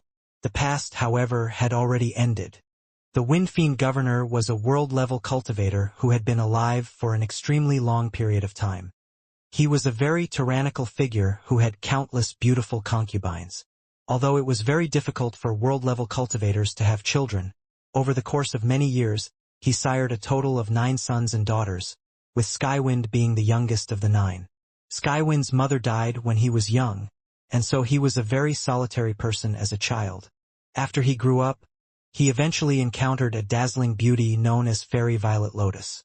Fairy Violet Lotus was warm and gentle towards him, causing him to feel that the world was truly a beautiful place. He immediately felt certain that she would be his Tao companion, his eternal Tao companion. Who would have thought that this most blissful period of his life would transform into a nightmare? The woman suddenly displayed an overwhelming level of power, crippling his cultivation base. She tortured him, sending his body into a hell of pain. But to him, the spiritual pain he suffered was far more nightmarish. His one and only love had transformed into nothing more than a cruel plotter. The only reason she had befriended him was to torment him to get back at the Windfiend Governor. Later on, the Windfiend Governor found his son, saved him, restored and repaired his body, then helped his son return to the path of cultivation. But from this day forth, young Master Skywind's heart was forever filled with hidden pain. In fact, he decided that he would never feel love towards another woman again. And so, he began to roam the world, adventuring through its mountains and rivers. The Windfiend Governor no longer held many hopes for his youngest son. He had always been a solitary figure, and he was very slow in cultivation. As a result, he chose to just let his son do as he pleased. Who would have thought that Skywind would suddenly take a liking to sword arts while out touring the world? He became completely infatuated with sword arts, taking on the natural world of heaven and earth as his master. He developed increasingly powerful sword arts based on the natural world and soared into the skies. In just 100,000 years, he reached the Elder God stage and was virtually invincible within it. What? Ning revealed a stunned look. What's wrong? Su Yuji and the 9 Dust Sectlord both looked towards Ning, puzzled. Nothing. But Ning was still unable to disguise his shock. This young Master Skywind had never trained under any master at all? He had learned from the workings of heaven and earth, yet had managed to reach his current level of cultivation? Previously, when the 9 Dust Sectlord had mocked his sword arts as unspeakably crude, that was in comparison to Ji Ning. In truth, Skywind had reached an incredible level for an elder god. He's actually this talented in sword arts? Ning glanced at the distant Skywind, then nodded slightly. And he's not a bad person. Ning cared more about character when considering whether or not to take on a disciple. Talent was of secondary concern. Let's leave. Immortal Mountain Plume and Fairy Violet Lotus retired into their pavilion atop the giant bird. While leaving, Fairy Violet Lotus glanced sideways at young Master Skywind, then smirked. You'll never recover from this. Young Master Skywind just looked at her silently. Although he felt pain in his heart, he bore no hatred for her. Even the most detestable of people had their own pitiable attributes. The reason why Fairy Violet Lotus had treated him like that was principally due to the great grudge she bore for the Windfiend Governor. Whoosh! The flying beast spread its wings, then departed. The Dragon Wing Governor shook his head and sighed upon seeing this. Skywind, Immortal Mountain Plume must have caused trouble in secret. He's Swordmaster Eastvoid's favored disciple. If he's insistent on causing trouble, it'll be impossible for you to be able to enter the Swordmaster's tutelage. It's fine, young Master Skywind said. But Father will be very disappointed once he learns this. Skywind, A voice suddenly rang out by Skywind's ears. Skywind was stunned to hear this voice. It was Ji Ning's. "Come to me immediately." Young Master Skywind didn't dare to tarry. He ran towards Ning's residence. Ning, Su Yuji, and the Nine Dust Sect Lord all sat down to eat and drink. Right at this moment, young Master Skywind came. He immediately bowed respectfully. "Greetings, seniors." "Skywind." Ning looked at him. "Senior." Skywind looked back at Ning. Ning smiled at him. "You've been wanting to become my disciple, yes?" Skywind was stunned for a moment, then was overjoyed and fell to his knees and kowtowed. "Your disciple greets you, Master."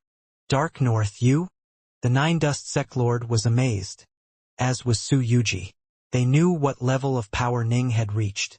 If he publicly announced in the Endless Territories that he was about to accept a disciple, countless world-level geniuses would fight over the chance. In fact, there were even some Samsara Dao Lords who would come apprentice themselves to him. Ning glanced at the Nine Dust Sect Lord and Su Yuji, then chuckled. "I wanted to take him on, so I did." Ning acted in accordance with his heart when he chose disciples. When he had been in the alternate universe, he had taken a liking to Green Bamboo Yangtuding and so had taken him on as his second disciple. When he saw the past of his third disciple, Skywind, Ning felt a hint of empathy for him. Skywind had been hurt by love, while Ning felt remorse and regret towards his own wife Yue. Skywind was incredibly talented in the Tao of the Sword, and so focused all of his efforts on it. Ning suddenly decided to give the kid a chance. "From this day forth you shall be my third disciple," Ning said. "Now that you are under my tutelage, you must obey my commands." "Understood," Skywind immediately said gratefully. Ning nodded, then stretched out a finger and waved it lightly. The tip of the finger tapped Skywind on his forehead. Instantly, a large amount of information poured into his mind. There were cultivation techniques, the Tao of the Sword. Everything was transmitted to him. The sword Taos which Ning transmitted to him were, respectively, the Blood Drop Sword Art, the Shadowless Sword Art, the Soul Heart Sword Art, the Yin-Yang Sword Art, and the Heavenbreaker Sword Art. Any of the five would allow him to become a Tao Lord. Ning also left behind two powerful types of sword intent. The first was of his first stage Omega Sword Tao, the second was of his second stage Sword Tao. These five sword arts can be merged together. Only then shall you see my true sword Tao. You should constantly meditate on these two types of sword intent. The amount you can comprehend, however, will be determined by your talent, Ning said. All cultivators had to walk their own paths if they wished to become a Tao Lord. Just teaching a few sword stances wouldn't be of much help, and so Ning went ahead and gave him two memories of Ning's own sword intent. Skywind was to meditate on them. Perhaps he would one day develop his own Tao of the sword. When you are in danger, you can even summon these two streams of sword intent forth from your mind. The first stream of sword intent is capable of slaying most Tao Lords of the third step, while the second stream is capable of slaying of ordinary Tao Lords of the fourth step. The sword intent is primarily meant to help you train in the Tao. Unless absolutely necessary, do not unleash them. Remember, all divine abilities and secret arts are outside sources of power. You can learn them, but you cannot abandon your own sword Tao for them. The Tao is the foundation of everything. Ning sent mentally.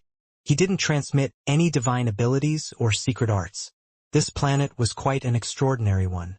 If his disciple wished to learn them, he could go adventure for them himself. And, to tell the truth, Ning really didn't have any good divine abilities or secret arts to pass on. The good ones he did have, such as the ones the deceased sword hegemon gave him, were not permitted to be taught to others. Ning was also correct in stating that the Tao was the foundation of all things. The more powerful your Tao is, the less meaningful those divine abilities, secret arts, and whatnot were. For example, when the Nine Dust Sect Lord used his divine ability, his divine power would instantly become 1,000 times more powerful than before. However, his actual combat strength would only increase fractionally. This was because the power of his Tao made up for most of his power in combat. If Ning became a Tao Lord of the fourth step, A single glance from him could cause ruinous damage. Thus far, he had merely reached the second stage Omega Sword Dao, but the power of his sword intent was more greater than his novescence water and could easily annihilate Dao Lords of the fourth step. Skywind swore a lifeblood oath not to disobey Ning's commands. After completely receiving Ning's transmitted memories, a new, vast Dao was visible before him. The two sword intents of an Omega Sword Dao. They would be lamps that guided him on his path of cultivation. "Thank you, Master," young Master Skywind said excitedly. These two streams of sword intent were too unfathomably profound. But the 5 sword arts formed a perfect circle that would guide him from all the way from being an elder god to becoming a Dao Lord. Every single stance was described in great detail, and it also explained the process by which Ning gained insight into these Daos. They were of tremendous use to him. "I won't get involved into your personal issues. You'll have to handle everything," Ning said. "Understood," Skywind said. He did indeed have some things he wished to do, but in the past he was too weak. "Now, also, you need to stay by my side for a period of time," Ning said. "If you have any questions, I can answer them for you." Sooner or later he would leave this place. He certainly couldn't take this new disciple with him when he did, as each had their own paths to walk. This was how Ning treated his disciples. Take his second disciple for example. After transmitting the Tao to him, Ning immediately disappeared. That second disciple lived in a fairly ordinary mortal world, after all. This third disciple lived in a somewhat more powerful planet, and so Ning had left those 2 streams of sword intent to ensure that he would be protected while he was weak. As for afterwards, whether he lived or died would be up to him. 9 more days went past before the Dragonwing Governor finally found traces of Immortal Slow Seal. "Master!" The Dragonwing Governor hurriedly came running to report to Su Yuji, Ji Ning, and the 9 Dust Sect Lord. Immortal Slow Seal is currently a guest at the Hidden Sea Palace, roughly 100 million kilometers from this place. He's quite some distance away. It'll probably take us some time to get there, and so I've made the arrangements for transport birds and mounts to be prepared for us. We can head out whenever. We'll head out right now. Ji Ning rose to his feet, then waved his hand and caused a black flying vessel to appear next to him. "We'll fly over?" Skywind and the Dragonwing Governor were rather speechless when they saw the vessel. It must be understood that this planet was bound by the edicts of an eternal emperor, and the invisible laws made it so that only Samsara Dao Lords were just barely able to fly. Samsara Dao Lords, however, were incredibly rare. Neither of the two had ever truly flown in the air before using magic treasures before. At most, they had flown on the backs of giant birds. "Move it!" Ning, Su Yuji, and the 9 Dust Sect Lord were already aboard the vessel, and they barked impatiently to the others. Why yes. The Dragonwing Governor excitedly followed after them, and Skywind was similarly unable to disguise his excitement. Swoosh! The black vessel burst into the skies, then immediately disappeared without a trace. Ning and the others had long ago acquired a local map of this planet from the Dragonwing Governor. They knew where the Hidden Sea Palace was located, and the planet itself wasn't that large.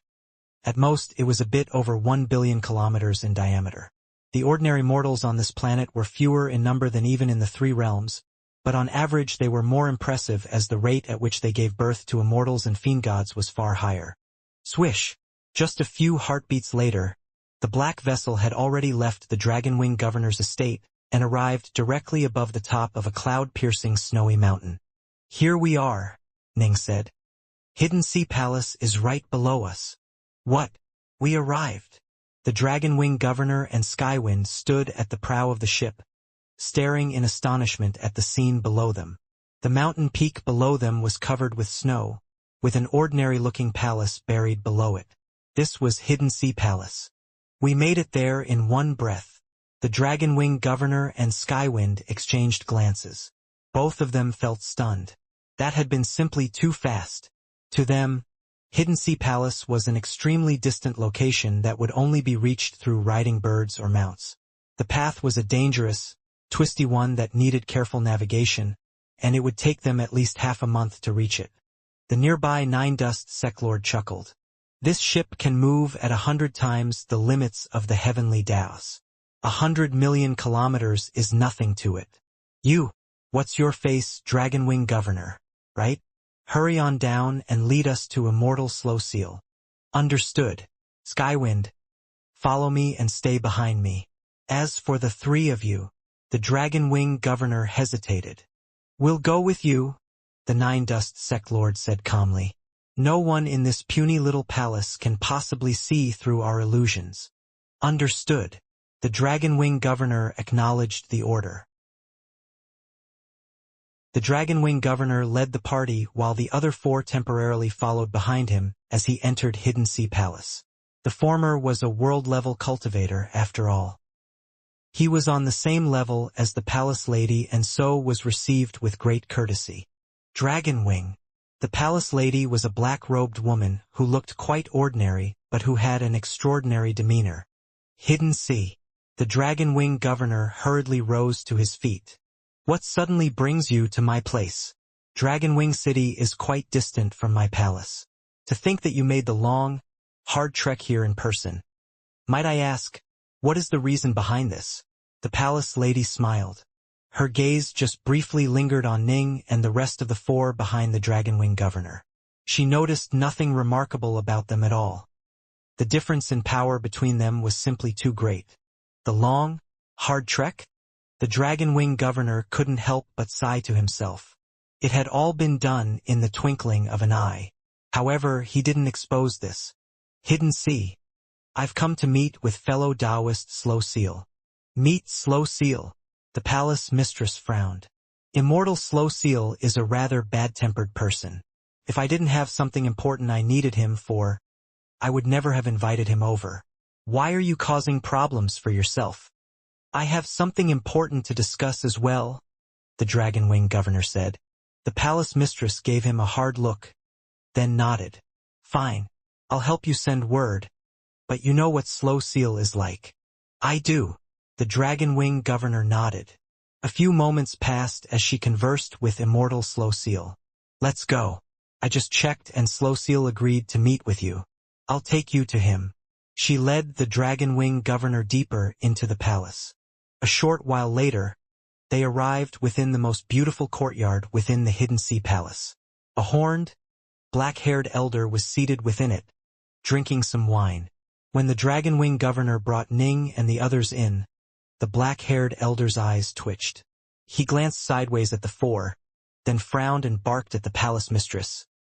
Hidden Sea, bringing in Dragonwing is one thing, but why have you brought in a group of juniors? I'm to blame for that. The Dragonwing Governor hurriedly smiled. It has nothing to do with Palace Mistress Hidden Sea. The Palace Mistress just stood there silently. She knew quite well that Immortal Slow Seal was doing this to knock the Dragonwing Governor down a few pegs. Humph! The black-haired elder let out a snort. Throw these juniors out. But the Dragonwing Governor was stunned. As for Ning, Su Yuji, and the Nine Dust Sect Lord, they revealed looks of resignation. Ugh! The Nine Dust Sect Lord let out a sigh, and as he did an invisible aura of power blasted out from around him, causing Skywind, the Dragonwind Governor, the Hidden Sea Palace Mistress, and Immortal Slow Seal to all feel their hearts quiver. The entire world seemed to have turned silent. Heaven and earth had both vanished, leaving nothing else save his voice. I wanted to resolve this peacefully and have a nice chat with Immortal Slow Seal's master. The Nine Dust Sect Lord shook his head. I didn't imagine him to be such a fool. It seems we'll have to do things the hard way. Ning and the others had indeed been planning on doing things peacefully.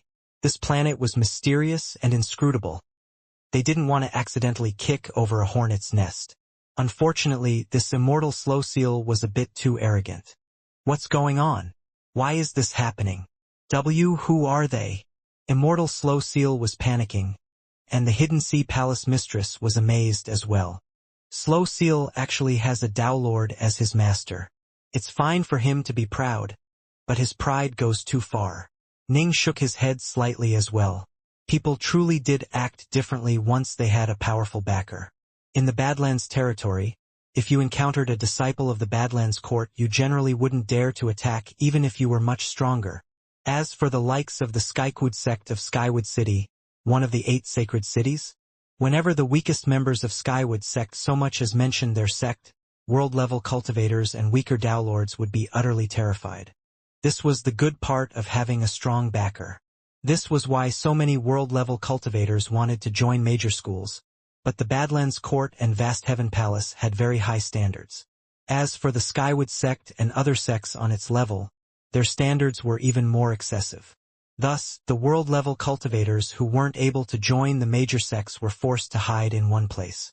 When trouble came knocking, they had no choice but to fight head-on. And if they failed, they would die.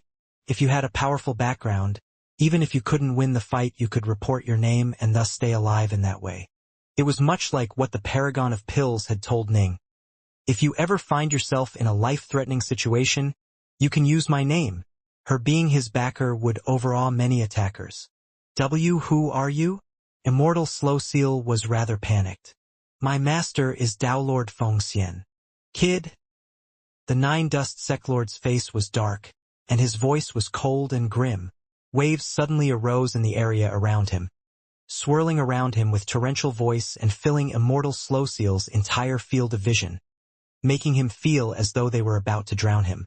The power held within the waves caused Immortal Slow Seal to feel a sense of endless terror. Horrified, Slow Seal immediately produced a jade talisman, then crushed it with a cracking sound. My master is going to arrive soon. Don't do anything crazy, Immortal Slow Seal said, terrified. Ha ha ha. The Nine Dust Sectlord started to laugh. Ha ha. Ning started to laugh as well. Nine Dust, I thought we'd have to threaten him a bit before his master would arrive. I never would have thought he'd panic so badly that he'd immediately crush a Dao Seal to summon his master. I was planning to torment him a bit. Now it seems he's quite a clever boy.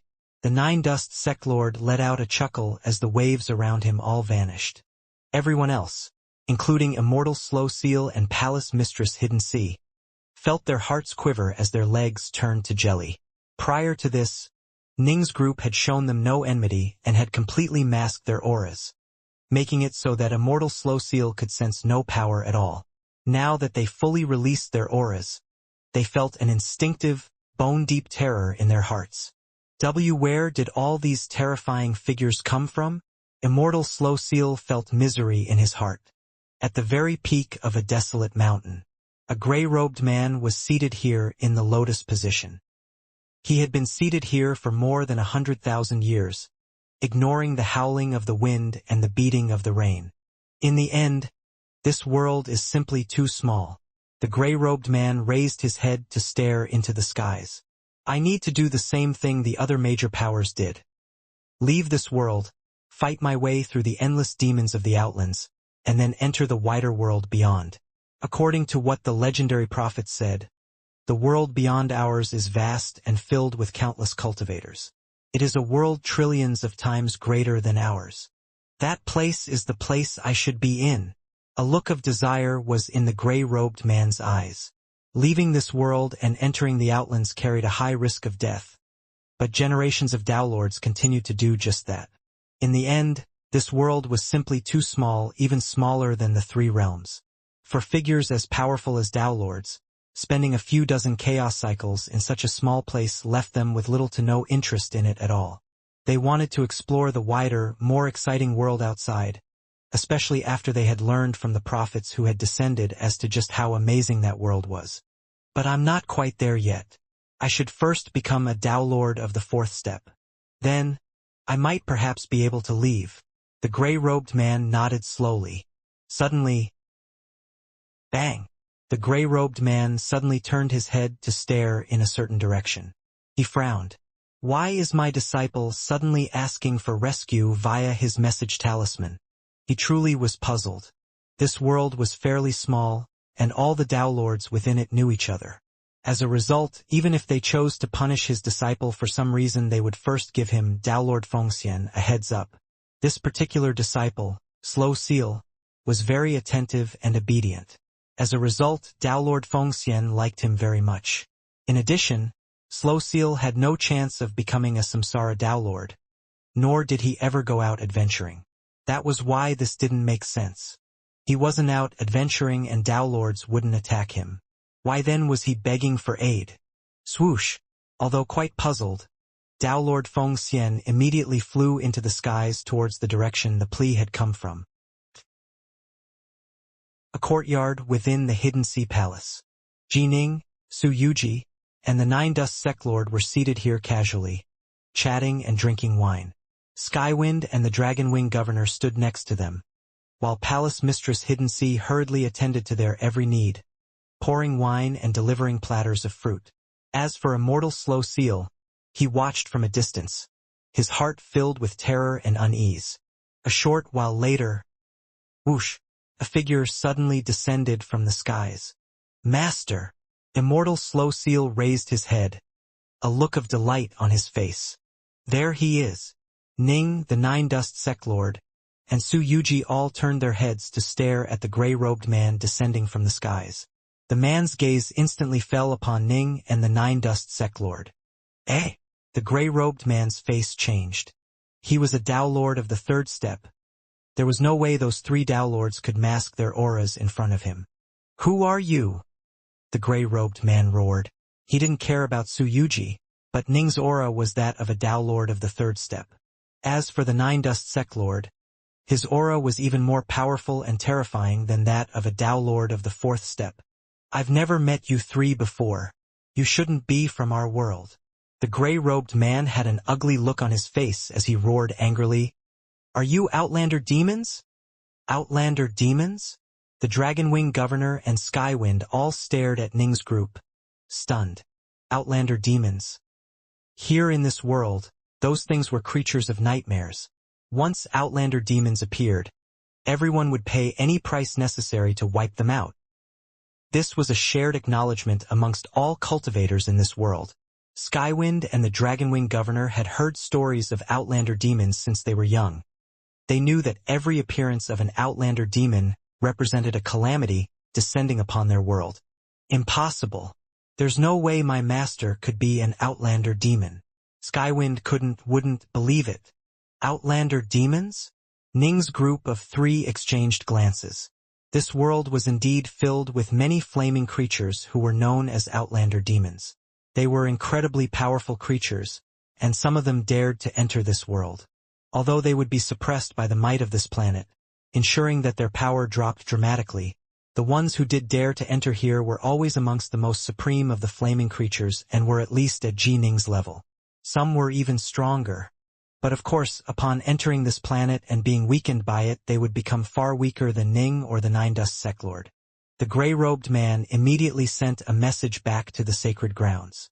Three strange figures have appeared, and their auras are at the Dao Lord level. One has an aura even stronger than that of a Dao Lord of the fourth step.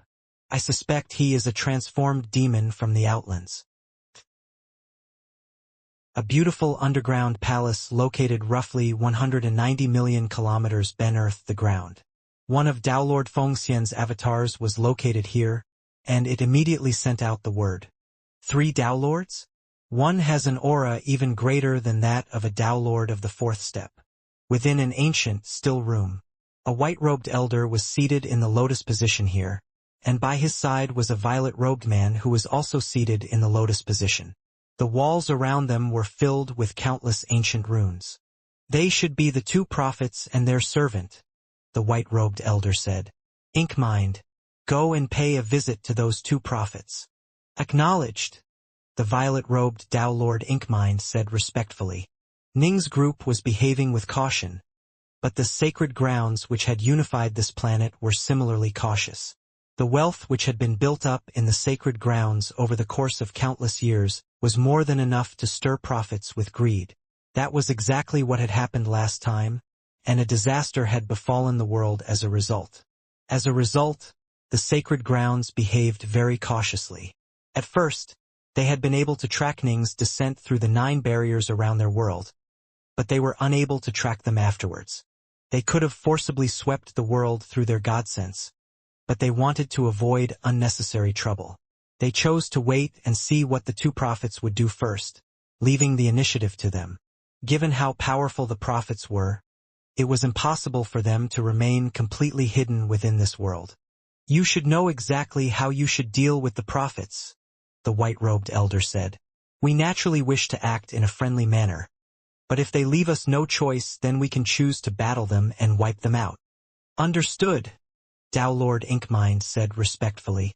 Last time, they were only forced to use a world-destroying measure to kill the prophet because they had been caught off guard. As a result, virtually all living creatures on the surface of the world had been wiped out as well.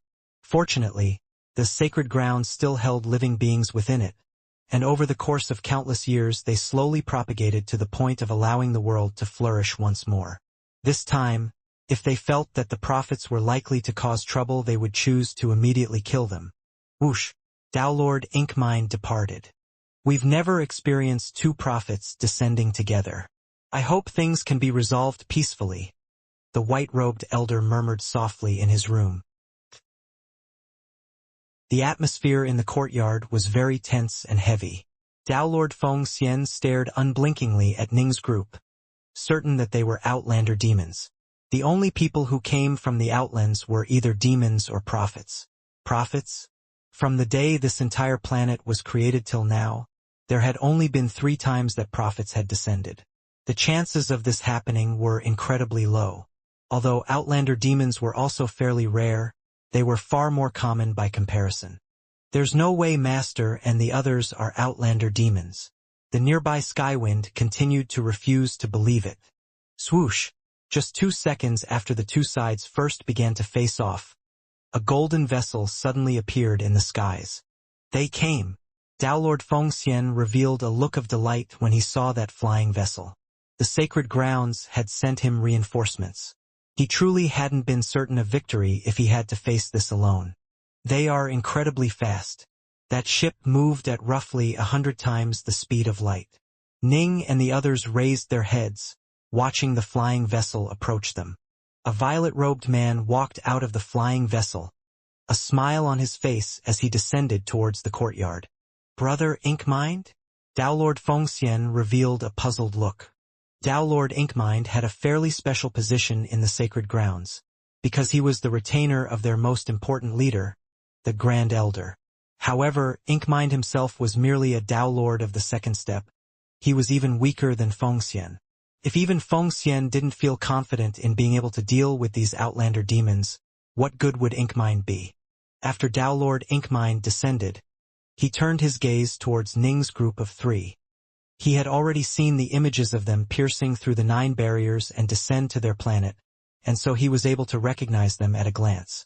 I am Inkmind. Greetings, prophets. Tao Lord Inkmind bowed.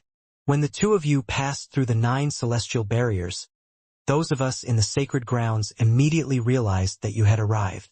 Prophets. Ning and the 9 Dust Sect Lord traded glances. So they had already been discovered when piercing through those 9 barriers of mist? But they hadn't noticed anything at all. Still, it made sense. Those 9 barriers did indeed seem to have been artificially created by a major power. They are prophets? Tao Lord Feng Xian revealed a stunned look. Yes, to be precise, these 2 are prophets. Tao Lord Inkmind nodded as he pointed towards Ning and the 9 Dust Sect Lord. I've come on the orders of the Grand Elder. There's no mistaking it. These 2 are prophets. Prophets, would you be willing to share my ship and journey to the sacred grounds? I trust many of your questions will be resolved once you do. Prophets, the Dragonwing Governor, Palace Mistress Hidden Sea, and Immortal Slow Seal were all puzzled. Prophets. Skywind looked at his master, Ji Ning, in confusion as well. None of them had ever heard of the term prophet before. Gentlemen, Tao Lord Inkmind looked towards Ning and the 9 Dust Sect Lord. The 2 exchanged a glance, then chuckled. The 9 Dust Sect Lord said, Let's go take a look. I want to see what the so-called sacred grounds of this planet look like. Yuji, you can dispel your secret art now, Ning instructed. Understood. Su Yuji nodded obediently, then released a strange rainbow light from her eyes as she glanced at the Dragonwing Governor. The latter felt dizzy for a moment, But when he regained his clarity of mind, he quickly realized that he had spent the past period of time under the dazzlingly beautiful red-robed woman's spell. Although she had already dispelled it, he still couldn't help but feel a deep sense of veneration and desire towards her. He wanted to swear to forever serve her, but his rational mind told him to stay calm. Skywind, follow me. Ning and the Nine-Dust Sectlord both walked towards the golden flying vessel. Yes, master. Skywind and Su Yuji both followed the two prophets as they entered the flying vessel. Whoosh! Downlord Inkmine took control of the vessel, and the group of 5 quickly disappeared into the distant horizons. Downlord Fengxian watched as they left, a frown on his face. 2 prophets have descended. If they truly are prophets, I wonder if this will be a blessing or a disaster. As for the Dragonwing governor, he raised his head to stare into the skies. No matter how he tried, he couldn't wipe out Su Yuji's image from his heart. Dowlord Inkmind led them to a wooden house guarded over by a Dowlord. A miniature teleportation array was set up within the wooden house, and it sent them directly into the depths of the earth. 190 million kilometers underground. Whoosh! Ning's group of 5 suddenly appeared out of nowhere within an enormous plaza that was studded with black gemstones. This is a palace of utterly enormous size, especially given that it's underground. Judging from the power of the formations protecting it, someone truly impressive must have set this place up. Ning let out an amazed sigh. He saw endless ripples of terrifying power radiate out from the vast palace, with countless ancient seals and barriers active. This is our sacred underground palace, which was created by the most powerful of the prophets, our sacred ancestor. Dowlord Inkmine's eyes flashed with pride. When the sacred ancestor descended upon our world, he guided us, taught us, and eventually completed his downmerge here in our world, gaining eternity for himself. It was all thanks to him that we have had the chance to flourish. An eternal emperor? Both Ning and the Nine-Dust Sectlord were surprised. Even young Master Skywind, who was following after them obediently, was secretly surprised. He had learned Ning's legacy, and so he knew what the various levels of cultivation were. He knew that after the world level, the next level was that of the Samsara Dowlords, where each step represented walking a fine line between life and death. Above them was the level of Dowmerged Eternal Emperors. According to what Ning's legacy had taught him, less than 1 in 100,000 ordinary Dowlords would gain eternity and become eternal emperors. Their sacred ancestor was actually one of them? Fellow Taoist Inkmind, tell me more. What are prophets, and who was this sacred ancestor? Ning asked. Very well. Dowlord Inkmind nodded. Long, long ago, living beings arose on our planet but knew nothing of cultivation. As a result, they lived brutish, barbaric lives. Every so often, outlander demons would descend upon the world, bringing death and despair to countless living beings. Everyone lived short, dangerous lives, with many being forced to hide deep underground in order to stay alive. But one day, the first prophet descended from the outlands into our planet. His heart was filled with pity towards all living beings, and so he taught us cultivation techniques, allowing us to embark upon the path of cultivation. Only then did an era of cultivation arise within our planet, allowing our people to finally have the power to fight back against the outlander demons. Ning and the Nine-Dust Sectlord immediately understood.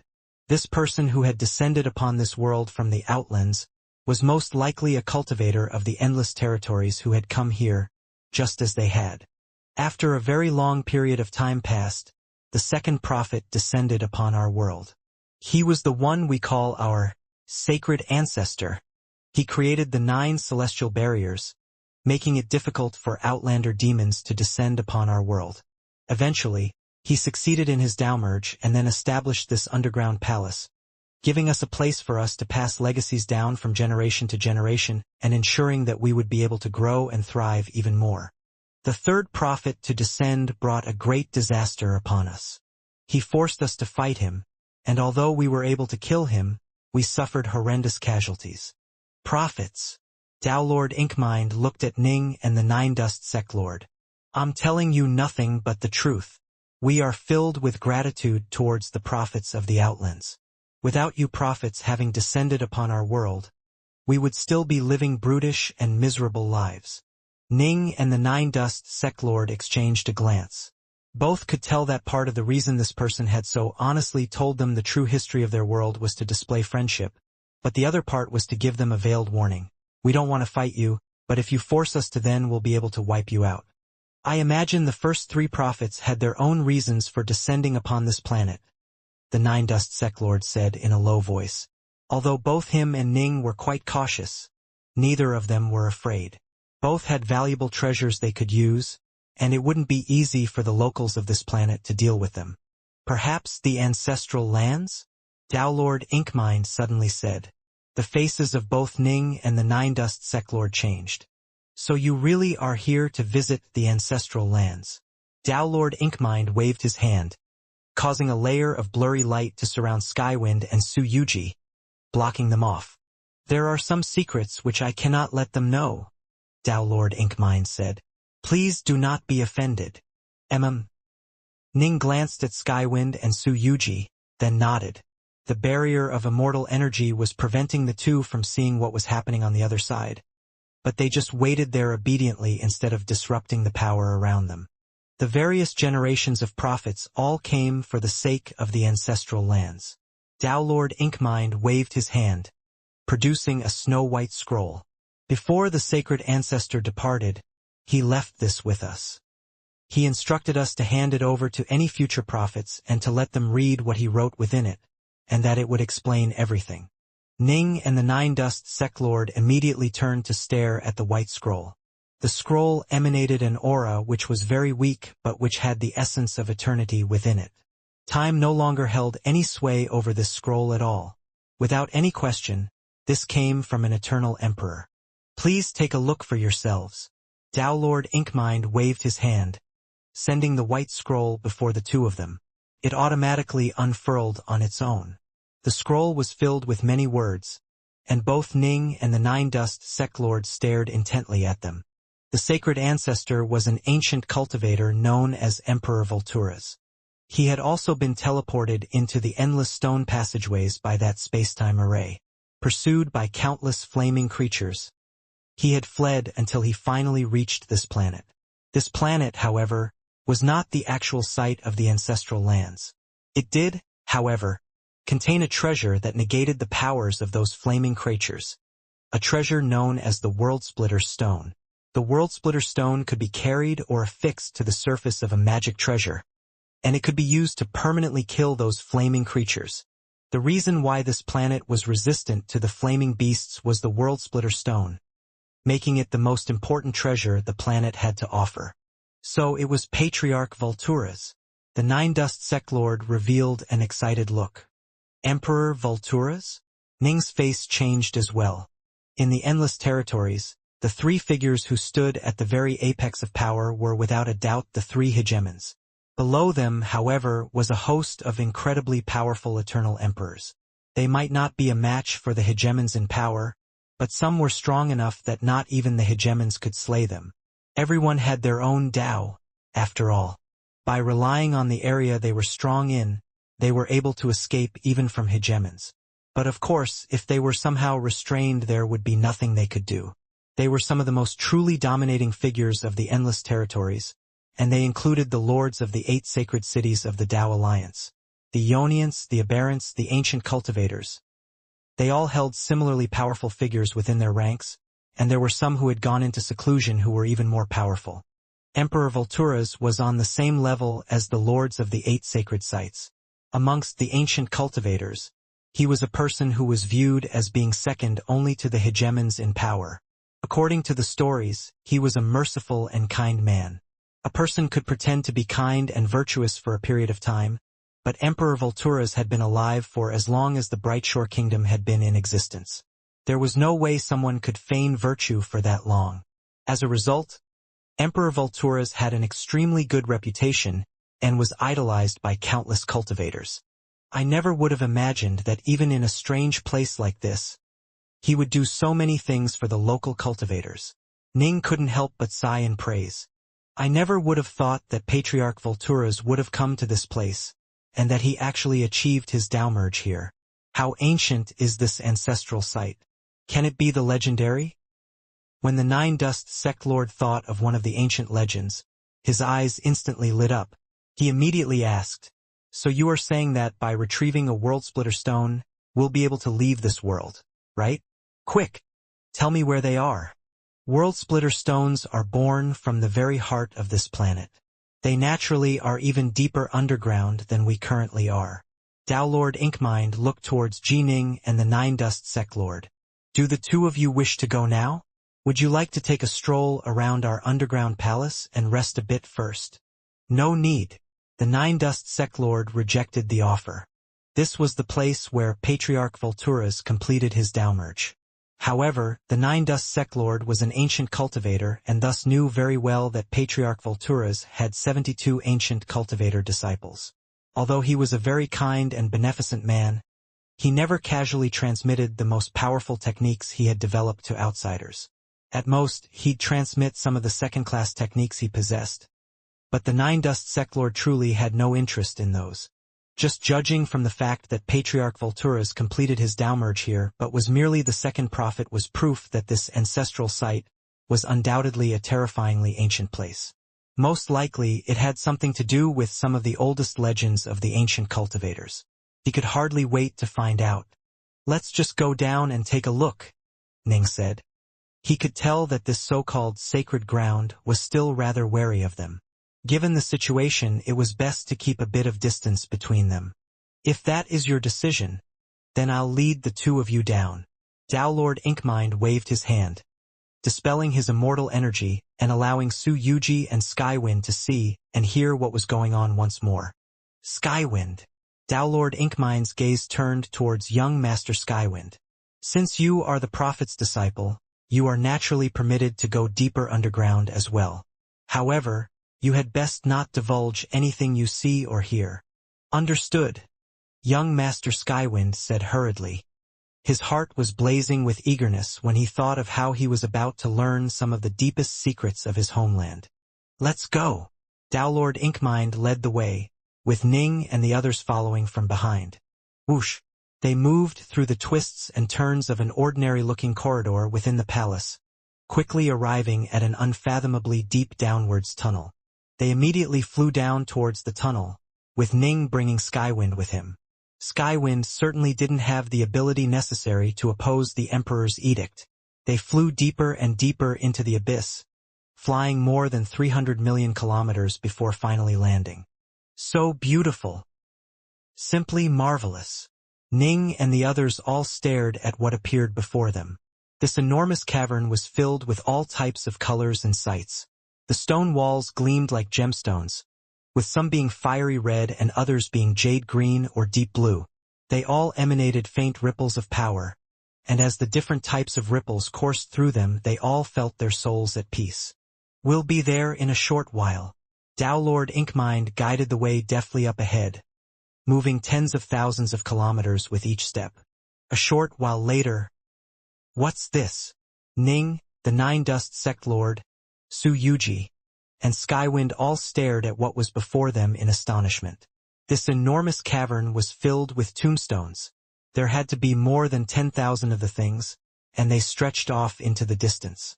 Tao Lord Inkmind pointed up ahead towards the end of the cave, an area which was filled with blurry streaks of rainbow light. Vague humanoid silhouettes could be seen there. "There are flame demons outside. Countless earth devils live at the core of our planet as well, and they are just as powerful as the flame demons. However, because their natural habitat is the center of our planet, they aren't weakened by our formations in the slightest. If you want World Splitter stones, you'll have to find them yourselves. You'll have to slaughter a path through the earth devils, find the World Splitter stones, then escape safely. If you aren't able to escape, then we'll erect a tomb for you here." Tao Lord Inkmind pointed towards the many tombstones, then said in a soft voice, "These belong to many of our ancestors and built up over the course of countless years. Many came here seeking World Splitter stones but ended up perishing. We weren't even able to recover their bodies, so we left behind tombstones for them here. You spoke of Earth Devils? Ning and the Nine Dust Sect Lord both frowned. How tough are they? Ning asked. Tougher and stronger than the flame demons from the Outlands, Tao Lord Inkmine said. Based on the experience we accumulated, although they are less nimble and agile than the flame demons, they are even tougher to deal with. Amongst my people, only Daelods of the fourth step are permitted to enter the depths of this abyss in search of world-splitter stones. You saw it yourselves. Tao Lord Inkmine gestured at the tombstones. All these tombs? They each represent the death of a Tao Lord of the fourth step. All of them were Tao Lords of the fourth step? Skywind, at the very back of the procession, couldn't help but feel shocked. Tao Lords of the fourth step were incredibly rare. How was it that his homeland had produced over 10,000 of time? How many Tao Lords has this world given birth to? Ning was astonished. How could so many of them have died here? It must be remembered that the 12 palaces of the Brightshore Kingdom had produced less than 100,000 Tao Lords in total despite the passage of so many years. The nearby Nine Dust Sect Lord said calmly, Dark North, no need to be so surprised. Didn't you hear what he said?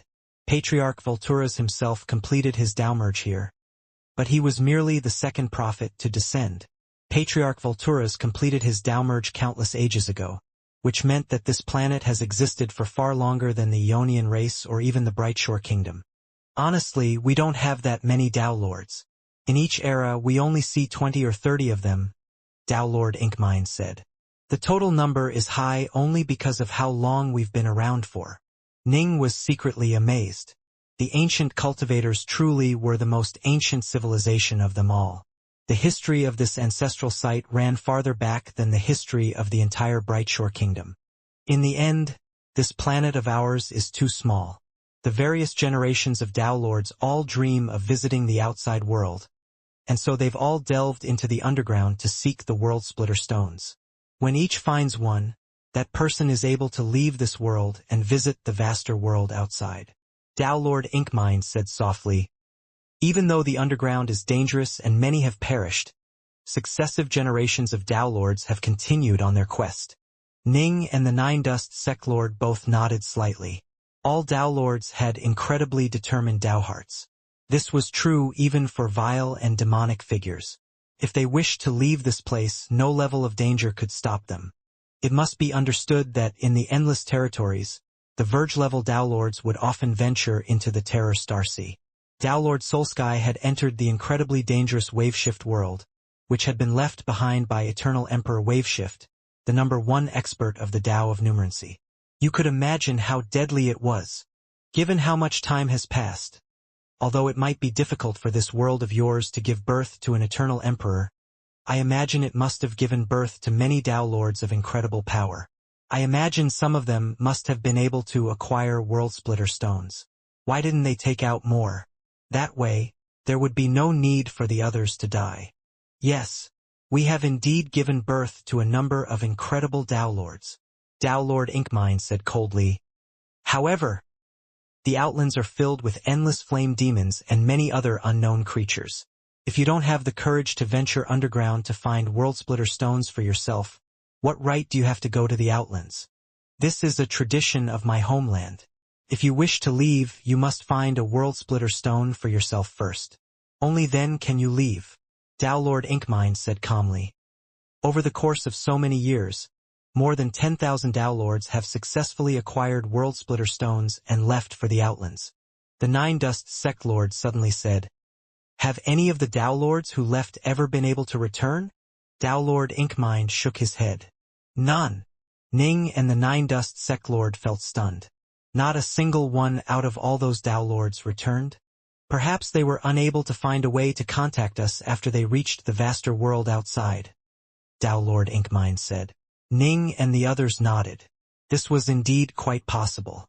They might have died, but they also might have survived but left this space-time continuum. For example, in this region Ning and the others were unable to maintain contact with the outside world.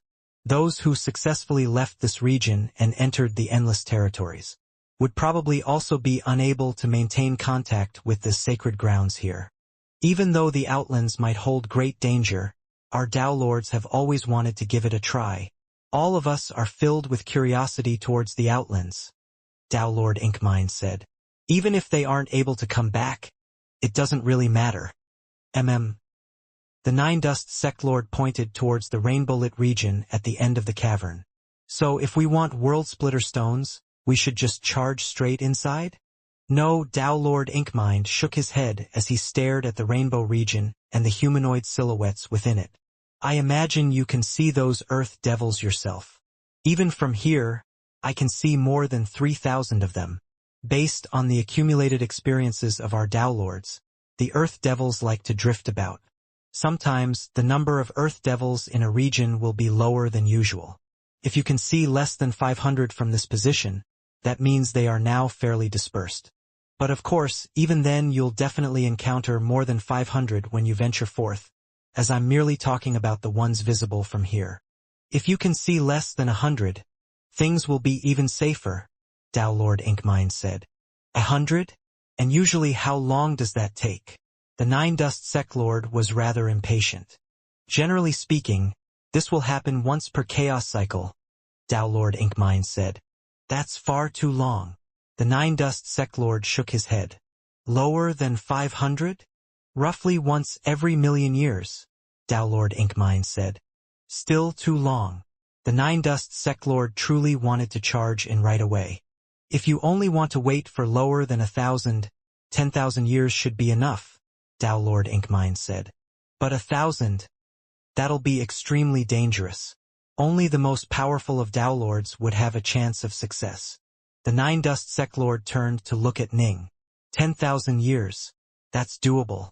What do you think, Dark North? Ning nodded. I don't want to wait too long either. When we can see less than 1,000 Earth Devils, we'll enter.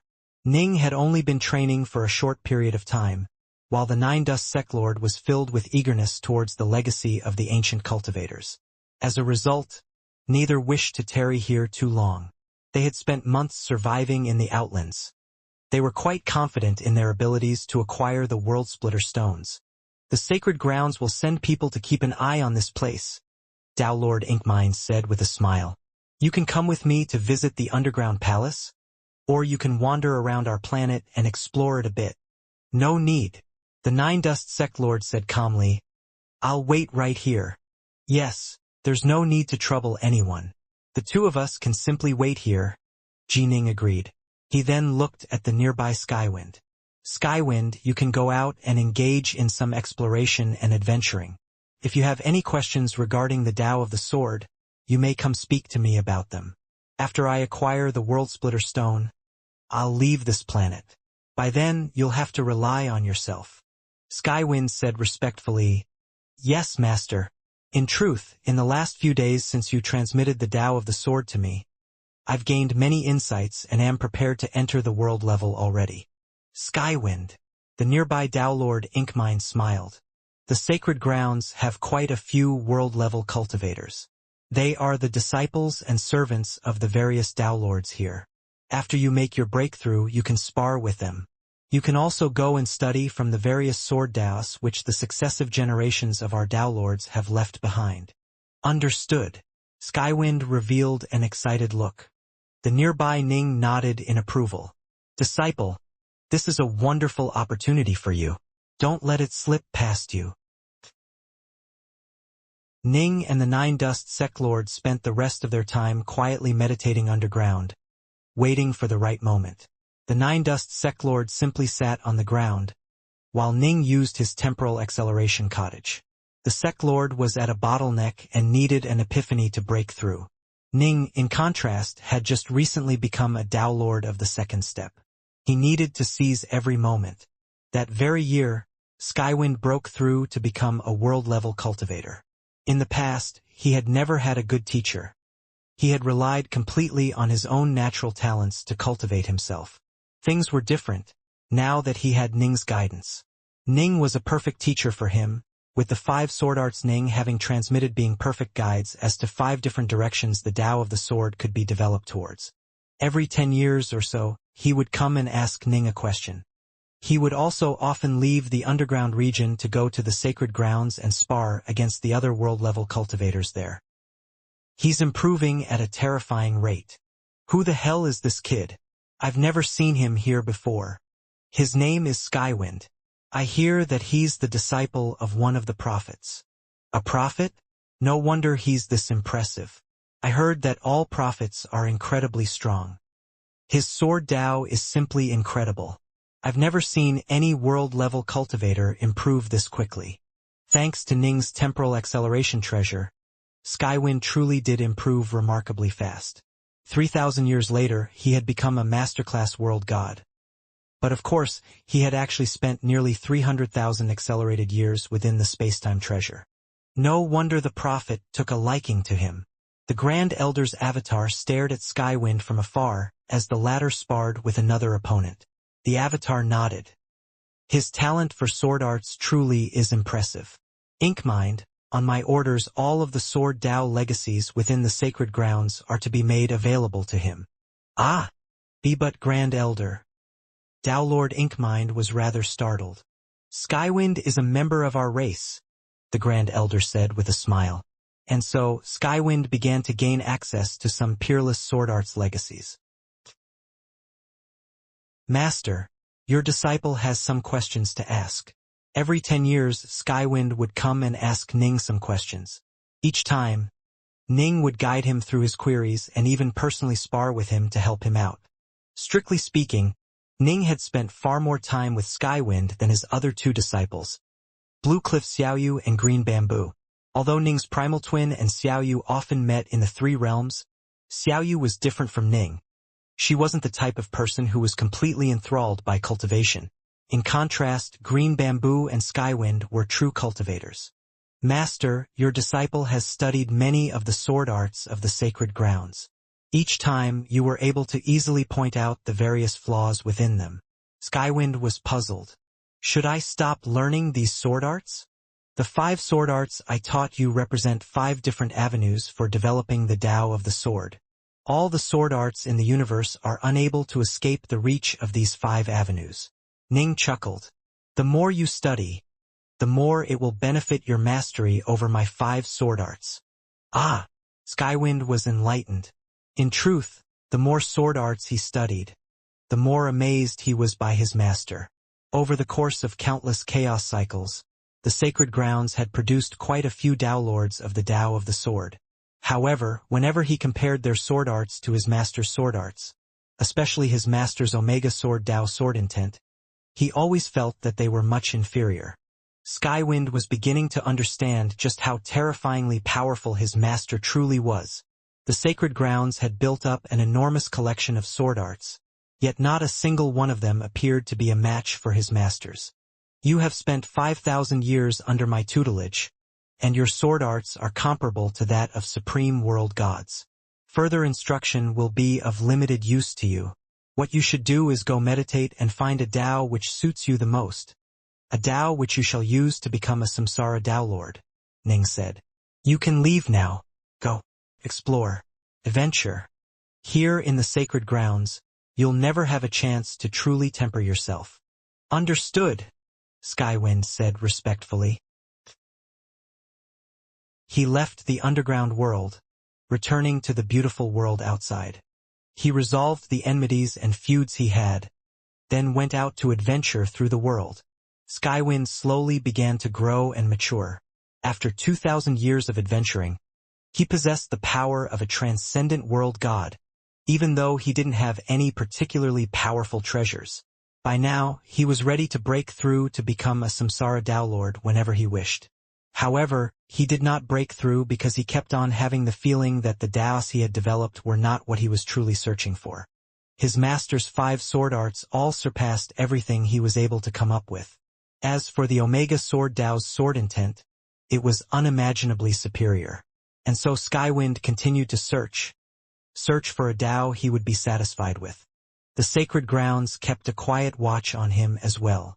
When they realized he already had the power to become a Samsara Tao Lord whenever he wished, they showed themselves and began to help him when necessary.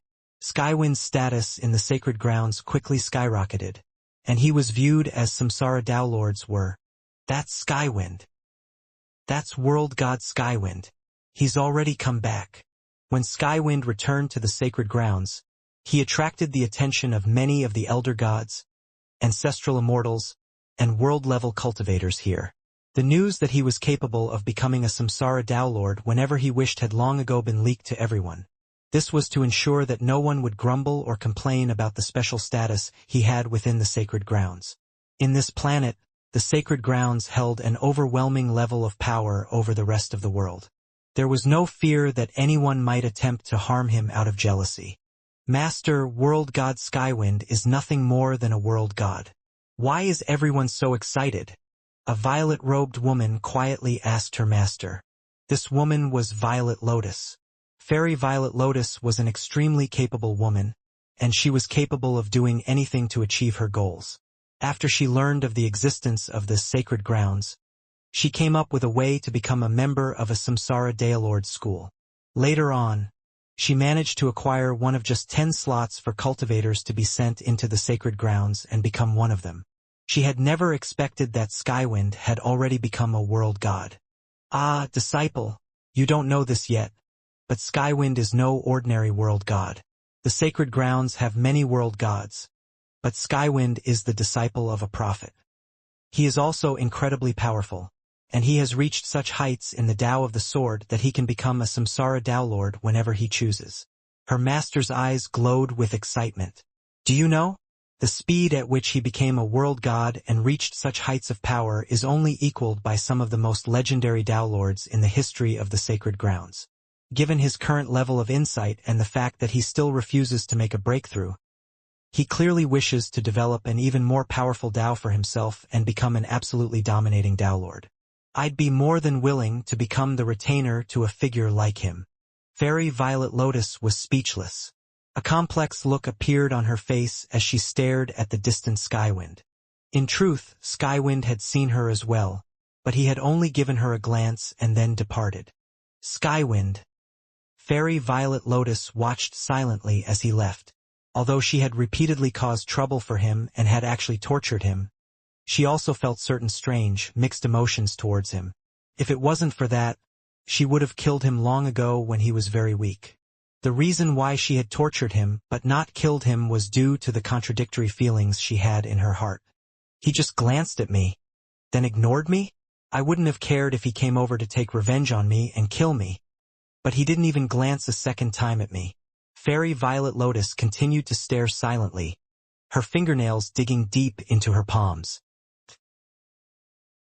Ning was very pleased that his disciple Skywind was searching for a suitable Tao for himself. However, he wasn't really able to help out. It would all be up to Skywind himself. He himself had only been able to join together his 5 supreme Taos when he was within the Genesis lands of the alternate universe. Finally, after reviving his parents in the 3 realms, his heart became peaceful, and he was able to break through to master his Omega Sword Tao. This disciple of his would have his own path to tread. Even if his disciple also embarked on the path of the Omega Sword Tao, every single cultivator's Tao would be different and unique in certain ways. There was no way any Samsara Downlord could completely imitate or train in the Tao of another. Only the Tao they themselves created would be ideal for them. Dark North, our chance has come, the Nine Dust Sect Lord said. Yes. Ning rose to his feet and walked out of his temporal acceleration cottage. They had waited here for 12,000 years. It was now finally time for them to go retrieve the World Splitter Stones. Prophet. Downlord Inkmine's true body had been here this entire time, attending to their needs. Upon seeing Ji Ning and the Nine Dust Sect Lord halt their cultivation, he hurriedly spoke out to them. Fellow Taoist Inkmine. Ning smiled. The time has now come for me and Nine Dust to enter this place and search for World Splitter Stones. Sorry for making you go to the trouble of watching over us. It was no trouble at all. Are the 2 of you truly unwilling to wait any longer? Downlord Inkmine couldn't help but try to dissuade them. If you want a few 100,000 years, the density of the Earth Devils might drop by a half, and the danger will drop to roughly 10% of what it is right now. The Nine Dust Sect Lord said calmly. No need to wait any further. Dark North. Let's go. Let's go. The Nine Dust Sect Lord and Ning simultaneously transformed into streaks of light, flying towards that enormous rainbow-lit region that led deeper underground. There were a number of those humanoid figures flying through that rainbow region. Each of them had tall, muscular bodies, wore black armor, and had faces that were dark yellow in color. They looked like towering mountains, and they emanated an aura of the world's ponderance. This was a type of strange creature that possessed the power of the vast earth itself. They were different from the flame demons. The flame demons were more violent and had more powerful attacks, while the earth devils always stayed within their own domain without proactively leaving to launch attacks on the world at large. However, anyone who dared to trespass into their homeland would suffer their merciless reprisals. As Ning and the Nine Dust Sect Lord flew into the home of the earth devils, the creatures suddenly turned alert. Moments ago, they had been quite relaxed. Now they all turned to glare towards the two intruders. Kill them. Annihilate the intruders. Virtually all the earth devils in the area began to move in unison, transforming into streaks of light that shot towards the two of them. We can't waste any time. Let's shake them off as soon as possible, the Nine Dust Sect Lord suggested. Agreed. As soon as the two entered, they had both sensed the dense and heavy earth energy which permeated this entire region and which applied enormous pressure to them. However, both were able to resist the pressure with ease. They also saw that there were many different stone passageways that led from this region to other places. The core of the world seemed almost like a spiderweb lattice of tunnels with countless short passageways that could be taken. The passageways were so short that there was no way Ning could rely on his black vessel to flee. In this place, it wasn't speed which mattered. It was agility. The countless short tunnels forced them to repeatedly change directions. Boom! Ning didn't hesitate at all, immediately unleashing his 9 novescence arts and letting them crush outwards towards the encroaching earth devils. We ancient cultivators also have certain secret arts of tremendous power, but the more powerful they are, the harder it is to cultivate them. The Nine Dust Sect Lord couldn't help but feel a bit jealous when he saw Ning use the 9 novescence arts. Both the Tao Alliance and the ancient cultivators had many secret arts of incredible power. As for the terrifying secret arts Ning had acquired from the deceased sword hegemon, they were far more powerful than these 9 novescence arts. However, the more powerful a secret art was, the higher its requirements were. These secret arts would all require incredibly rare and valuable magic treasures which were almost never sold to outsiders. The blood fruit which Ning had acquired was a good example. There was no way Skywood City would ever sell sacred blood fruit. After slaying Tao Lord Kongsan, Ning had become much wealthier than he had been. But alas, he hadn't been able to use that wealth to purchase any of the rare treasures he needed to train in the hegemon's secret art. Just gaining a basic level of skill in the hegemon's secret art required 3 exceedingly valuable treasures. To master it, 12 were needed. Thus far, Ning hadn't found even one. The same was true for the Nine Dust Sect Lord. Although he had been alive for far longer than Ning had and knew more secret arts, he hadn't been able to master even one secret art of tremendous power.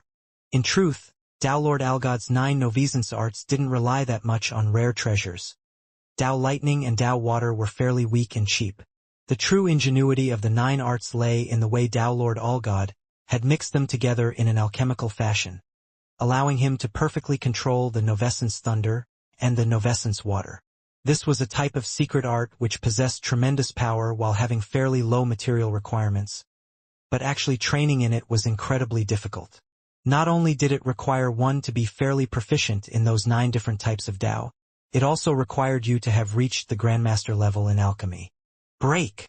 Ning manifested 3 heads and 6 arms, taking his 6 northbow swords into his hands. He seemed to completely transform into a black hole, making it very difficult for the attacking earth devils to do anything to him. Slash! Sword light sliced through the chest of one of the earth devils.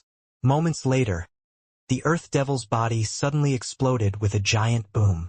The shattered bits of its body were quickly ground into dust by the power of the 9 novescence arts. Dark North, your sword arts have actually improved. The distant 9 Dust Sect Lord still had the presence of mind to jest with Ning. This was mainly because they had been through far more dangerous situations when they had been fighting against the countless flame demons in the Outlands. Just a little bit, Ning said. Ning had used his temporal acceleration treasure for the past 12,000 years, which he had spent almost exclusively in cultivation. However, aside from the blood-drop sword intent which he had broken through in quite some time ago, his other 4 types of sword intent hadn't improved in the slightest. As a result, he wasn't much stronger than he had been in the past, even though his Omega Sword Dao blood-drop was now twice as powerful as before. If he wanted to improve overall, he would need for all 5 sword intents to make breakthroughs, then merge together into his 3rd stage Omega Sword Dao. Boom! Boom! Boom! The Earth Devils utilized heavy weapons like great axes, warhammers, and heavy poles. They struck out with brutish power, and although Ning held the upper hand, he still found each clash quite difficult to endure. Let's run. Agreed. After getting a basic understanding of how the Earth Devils fought, the two felt their hearts grow heavy. They were able to temporarily destroy the Earth Devils, but just like the flame demons they had invulnerable forms. Fighting them head-on would severely slow down the 2 cultivators. And these creatures were even more dangerous than the flame demons when massed together. Fortunately, they were comparatively fewer in number. Whoosh! The 2 used agility techniques to flee while blocking, and they quickly darted through the countless web-like tunnels. Both of them were faster than the flame demons, and so they were significantly faster than the slower Earth Devils. Kill! As they continued to flee, more Earth Devils were attracted by the sounds of combat and came charging straight towards them. Each time, the 2 cultivators had no choice but to end the battle as soon as possible as they delved deeper and deeper into the Earth's core. The 2 were very experienced and very powerful, and they were working in concert. They were able to wander through the underground lattice of tunnels for roughly an hour with ease. Over there, Ning and the Nine-Dust Sect Lord immediately saw the slick black stone that was hovering in the air off in the distance. It looked extremely smooth and glossy, and seemed to be filled with endless power, almost as though it held an entire massive world within it. Although this was the first time they had seen this stone, they immediately recognized it as a world-splitter stone based on the descriptions Downlord Inkmind had given them. A world-splitter stone. The Nine-Dust Sect Lord was closer to it, and so he immediately waved his arm to collect it. He then grinned at Ning. I'll hold onto this one for now. Let's keep exploring until we find a second one. Fine. Ning didn't really mind. The 2 had sworn lifeblood oaths long ago and thus both trusted each other quite a bit by now. The world-splitter stones had been birthed from the core of this planet. Although some could be found hovering around in outer regions like this place, most were located far deeper and closer to the heart of the world. Thus, the farther down they went, the better their chances would be. But the more dangerous it would be as well, of course. It would also be a longer way back. More time passed. Ning and the Nine-Dust Sect Lord continued to battle and charge their way closer and closer to the planet's core. Ning and the Nine-Dust Sect Lord's faces both turned pale. Off in the distance, they saw streaks of light flying about happily. There were a total of 4 streaks, and they each possessed strange vitality and life energy. All 4 were of different colors, and their auras were completely different as well. However, they flew together in unison and chased after each other. 4 of the 5 types of dragonfish key? Ning immediately recognized those 4 streaks of light. They were incredibly famous treasures that were absolutely priceless, far more valuable than Dao Lightning or Dao Water. They were incredibly rare and simply couldn't be bought on any market. Even if a major power was lucky enough to encounter them, he'd generally only trade it for other treasures of similar value rather than sell them. A single stream of dragonfish key would be worth roughly 80 million cubes of chaos nectar. These things were even more valuable than sacred bloodfruit. One could imagine how rare they were. Dark North, I only need one of those 4. The Nine-Dust Sect Lord was so excited his entire body was shaking. If he acquired the dragonfish key, then even if he found nothing else from this ancestral site, he would still be completely satisfied. This thing is extremely important to me. Brother Dark North, please assist me. I can promise that the other 3 will be yours. Which one do you want?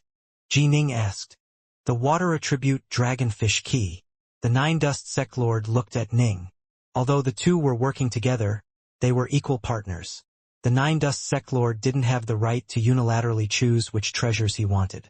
If Ning also deeply desired the water attribute Dragonfish Key, then it would end up going to whoever moved the fastest. The Nine Dust Sect Lord truly wasn't confident in his chances, as the power of Ning's 9 Novescence arts was truly great. If Ning was to apply all 9 of them in chasing after treasures, his chances would probably be greater. To tell you the truth, I truly wish to acquire the water attribute Dragonfish Key as well. Ning grinned when he saw the worried look on the Nine Dust Sect Lord's face. But even if I did get it, it wouldn't be of much use to me for now. Fine, fine. The water attribute one is yours, but the other 3 are mine. I suppose I technically come out slightly ahead in this. Thank you. The Nine Dust Sect Lord let out a sigh of relief. Sometimes, quantity wasn't the most important thing when it came to procuring treasures, nor was the superficial market price. When you encountered a precious treasure that you were in desperate need of, you would easily be willing to pay 5 to 10 times the normal price. The real question was, how badly did you need it? Let's move. Don't let the Dragonfish Key escape. Ning and the Nine Dust Sect Lord instantly began to make their moves. The 5 types of Dragonfish Key were aligned to the 5 elements, and 4 of those 5 types were before them: metal, wood, water, and fire.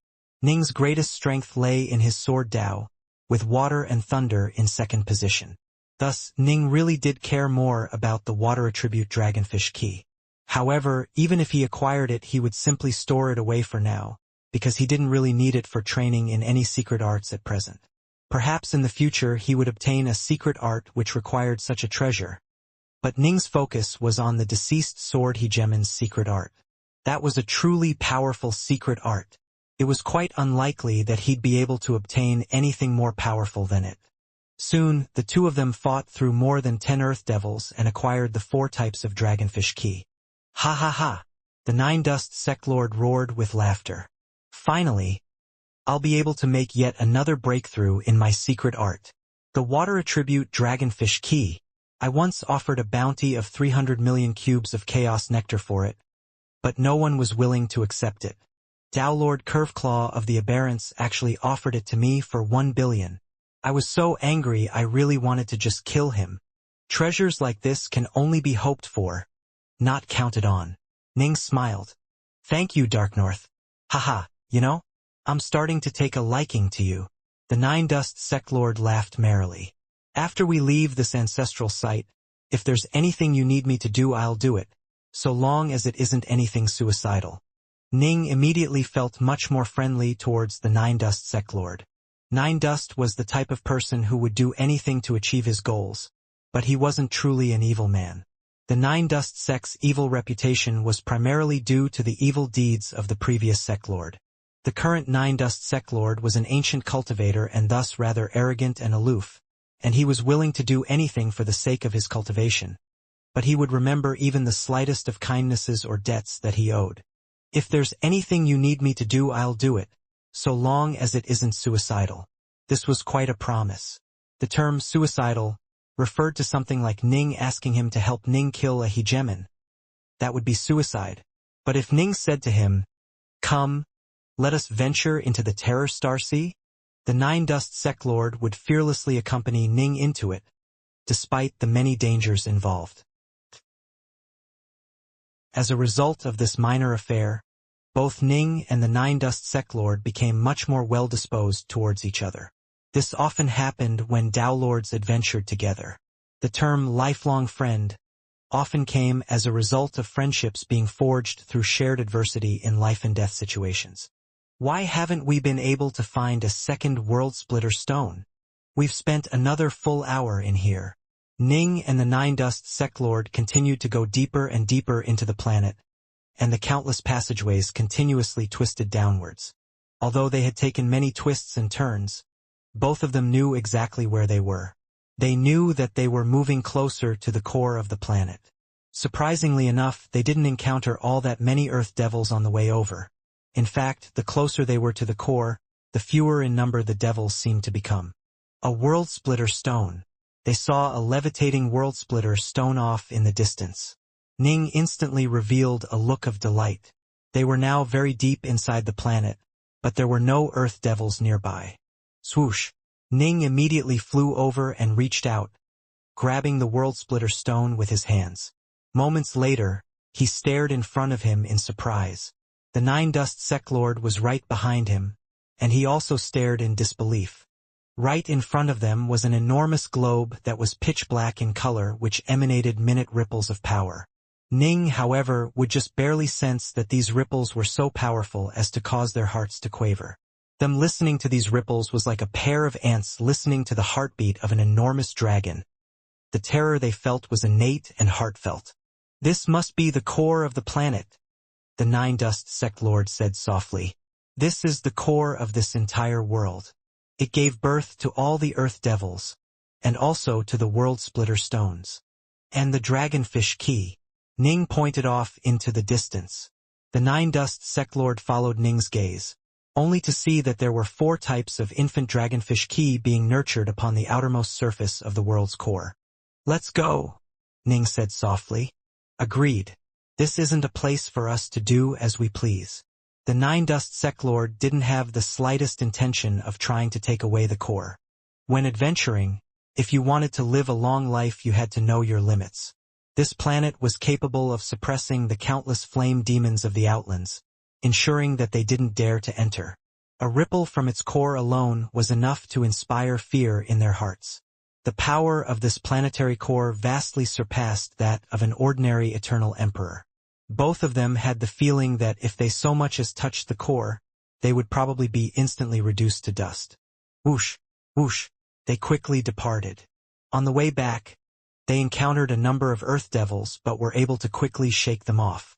Although the battles seemed fierce, in truth both were still distracted by thoughts of that enormous pitch-black world core. What an utterly terrifying core that was. Ning estimated that only someone with the power of a hegemon would have a chance at possibly procuring it. No wonder the living beings born on this planet all have such incredible talent for cultivation and are able to train so easily. This world is even smaller than the 3 realms, but in this era alone it has already given birth to 20 or 30 Dao Lords and a terrifying number of world-level cultivators. No wonder. Ning secretly sighed. The Grand Elder's avatar led a group of 16 Dao Lords as they waited next to the tombstones. They stared afar at the rainbow region off in the distance which led to the world's core. "Elder, the 2 prophets have been in there for too long. Is it possible that they—" A Dao Lord spoke out. "It has been quite long. Our Dao Lords rarely spent that much time in there. Generally speaking, if one wasn't able to acquire a World Splitter Stone in a fairly short period of time, one would quickly retreat and wait for another opportunity in the future." "The prophets won't die that easily," the Grand Elder said. "Wait a while longer. They should be returning soon. Just a short while later." "There they are," Dao Lord Inkmine said hurriedly. Swoosh, swash, 2 streaks of light quickly flew towards them from afar, pursued by a large number of Earth Devils. Ning's 9 Novescence arts swirled around him like 9 dragons. With the Nine Dust Sect Lord's help, they managed to quickly throw off the pursuit of the Earth Devils. Even the most rare and powerful of Earth Devils were merely on par with the 2 of them, and even then they weren't as fast. Whoosh, whoosh, they flew out of the rainbow region, then landed at the entrance of the cave. They watched calmly as the many Earth Devils within the region issued threatening growls to the 2 of them. Slowly, the Earth Devils turned their attention away. So long as one retreated from their home, the creatures would not pursue them. "Congratulations, prophets." The Grand Elder smiled. "I need to train for a while." The Nine Dust Sect Lord didn't waste words on ceremony. He waved his hand, causing a wooden house to descend before him. He then entered the wooden house, which was in truth an eternal class estate treasure with incredibly strong defenses that were hard to breach. He sent mentally to Ning, "Dark North, I need to train in my secret arts for a while. 2 hours should be enough." Ning nodded, then turned to glance at the white-robed Grand Elder. He smiled. "Sorry for having troubled you in recent days. Nine Dust and I have both acquired World Splitter Stones. This very day, we shall leave this world." The Grand Elder and the others all let out secret sighs of relief.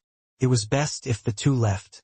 By now, they were no longer cultivators who need prophets to transmit techniques to them. They had built up an enormous collection of skills after having embarked on the path of cultivation countless years ago. Although they were a bit weaker than any one of the 12 palaces of the Brightshore Kingdom, they weren't that much weaker. I'll have to trouble you to watch over my disciple Skywind after our departure, Ning said. Don't worry. Skywind is a member of our sacred grounds and a member of our race. We'll spare no offense in helping him grow up and become stronger, the Grand Elder said. Ning nodded. Skywind was seated at the desolate mountain in an area with no life at all. The only thing in front of him was endless sand, which contained tribal life forms within it. He just watched silently, his gaze traveling countless kilometers as he watched the various individuals celebrate and lament. I still can't let it all go. Skywind shook his head. Skywind. A surge of godsense swept toward Skywind, ringing out by his ears. Your master, Prophet Darknorth, will be leaving our world today. He'll be venturing out into the outlands. Master is leaving? Young Master Skywind immediately rose to his feet. He knew very well that everything he had today, he had thanks to Ning's guidance. Many of the cultivators of this planet had once trained in the Tao of the Sword, but none of them had ever reached the level his master had reached. The information his master provided went to the core of the Tao of the Sword, and it seemed as though there were no sword arts which puzzled his master. It was also thanks to his master's guidance that he had been able to improve so quickly. Master! Skywind transformed into a sword shadow. Thanks to the treasures and divine abilities he had acquired in the sacred grounds, he was already comparable to a Tao Lord of the first step. And now, he immediately displayed his sword arts for all to see as he quickly hid back home. A vast grassland. The Grand Elder was here, leading a group of Tao Lords and Skywind in bidding Jining and the Nine Dust Sect Lord farewell. Master! Skywind looked at Ning, truly unwilling to part with him. Ning had never asked anything of him and had wholeheartedly helped him this entire time. His father had given many costly gifts to convince Swordmaster Eastvoid to teach him, but the Swordmaster was nothing more than a world-level cultivator, and in the end, he hadn't even accepted Skywind as a disciple. Compared to Ning, Swordmaster Eastvoid was absolutely nothing. Haha! Skywind, if destiny wills it, we shall meet again in the future. Ning smiled. Right? Skywind nodded heavily. Let's go. Ning glanced at the nearby Nine Dust Sect Lord, who pursed his lips into a smirk. I didn't take on any disciples. I can leave whenever. Swoosh! Swoosh! Skywind and the other Tao Lords watched as they instantly shot into the air, quickly charging into the gaseous barriers in the skies. Skywind watched as Ning disappeared into the distance, tears appearing in his eyes. Would he ever have the chance to meet his master again? Your master Darknorth is very, very powerful. The Grand Elder gently patted Skywind on the shoulders. Skywind, you have to grow powerful as well if you want to catch up to him. Otherwise, how will you possibly become strong enough to venture into the outlands and search for him? I understand. Skywind nodded. Ning and the Nine Dust Sect Lord passed through the 9 gaseous barriers, finally returning to the empty region surrounding the entire planet. What a marvelous place! The Nine Dust Sect Lord glanced downwards. This single, tiny little planet has actually given birth to so many cultivators that each era holds 20 to 30 Tao Lords. This single planet holds a level of power comparable to quite a few territories combined. It lives up to its reputation as an ancestral site of my ancient race. This planet might not necessarily be connected to your ancestors. Ning turned to glance towards the outside. Pick a direction. The area around them was vast and empty. Beyond this empty region were countless stone passageways that led off in many different directions. These stone passageways brimmed with flames. One could only imagine how many of those flame demons were present. Every direction seems to be the same. We came from this direction over there, so let's take the opposite route. The Nine Dust Sect Lord pointed to the other side of the planet. You read my mind. Ning grinned, then waved his hand and produced a black flying vessel. The two immediately boarded the vessel. Swoosh! It instantly accelerated to move at 100 times the speed of light, departing the planet. This entire ancestral site, including the planet they had been in, was dimensionally locked, preventing any form of teleportation or blinking. Here we go. Ning and the Nine Dust Sect Lord both stared towards the stone passageway as they moved closer and closer to it. Swish! The black vessel dove into one of the stone tunnels and into its roaring flames. When they saw a distant flame demon, both Ning and the Nine Dust Sect Lord instantly used their World Splitter stones. Swish! Swish! Their armor and their weaponry all glowed with black light, covered by the effects of the World Splitter stone. Kill! The distant flame demon bellowed as it charged at them, while also sending out an invisible vibration. Soon, many more flame demons appeared in the distance and began to furiously charge towards the two. Dark North, take a look at this secret art of mine, the Nine Dust Sect Lord chuckled. His body instantly began to glow with a curtain of watery light that looked almost solid, as though waves had appeared in the area around him. The deep blue waves wildly smashed as the ripples spread beyond him, crashing into the attacking flame demons. The flame demons were all sent stumbling backwards as their speed dropped drastically. The watery curtain of light surrounded Ning as well. Ning reached into the curtain to touch it with his hand, and as he did he could sense a surge of overwhelming power. "What do you think?" the Nine Dust Sect Lord asked smugly. "It is just as powerful as my secret art," Ning said with a praising nod. "Haha, this ripple water secret art of mine was created by an eternal emperor of my race. I am skilled in the Tao of water, and so I started training in this secret long ago. Only today have I finally mastered it." The Nine Dust Sect Lord was in quite a good mood. "I'm currently a Tao Lord of the 3rd step. Once I become a Tao Lord of the 4th step and reach an even higher level of understanding, my ripple water art will strengthen even further. Haha, when I fight against my peers, I'll start off with this secret art to slow them down." Heh. It seems you really took to heart the way I used my secret arts to suppress you, Ning teased. "Your secrets arts pissed me the hell off." The Nine Dust Sect Lord had to chuckle as well. "Are you feeling jealous about my new breakthrough?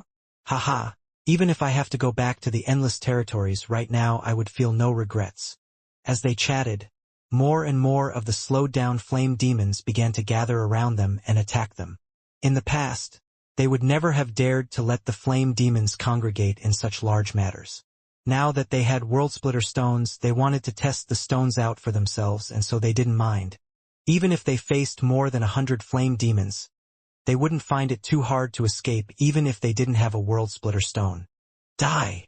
Ning transformed into his 3-headed, 6-armed form. 6 Northbow swords were in his hands, and each one was covered with a layer of the World Splitter stone's power. Swish! Swordlight howled through the air and chopped straight through the flame demons, cutting giant wounds into their bodies and stabbing gouging holes into them. Ah! All of the flame demons who were stabbed through their armor let out miserable, powerless cries. Their eyes quickly turned dull and blank as their auras rapidly vanished. They were like snow melting in the heat of the summer sun. Some of the flame demons had clearly suffered just tiny wounds, but they vanished and their bodies were dispersed into flames, never to be reborn again. They die whenever they are so much as touched by the energy of the World Splitter stones? Ning and the Nine Dust Sect Lord were shocked by how powerful the stones were. It seemed as though this was a natural counter for the flame demons. So long as you were able to breach their armor and wound them, they would invariably perish. That'll make things easier. This'll be 100 times simpler than I thought. Ning and the Nine Dust Sect Lord were both delight, and they quickly began to advance at high speeds. Time passed on, day by day, as the two of them traversed one flaming stone tunnel after another. After finding nothing, they finally opted to enter one of the enormous stone corridors that were 1,000,000 kilometers wide. In the past, these places were mortally dangerous to them. Now that they had World Splitter stones, they could give them a try. These corridors had absolutely terrifying numbers of flame demons, with each group clustering in the thousands and some in the tens of thousands. Even supported by both their secret arts and the world-splitter stones, they found it incredibly hard to advance. These million-kilometer tunnels are the main passageways. Although they were surrounded by danger and often had to fight for their lives, they soon realized the good part of being in these massive tunnels.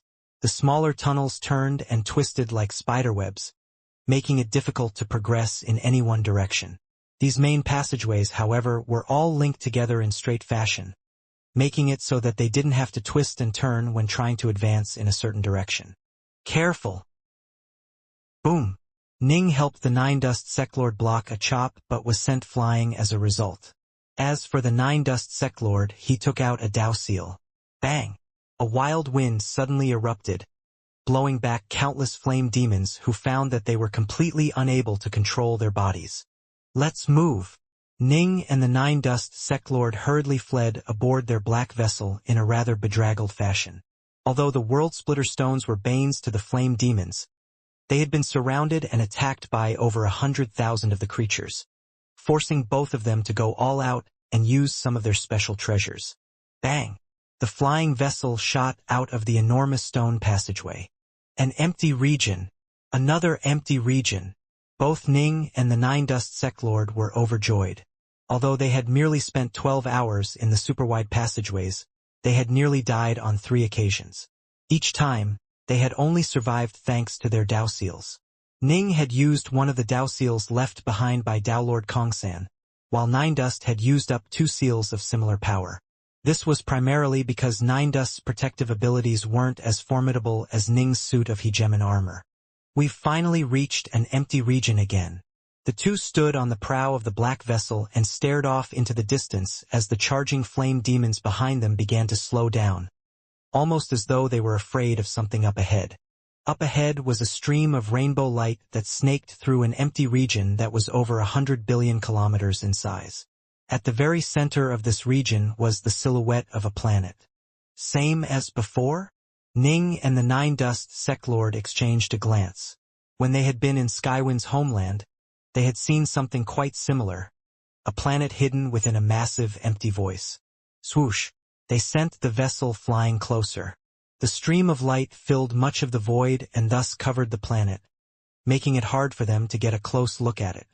By the time they were just a few 100 million kilometers away, they were able to see everything clearly. Within the rainbow light, they saw an utterly devastated planet that was covered with countless wounds. Next to it levitated 2 enormous fragments of another shattered planet. It's been broken apart? The two stared in disbelief at the devastated planet.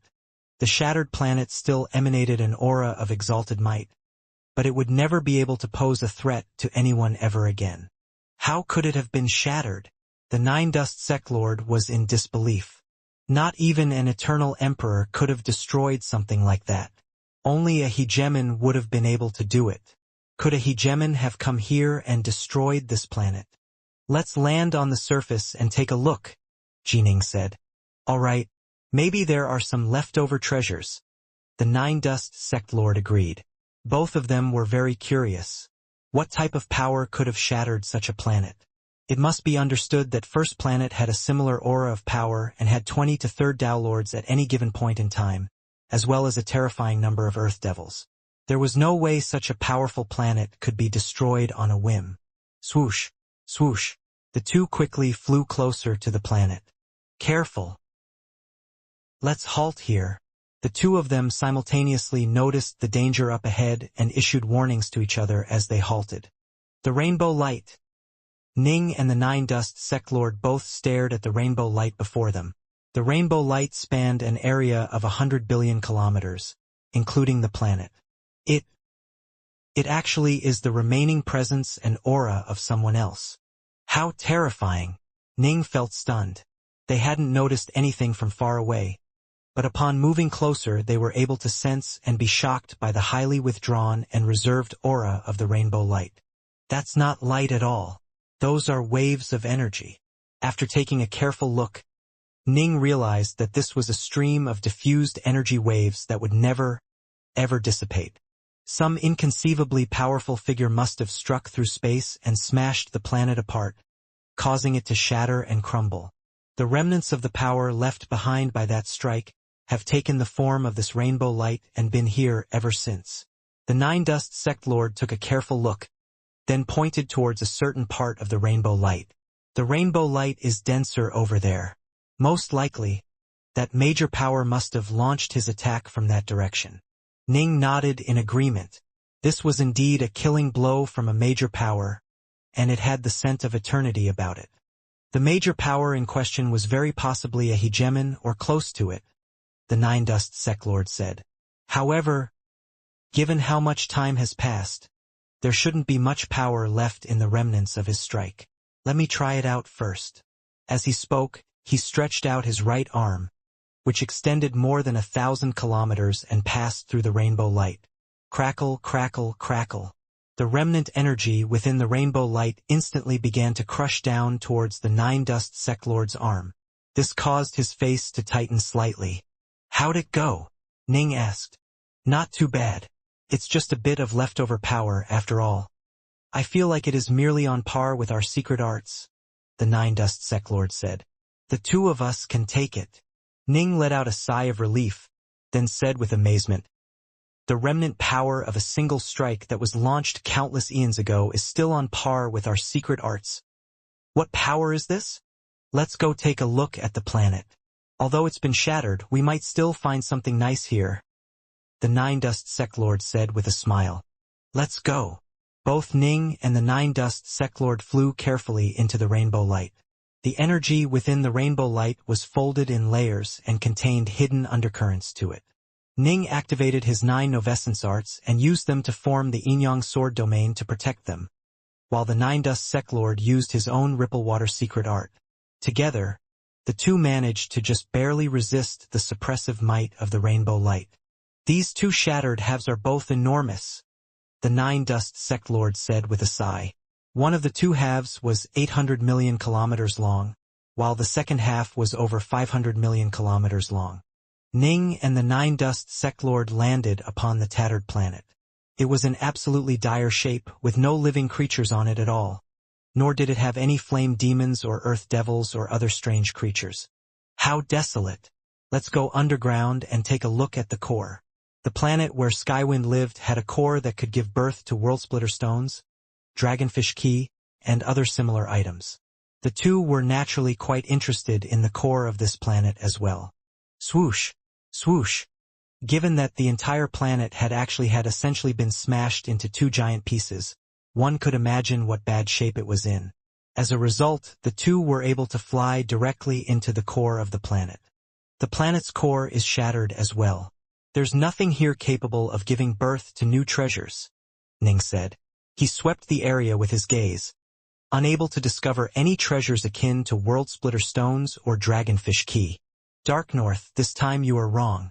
The planetary core itself is a treasure. Look, the Nine Dust Sect Lord pointed towards a distant rift in the core. That rift there is leaking a large amount of golden sand. There's no way anything leaking from the core of this planet could possibly be anything but extraordinary. Ning chuckled, then nodded. The main issue was that there was simply far too much of the golden sand.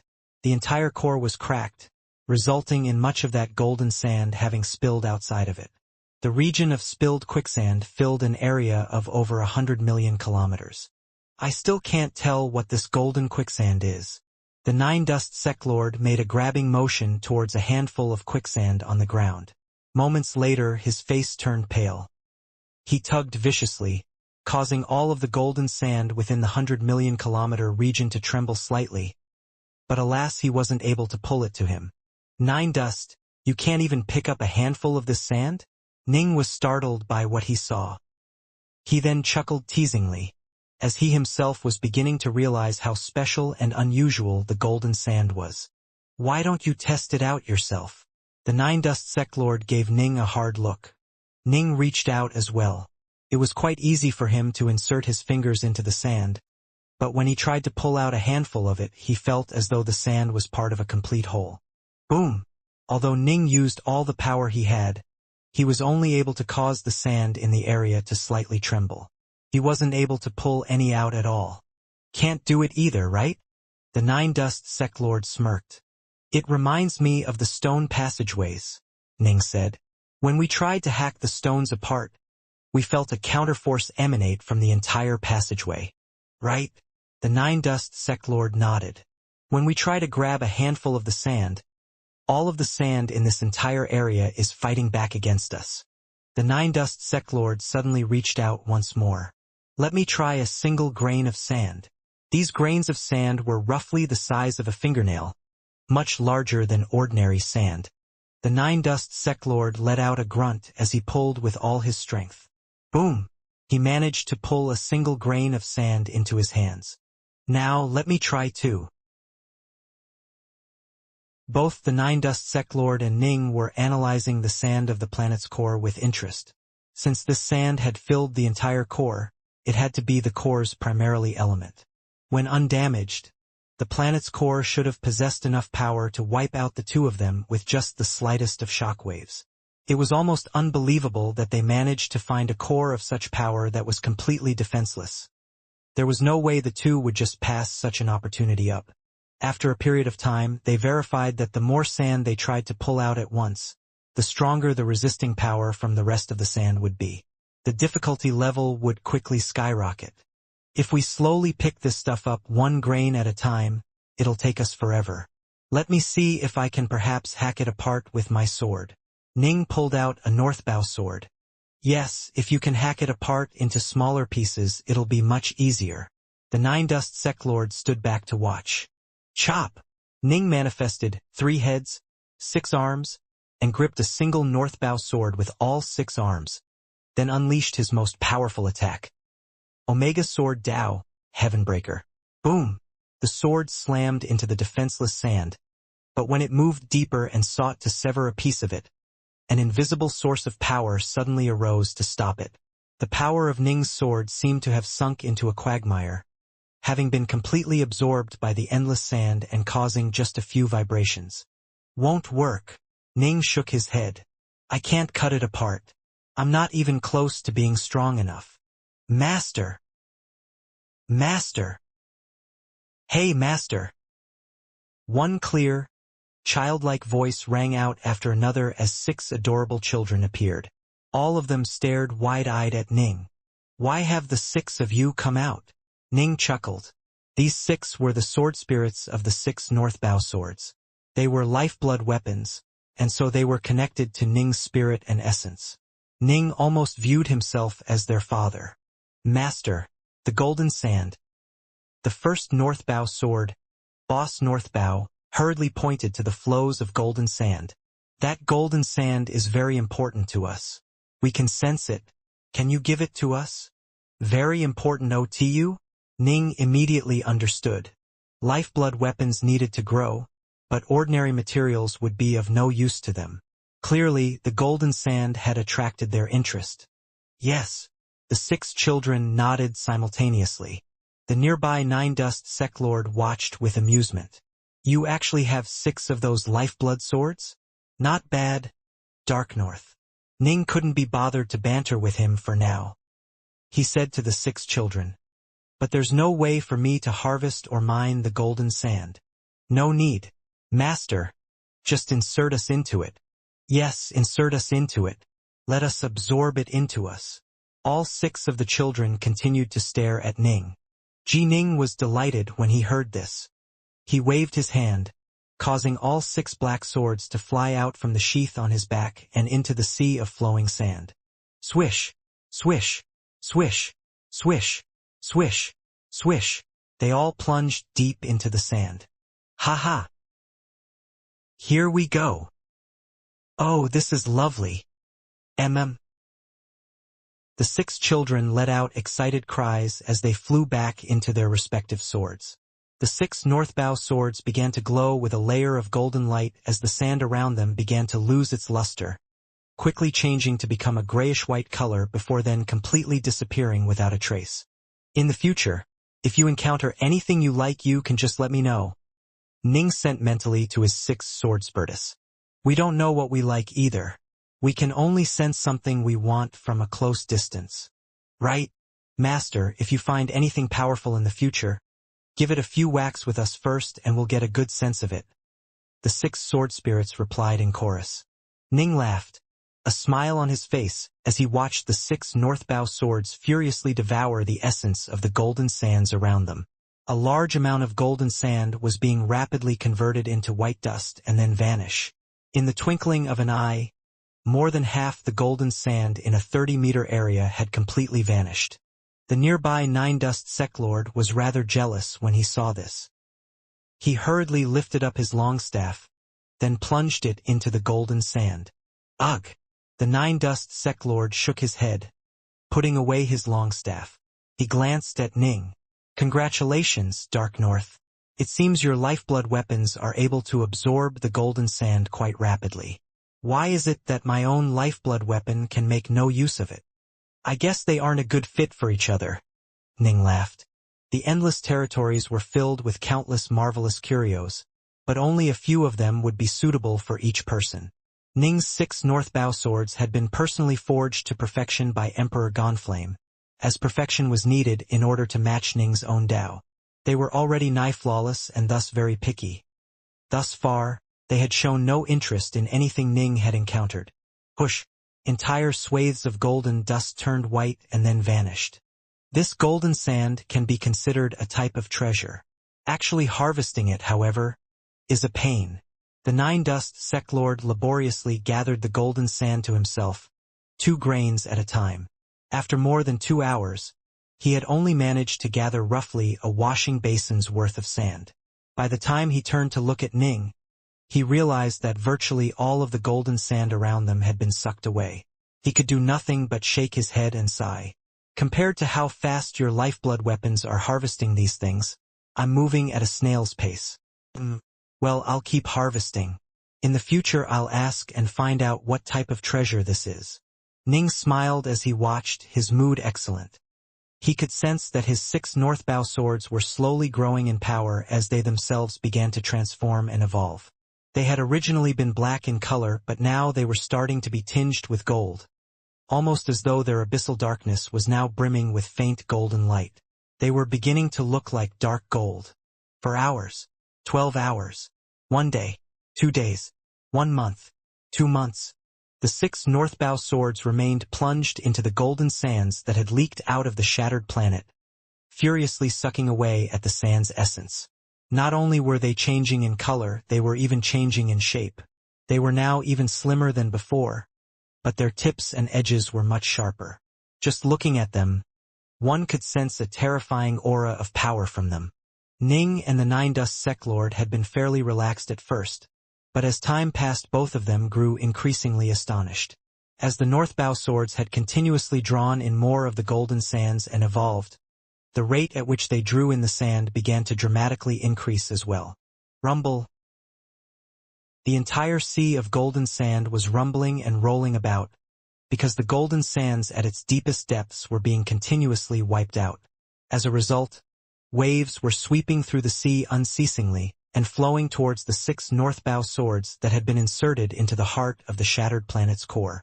Your lifeblood weapons aren't going to suck up all of the golden sand of this planet's core, are they? When in perfect condition, the planet's core possessed such power that neither of us would even dare to approach it. If your weapons somehow managed to absorb all of that power, how strong would they become? The Nine-Dust Seclord stared in slack-jawed amazement. It must be understood that the outer layer of the 100-million-kilometer sea of golden sand had already completely vanished. The swords were now primarily drawing from the sands deep within the sea. The more powerful, the better.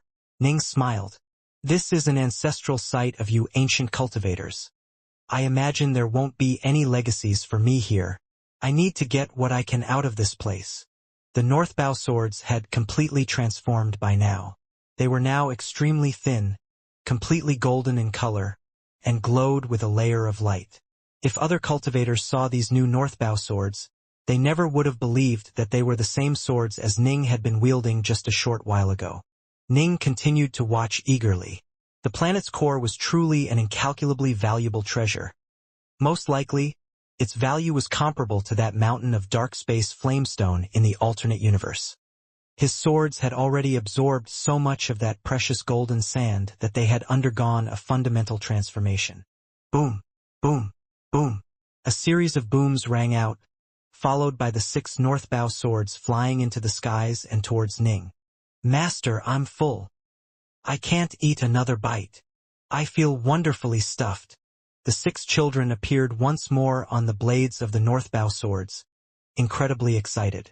With but a thought, Ning sent all 6 swords flying into the sheath on his back. Look over there. The 9-dust sectlord pointed at the planet's core. Your 6 swords must have drained roughly 20 to 30% of the golden sand. I dare say that in material quality, they have a shot of becoming universe treasures. Ning waved his hand, pulling out one of the northbow swords. Let me test one out first. Ning felt extremely comfortable when holding that northbow sword, and its entire body glowed with that golden light. Swish, swish. Ning began to display his sword arts. He first started with his defensive sword arts, because judging from how thin, slender, and sharp the sword was, he felt certain that its offensive properties would have been strengthened. He wanted to savor this and save the best for last, and so he decided to test out his defensive sword arts first. Upon doing so, Ning discovered to his joy that his sword arts came out even faster and more fluid than ever before. They were also significantly more powerful as well. Most likely, his defensive prowess had increased by 50 to 60%. Omega Sword Dao Heavenbreaker. Ning unleashed a furious chop. Boom!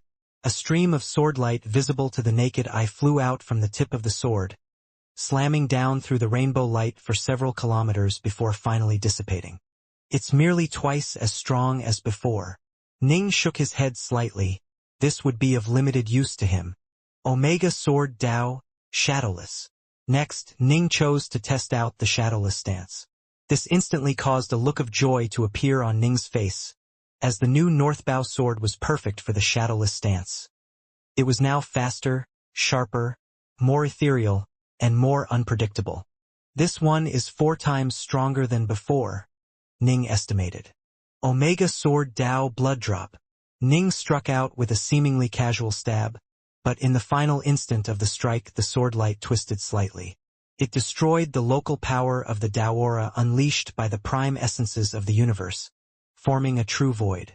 What? The nearby 9-dust sectlord cried out in shock. Why? Your sword has actually transcended space itself? It's actually transcended space. Ning revealed a delight look as well. The technique which Emperor Mirrors now had mastered and used to gain eternity for himself was a sword art that transcended both space and time, allowing him to pierce through his enemies even from countless kilometers away. Neither space nor time could constrain his sword arts, and his enemies would be dead before they even had a chance to react. The power of this attack was simply incredible. To surpass the limits of time was to be inconceivably fast. As soon as Emperor Mirrors now struck, his sword would slay his foe. There would be no attack time at all, as the attack would be instantaneous. This was what made transcending time so terrifying. As for transcending space, it meant that distance was no longer an obstacle. Emperor Mirrors now was capable of using his sword to slay an enemy who wasn't even in the same territory as him. Transcending space was comparatively easier. Transcending time was extremely difficult. Ning had originally thought that when he became a Dao Lord of the 3rd step, his sword arts would be able to transcend space. Who would have thought that he'd accomplish it at the 2nd step? But still, when he thought about it in detail, it made sense to him. The essence the northbow swords had absorbed had caused them to be extremely skewed in one area, whereas they had previously been balanced. They were now much sharper and thus better suited to the blood drop stance. The Shadowless stance wasn't improved as much, while the Berserk Heavenbreaker stance was barely improved. As for his defensive sword arts, they were improved the least of all. In addition to his swords now being more suited to the blood drop stance, Ning had improved the most in the blood drop sword intent to begin with. The blood drop sword intent was highly destructive and thus suited for tearing through the bonds of space and time. It naturally became the first technique he could use to succeed in transcending space. Now that you've transcended space, ordinary dimensional bindings will no longer have an effect on you. Even if an eternal emperor wished to kill you, you would be able to easily pierce through the dimensions and then flee through a dimensional tunnel. Only an eternal emperor who is incredibly skilled in the Tao of space would have a chance of tying you down, with the vast majority of them being helpless against you. The Nine Dust Sect Lord looked at Ning, then let out a sigh. Dark North, from this day forth, you now have a true life-saving measure that you can use when you please. Very, very few people are now capable of slaying you. You've transcended the bounds of space. I have to admit, I truly envy you now. Ji Ning laughed. When he had been at Skywood City and encountered Tao Lord Kongsan, the latter had dimensionally locked the area with a formation, making it impossible Ning to escape. His only option would have been to use his vessel to slowly fly around inside. But now, his sword arts surpassed the limits of space and were able to forcibly rip out dimensional passageways, allowing him to easily escape. Only someone who had reached an extremely high level in the Tao of space would be able to restrict Ning's movements. The vast majority of eternal emperors would not be able to bar Ning's path. This was a true life-preserving method he now had. Kongsan was able to transform into darkness incarnate, a virtually invulnerable form. This was his own life-preserving method, which ensured that even the likes of Palace Lord Dawnstar would be unable to do anything to him. Ji Ning would be able to use his swords to transcend space, making it so that dimensional shackling would be unable to bind him. He would also be able to tear through space and flee at a moment's notice. This was a life-preserving method that was every bit a match for Kongsan's. There were very few figures even amongst exceptionally powerful second-tier Tao Lords like Ning and Kongsan who had such incredible life-preserving methods. The Nine Dust Sect Lord, for example, didn't have any such technique. However, the most supreme of Tao Lords such as Dawnstar or Skyaxe, the ones who stood at the very precipice of power, all had Taos of such incredible power that they had life-preserving abilities similar to that of spatial transcendence. This was why they were all generally extremely difficult to kill. However, a hegemon would probably be able to wipe them out with the wave of a hand. Perhaps some of the freakishly powerful ancient figures such as the lords of the 8 sacred cities, second only to the hegemons in power and who hegemons wouldn't necessarily be able to kill, might be able to slay the supreme Tao Lords.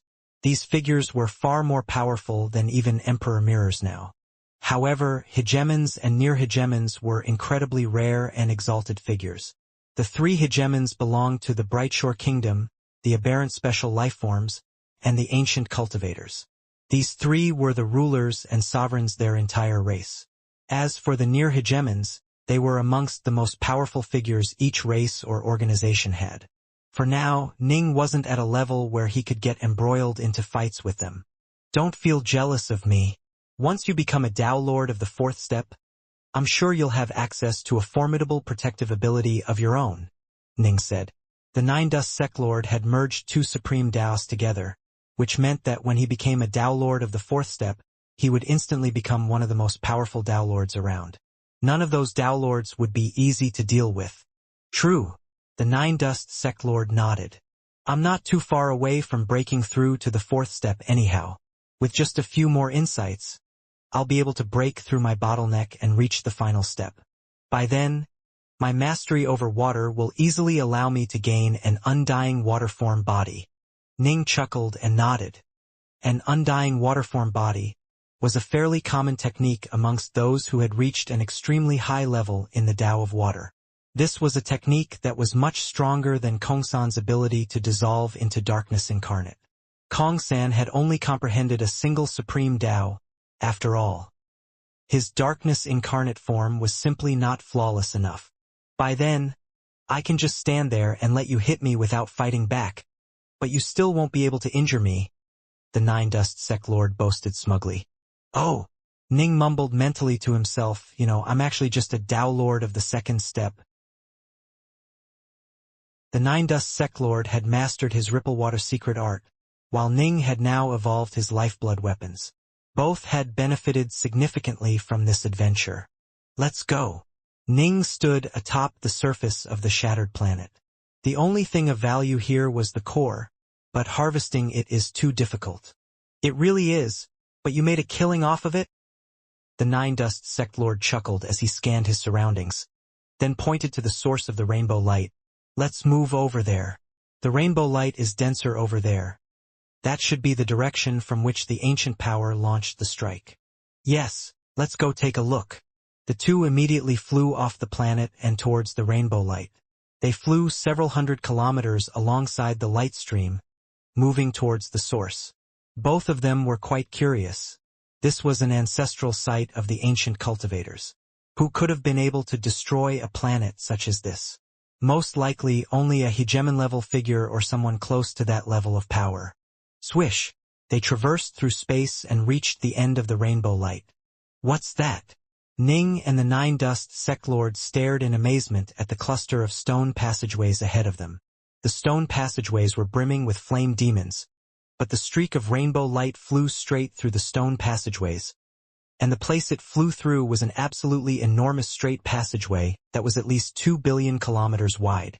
Based on the other nearby tunnels, it could be ascertained that the rainbow passageway was actually once filled with countless stone passageways that had been completely destroyed. How terrifying! The Nine Dust Sect Lord murmured. A single strike blasted through countless stone passageways, forming a single enormous one in their stead.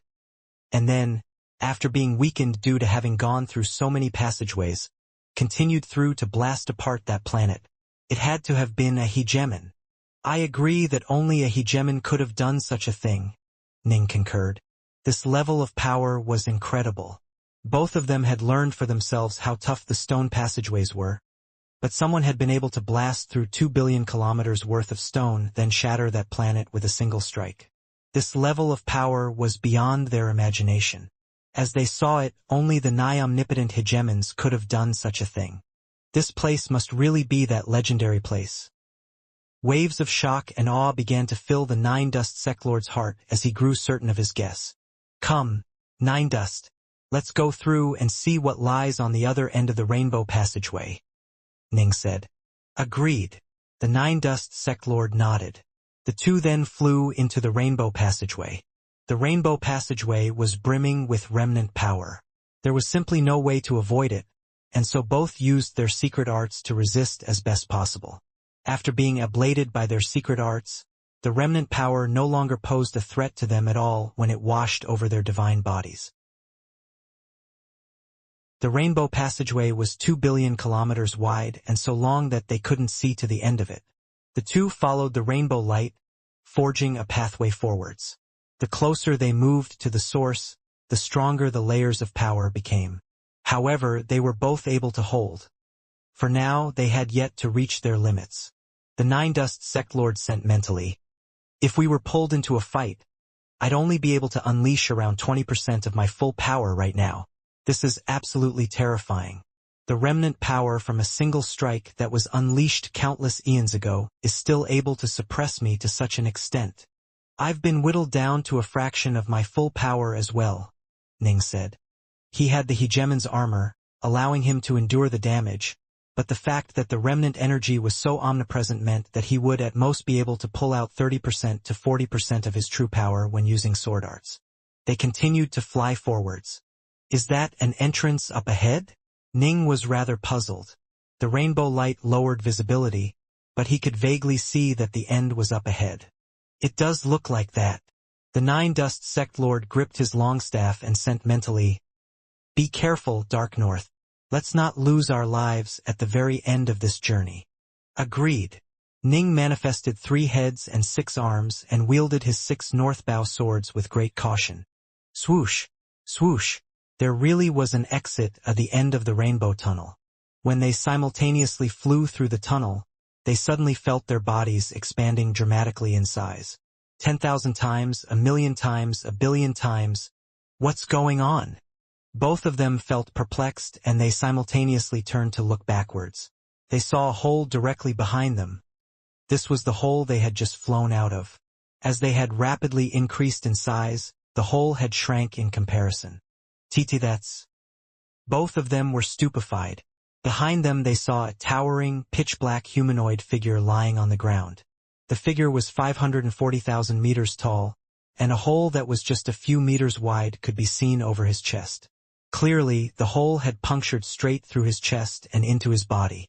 As for Ning and the Nine Dust Sect Lord, they had just flown out of this humanoid creature's chest wound. The two landed on the ground. They stared at the fallen, towering giant figure with astonished gazes. We were actually inside its body this entire time? Ning could hardly believe it.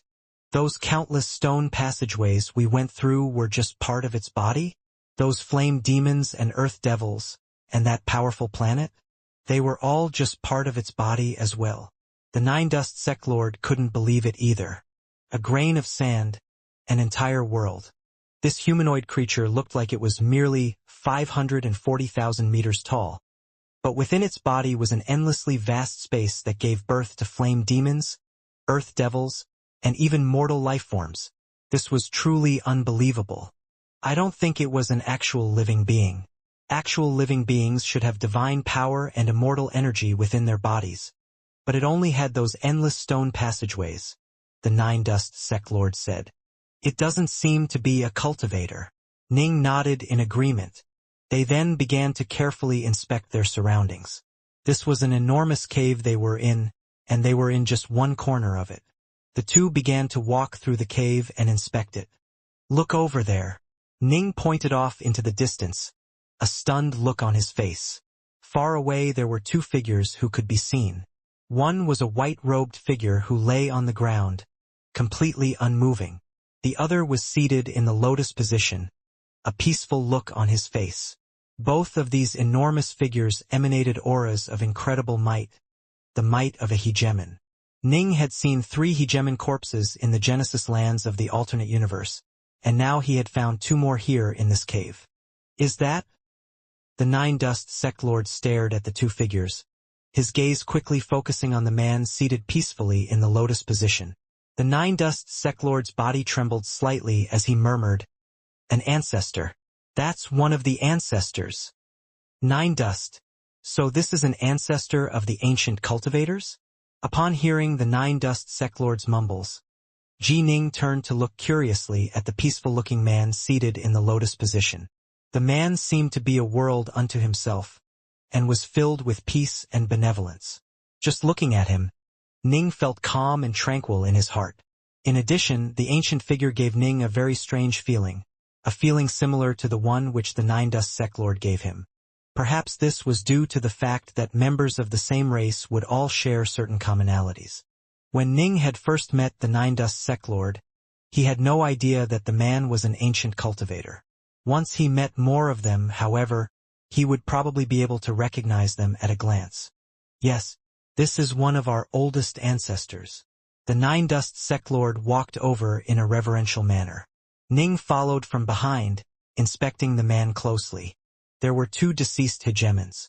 The white-robed hegemon simply lay there on the ground, and just by moving closer to him Ning began to feel as though the world around him was twisting and distorting into hallucinations. Fortunately, his soul and his mind were both very strong, and the effect was nothing more than a natural phenomena caused by the presence of the deceased hegemon's body.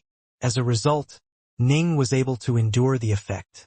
By comparison, the ancient cultivator seated in the lotus position was much more peaceful. After they moved closer, the Nine-Dust Sect Lord fell to his knees and kowtowed respectfully.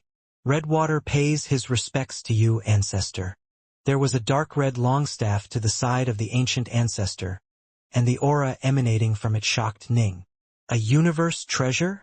He had seen the broken sword in the sword palace of the Brightshore Kingdom, and had also encountered the deceased sword hegemon's dark blue greatsword in the Genesis lands of the alternate universe. As a result, he was able to almost instantly ascertain that the dark red longstaff next to this ancient ancestor was also a universe treasure. Whoosh! A stream of light suddenly flew out from the dark red longstaff, transforming into a bald, black-robed youth. "Gentlemen." The bald, black-robed youth had a calm, peaceful gaze that seemed to hold all the stars in the night sky, and his voice echoed within the cave. "Senior," the Nine-Dust Sect Lord immediately called out humbly, a hint of excitement in his eyes. This was a universe treasure, and a longstaff at that. He himself used longstaffs. "Senior," Ning called out with respect as well. Any and every universe treasure was worthy of respect, because every single one was born after experiencing endless trials and tribulations. They were utterly supreme amongst treasures, and they would only submit to those whom they truly acknowledged. Otherwise, there was no way to control them whatsoever. You are the fifth and the sixth to come to this place, the bald, black-robed youth said peacefully. Ning was secretly stunned upon hearing this. The fifth and the sixth? When they had visited Skywind's homeland, they had been the fourth and the fifth. It seemed as though there was another expert who had reached this place without entering Skywind's home. Since you have been able to survive and reach this place, it means that you both have had a number of fortuitous encounters in your life. Before dying, Master ordained that all ancient cultivators would have a chance to earn some rewards from him if they could pass some of his tests. If there is someone capable of passing all the tests, I would be willing to follow that person, the youth said. Pass all the tests? The Nine Dust Sect Lord's eyes lit up. If he passed everything, he would gain a universe treasure? In the past, he never would have even dared to imagine such a thing. It must be remembered that virtually no eternal emperors wielded universe treasures, much less Dao Lords. Only the most ridiculously lucky of Dao Lords would ever have a chance to acquire a universe treasure. Emperor Vulturas came to this place before. Did he fail the test? Ning suddenly asked. The Nine Dust Sect Lord was stunned. Oh right, Patriarch Vulturas had completed his Dao merge in Skywind's homeland. After gaining eternity, he became a major power who was second only to the hegemons in might. Had he failed to acquire the universe treasure as well? Vulturas did indeed come here. He was the only eternal emperor to make it here, and he gained a prize for himself. The youth nodded. But passing the trials requires not just power. It also requires destiny. Vulturas and I were not destined to be. Dare I ask, what are the trials? The Nine Dust Sect Lord was rather excited. He was willing to risk everything for this. If he was lucky, he might end up with an eternal weapon as the prize. All you need to do is walk closer to Master. Master set up formations and restrictive spells in the area.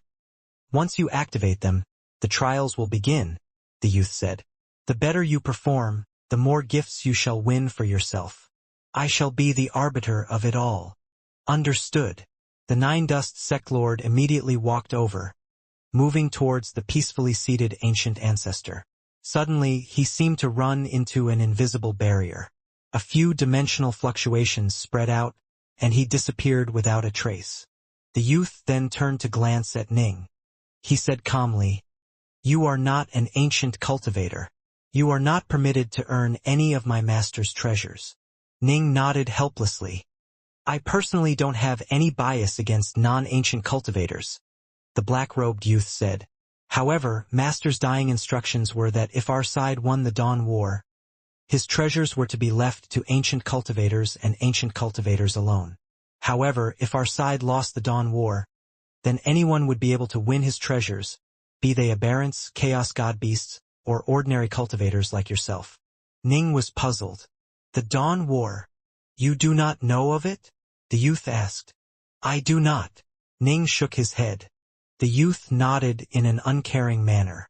It was a war that caused the true downfall of the ancient cultivators as a race. Long, long ago, the ancient cultivators were born from the primordial chaos as the most perfect of all living beings. They unified the entire universe under their rule. Even the chaos god beasts were enslaved by them, while the aberrants were all forced to bend the knee. Ning nodded. He had heard of this before. Afterwards, as time flowed on, more and more ordinary mortal beings came to be born. Ordinary mortals expanded and propagated at incredible speeds, and thus they rose to power at an inconceivable rate. They quickly became a race that was second only to the ancient cultivators in the endless primordial chaos, and towards the end they actually became close to a match for the ancients. Ning couldn't help but sigh. The Dao alliance truly was formidable. But then, a disaster happened. This disaster was an extremely large-scale one. Many powerful cultivators in our homeland and even in distant places within the Great Dark were forced to join hands and fight back against this tribulation. A tribulation? Ning was surprised. Look, the youth pointed towards the slumped humanoid figure off in the distance. You just came out of its body. You should have noticed that it is different from ordinary cultivators. Ning nodded. Ordinary cultivators should have had divine power in their bodies. How could they have stone passageways, flame demons, earth devils, and strange planets? It was a member of our enemies, one of the most powerful of their kind, the youth said. If we lost that war, we would have been annihilated. If they lost, they would have been annihilated as well. This was a war of extermination, a war for survival. Both sides fought like mad, and all of us here joined forces. Back then, our 5 hegemons commanded a host of eternal emperors to fight back against them. Even experts came from deep within the Great Dark to reinforce us, and in the end, a great battle was fought in the place now known as the Terror Star Sea. This battle was known as the Dawn War. Back then, we ancients had a total of 3 hegemons. The Tao Alliance had 1 hegemon, while the Aberrants also had 1 hegemon. All of them died. The youth continued. An incredible number of powerful experts took part in that battle, and a steady stream of reinforcements came from within or beyond the Great Dark. The battle within the Terror Star Sea was absolutely terrifying, and in the end I learned that the Tao Alliance, the Ancients, and the others resettled their homeland. This meant that the enemy had been defeated. We had won. The Dawn War was a severe blow to the ancient cultivators. They had lost all 3 of their hegemons. The bald, black-robed youth shook his head and sighed. The Tao Alliance was actually the quickest to recover, and many of their experts eventually drifted into the endless Great Dark in search of adventure. Do not blame Master for being unwilling to share his treasures with you. He knew that you ordinary cultivators would recover far more quickly than his race would. So long as you were not completely wiped out, there would definitely come a day where you surpassed the ancients. For him to show a bit of selfishness in caring more about his own race is normal. Ning nodded. It seemed as though the endless territories had something of a secret history to it. No wonder the Terror Star Sea was such a terrifying place. It had actually been the locale of the Great Dawn War. So the endless Great Dark also holds many experts? Ning asked. Yes, of course. The bald, black-robed youth nodded. There are many who have spent ages drifting through the endless Great Dark, which means it holds many powerful experts indeed. However, they are far too distant from us. Even if you spent 100,000 chaos cycles traveling, you might not be able to reach them. Generally speaking, only eternal emperors would ever be so bored as to embark on such a distant journey. It was only due to how vitally important the Dawn War was that our allies hastened to the Terror Star Sea, where the battle was to be held. The battle against our foes was so violent that even now the Terror Star Sea is filled with countless dangers. Even hegemons might perish here, if they aren't careful. Ha! There's no need for a Tao Lord like you to know too much. In short, we wiped our enemies out and all the territories now belong to us once more. The youth let out a chuckle. In the end, our side on the Dawn War. Ning nodded slowly. It seemed as though in the past, the ancient cultivators were actually an incredibly powerful force within the endless territories. They had 3 hegemons. Alas, those 3 had perished during the war. The Dawn War represented the end of an era and the beginning of a new one. The era of the ancients and their unified rule had ended. The era of the Tao Alliance had begun. Senior, am I supposed to just stand here and wait? Ning asked. Yes, you can just wait here. There really is nothing here for you. The only reason you were even able to come here was because you were alongside an ancient cultivator. The youth nodded. Nothing whatsoever? Ji Ning was rather surprised by this. He then turned to glance at the white-robed form. What about the white-robed hegemon? He was the hegemon of the Tao Alliance, the bald, black-robed youth said. During that great war, he died in battle but managed to deliver a heavy wound to our enemy. My master managed to follow that up with a lethal blow, but the enemy managed to heavily wound my master before perishing. My master's wounds were so heavy that he knew he wouldn't be able to survive, and so he left behind his legacies and his will for future ancients to inherit. As for the Tao Alliance's hegemon, he didn't have the chance to leave behind any legacies. As for his treasures, well, my master naturally took them all and arranged for them to be given to future ancients who could pass his trials, the youth said. Ning blinked a few times. But those treasures were the treasures of an elder of the Tao Alliance. I'm a member of the Tao Alliance, Still, Ning could do nothing but grumble mentally. In truth, he understood what the hegemon must have been thinking. Once the Dawn War ended, the era of the ancient cultivators would have come to an end as well, and the Tao Alliance would become the new rulers of the endless territories. He naturally had to make certain preparations for the ancient race. This place we are in looks like a cave, but it is actually a sealed-off estate world which Master once used to trap and slay his foes, the youth said. There's no way for you to leave this place on your own. If you wish to leave, I can send you off. No rush just yet, Ning said. This was a place where two hegemons had battled an enemy to the death. He naturally had to spend some time inspecting it. Oh right, how long will it be before Nine Dust's trials conclude? Ning asked. The youth slowly shook his head. I don't know. If he is fast, perhaps 1,000 years. If he takes a long time, even 10 million years wouldn't be out of the realm of question. Master truly did make meticulous preparations for his ancient successors. I have some retainers with me. Can I release them here and let them take a look? Ning asked. The white-robed hegemon's corpse generated a powerful natural field of illusions. It might be of use to Su Yuji. Yes, the youth said calmly. But if they are not ancient cultivators, none of them will be able to gain any of my master's legacies. Also, you are not permitted to cause any damage to the white-robed hegemon's corpse. He died for the sake of our homeland, and so Master set up spells in the area around him. If any of you try to cause damage to his corpse, you'll suffer a counterattack from Master's spells. Understood. Ning nodded. A final reminder. This cave is filled with quite a few vestigial scars from the battle that was fought here, and they might be of use to you in meditating on the Tao. The others who came here in the past also allowed their servants to come out and inspect the battlefield scars. If and when you are ready to leave, just notify me. The youth finished his words, then transformed into a stream of light that flew into the dark red longstaff nearby. The cave was completely silent once more. Ning scanned his surroundings. This was a place where two hegemons had died. Ning still felt hopeful that there was perhaps some good fortune waiting for him here. Ning was now all alone within the cave. Nine Dust had gone off to test himself against the trials, and so Ning had no choice but to slowly search the area for himself and see if there was anything useful for him here. I wonder where this enemy came from? Ning returned to the onyx humanoid corpse that was 540,000 meters tall. It actually managed to kill two hegemons. Its entire corpse is probably a priceless treasure, Ning mused. A small portion of the golden sand from the shattered planet's core had allowed Ning's 6 Northbow swords to undergo an earth-shaking transformation. Skywind's home planet was similarly extraordinary. Ning surmised that the corpse probably held other unique things within it. Come here. Ning waved a finger, attempting to drag the corpse into his estate world. However, the onyx humanoid corpse just lay there slumped, not moving at all. Clearly, there was no way someone like Ning could possibly move it at all. Transform.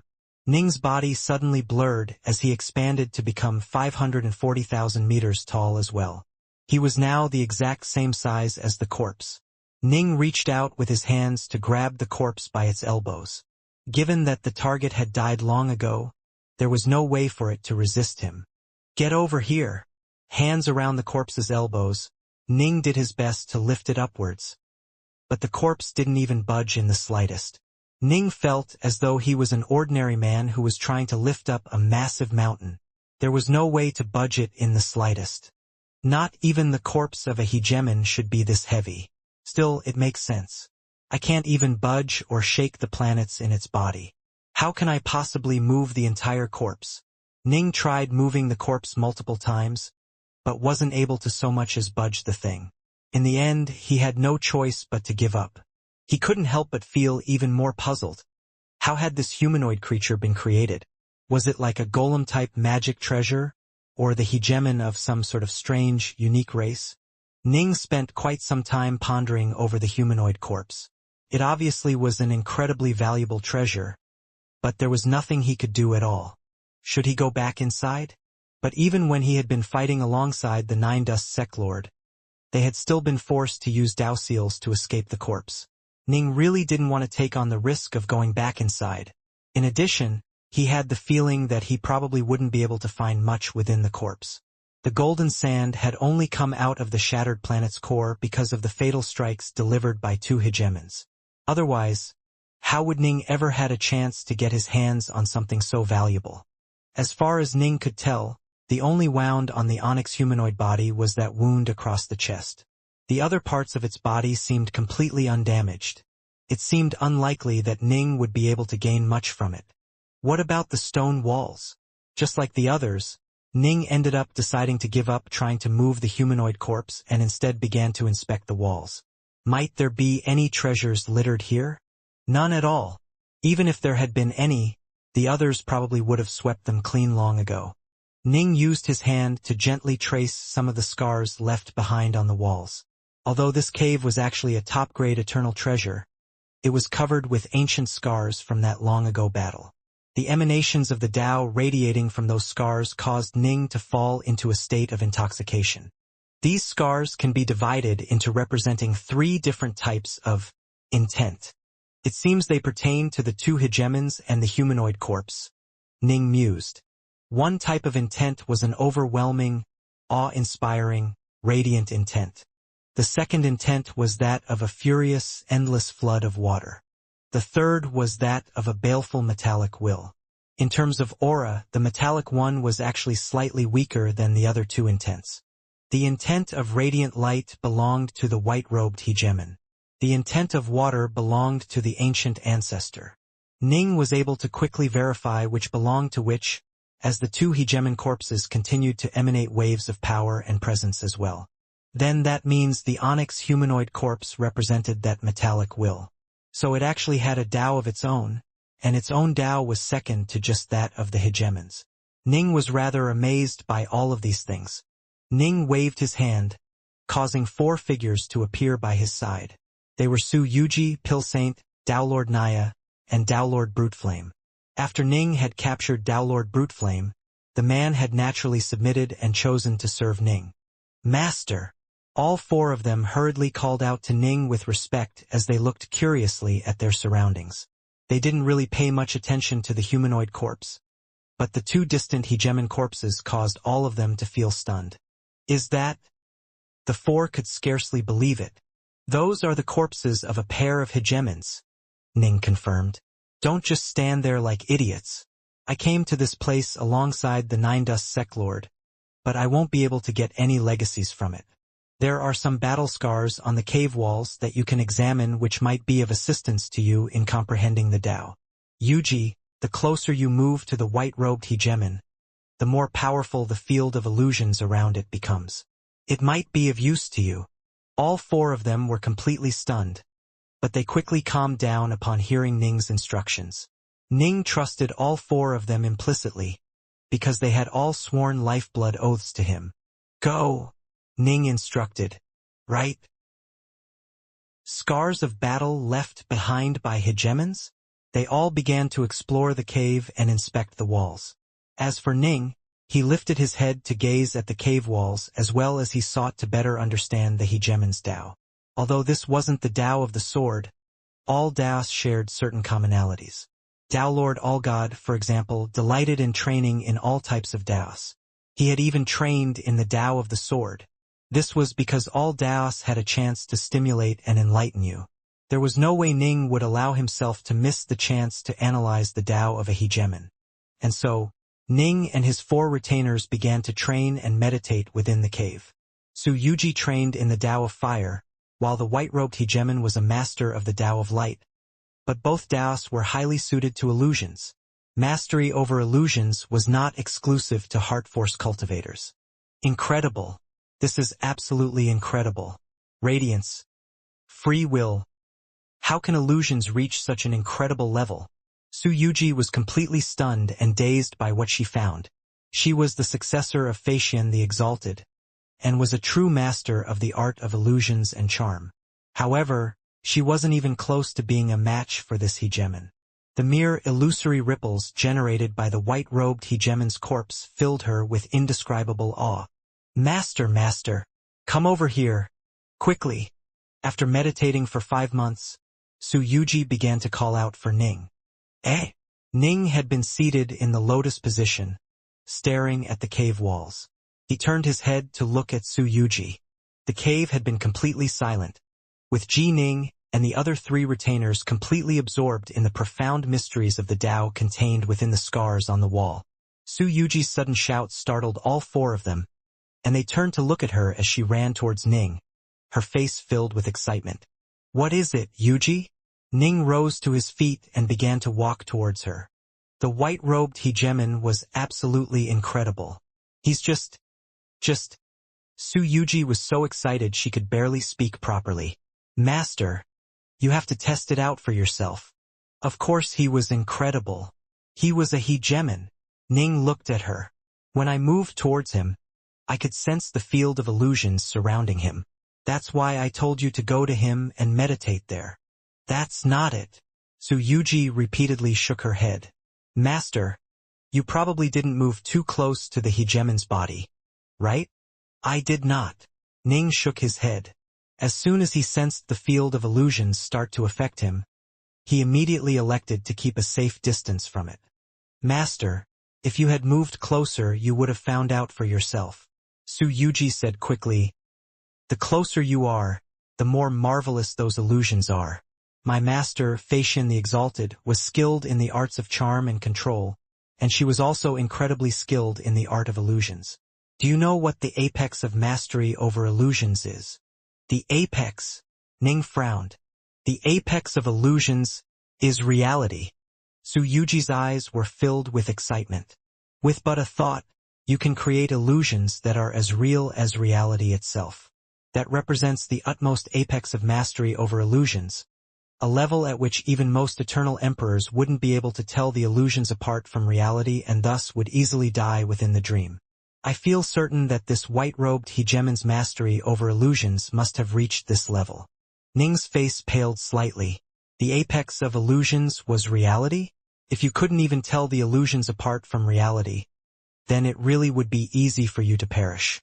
The closer I moved towards him, the more real the illusions became, Su Yuji said. Although this hegemon died long ago and these illusions are naturally generated by his corpse, I can tell just how terrifying his mastery over illusions must have been when he was alive. I'm fairly weak, and so I wasn't able to move much closer to him. You are much stronger than me, Master. I'm sure that once you move close to him, you'll experience for yourself the illusions which are as real as reality itself. Given that the hegemon has already died, these illusions shouldn't prove to be much of a threat to you. Master, you have to go test it out for yourself. Su Yuji looked at Ning eagerly. Reality, eh? Ning felt rather intrigued as well. After you experience it personally, you have to describe it for me.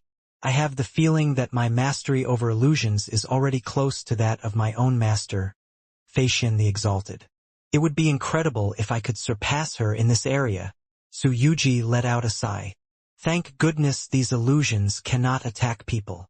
Generally speaking, experts who relied on illusions used them to mystify and trap their opponents, then delivered a mortal strike to slay them. The white-robed hegemon, however, was dead. His illusions could mystify and entrap them, but there was no mechanism for actually killing them.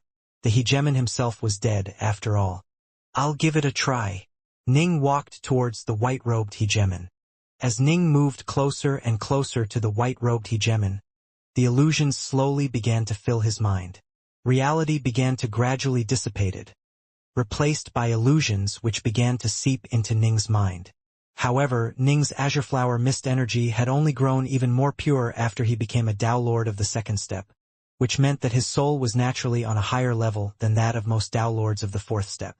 Given that his heart force was at the verge of the sixth stage, he really was quite skilled in resisting illusions. Impressive. Ning continued his advance. Reality around him was beginning to fade away, while the illusions were becoming increasingly real. Dazzling women appeared by his side, as did rare magic treasures and vile demons. I can actually no longer tell apart what is real and what is not. Ning remained clear-minded, but he could no longer see any flaws in the illusions. He was now completely surrounded by illusory images, with a group of seductive beauties carrying platters of wine and food towards him. Break! Ning's Dao heart could not be shaken by such things, and so he forcibly dispelled the illusions around him. But as he continued to advance towards the white-robed hegemon's corpse, the illusions came sweeping towards him once more. This time, they were even more persistent and pervasive. If I was in an actual life-or-death battle, illusions on this level would be able to affect me for a brief period of time, and during that brief moment, I would probably be struck and even killed. Ning was secretly amazed. What terrifying illusions! Thankfully, the white-robed hegemon was already dead. It didn't matter how long the illusions were able to trap him for. The only thing that mattered was that he could still awaken from them, given enough time. Master is as impressive as always. Su Yuji watched as Ning advanced towards the white-robed hegemon's corpse. She couldn't help but feel rather excited by his progress. He really is incredible. He's made it much farther than I did, and is much closer to the hegemon's corpse. I already reached my limit much earlier. If I tried to proceed, my will and mind would have grown blurry.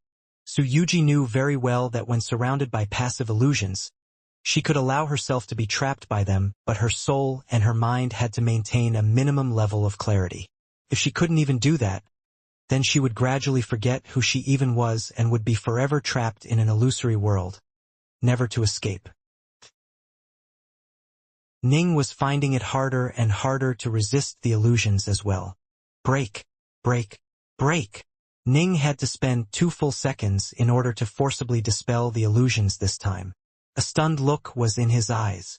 This was absolutely terrifying. 2 full seconds. In a fight at his level, he would have died countless times over by now.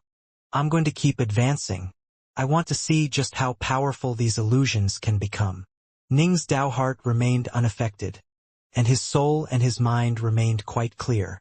Even though he was finding it harder and harder to break free from the illusions, he still knew that he was Ji Ning of the 3 realms. So long as his mind was still intact, he could continue advancing. As soon as he felt his mind begin to slip, he would immediately begin to withdraw. Boom!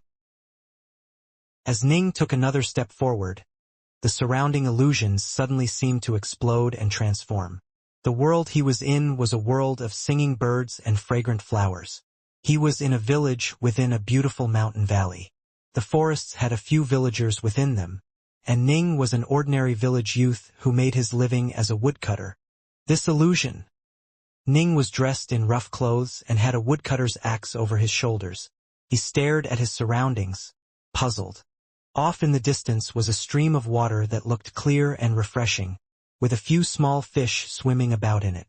He could make out every single scale with perfect clarity. Next to him was a stalk of bamboo, emanating a fragrant scent. Beneath his feet was a patch of wild grass that was covered in glistening jewel-like dew. Erbao! Erbao! An old woman's voice rang out from afar. Mom's calling to me. This thought suddenly entered Ning's mind. This illusion is absolutely terrifying. I feel as though I've been reborn into a new life and a new world. Ning was stunned. Everything seems so completely real. The smiles of the villagers, the movements of the fish, the aura of the natural world. Everything seems perfectly real. This really did seem like an actual real world. Break for me. Ning's will was roaring loudly. Boom! The illusory world trembled for a brief moment. The distant woman, the villagers, and even the village dogs all twisted and distorted for a brief instant. I said break. Ning's will bellowed out again. Break! Break! Break! Ning's will continued to bellow furiously. He was still clear-minded. Although his will was bound and constrained by this illusory world, Ning still had the power to struggle to break free. Rumble. Finally, the illusory world shattered into tiny pieces. I took 18 full seconds before I was able to escape. Ning was rather stunned. He was incredibly strong in terms of resisting illusions, even amongst elite Dao Lords, but he had still been trapped for nearly 20 seconds before breaking free. This hegemon was simply terrifying. Another step. Ning took another step forwards. Have I reached the end? Ning continued to advance, only to find that the power of the illusions had ceased to increase. No matter how further he advanced, the power did no change in the slightest. By now, Ning was less than 3 meters away from the white-robed hegemon's corpse. He was prevented from advancing any further by a formation, but the power of the illusions didn't increase at all. Master, you were able to make it to the hegemon's corpse? The distant Su Yuji was rather excited. Yes, Ning nodded. I'll meditate for a time. No need to disturb me. Understood. Su Yuji nodded. Things were actually still quite tough for Ning, because he was being repeatedly swept up into the illusions and forced to repeatedly break free from them. These illusions were merely created by the hegemon's corpse. If he was still alive, how terrifying would his illusions be? And these illusions truly are marvelous. I can't see any flaws in them whatsoever. They look just the same as reality itself. Fortunately, my soul is strong enough that I can maintain a modicum of clarity. Ning sat down in the lotus position, no longer fighting back against the illusions and allowing himself to be swept into that illusory world. Each time I enter this illusion, I feel as though I've been reborn into a new world. I can't see any flaws in the illusions at all and have to struggle to free myself. This is a good way to temper my Tao heart and strengthen my mind. Perhaps it will be of assistance to me in breaking through to the 6th stage of heart force. What Ning did not realize was that this white-robed hegemon had used his ultimate mastery of the Tao of Light to develop his own technique, the all-world tribulation, and then used it to gain eternity for himself. As soon as he broke through to the eternal level, he became a hegemon. As a Tao Lord, he was a terrifyingly strong figure who had merged together 2 supreme Taos. After finally mastering his own ultimate Tao, the all-world tribulation, he had become a truly terrifying hegemon.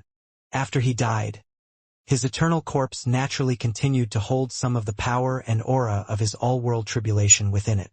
When he was still alive, the natural illusions emanating from his body would have completely swept Ning into their grasp. He would have forgotten himself, forever lost within the illusions. The remaining power in his corpse was nothing more than a tiny fraction of the true power this hegemon had once wielded. Ji Ning was completely absorbed by the all-world tribulation's illusions. Ning became a fisherman's child. When he was young, he would accompany his father in fishing on the sea. He eventually fell in love with a rich man's daughter, but her family looked down upon him. On one seafaring voyage, his father ended up perishing, resulting in Ning braving the oceans by himself. Slowly, the clever Ning learned more and more tricks for catching fish. He gradually accumulated a fortune, then purchased a large ship for himself. As his fishing skills continued to improve, he became a legend amongst fishermen. He eventually had over 100 sails within his fleet, and the rich girl's family actually came to him to make amends. This was a world without cultivation. His life was an ordinary one, and it started with him being a youth who slowly grew up, becoming a towering figure by his middle years and the patriarch of an incredibly strong and stable clan in his late years. Ning became a peerless swordsman. His sword was the #1 sword of the world, and his speed surpassed everyone's imaginations. The reason why he had returned from his drifting adventures on the oceans was because he wished to find his birth parents. Thanks to a medallion he had carried with him his entire life, he finally discovered his parents.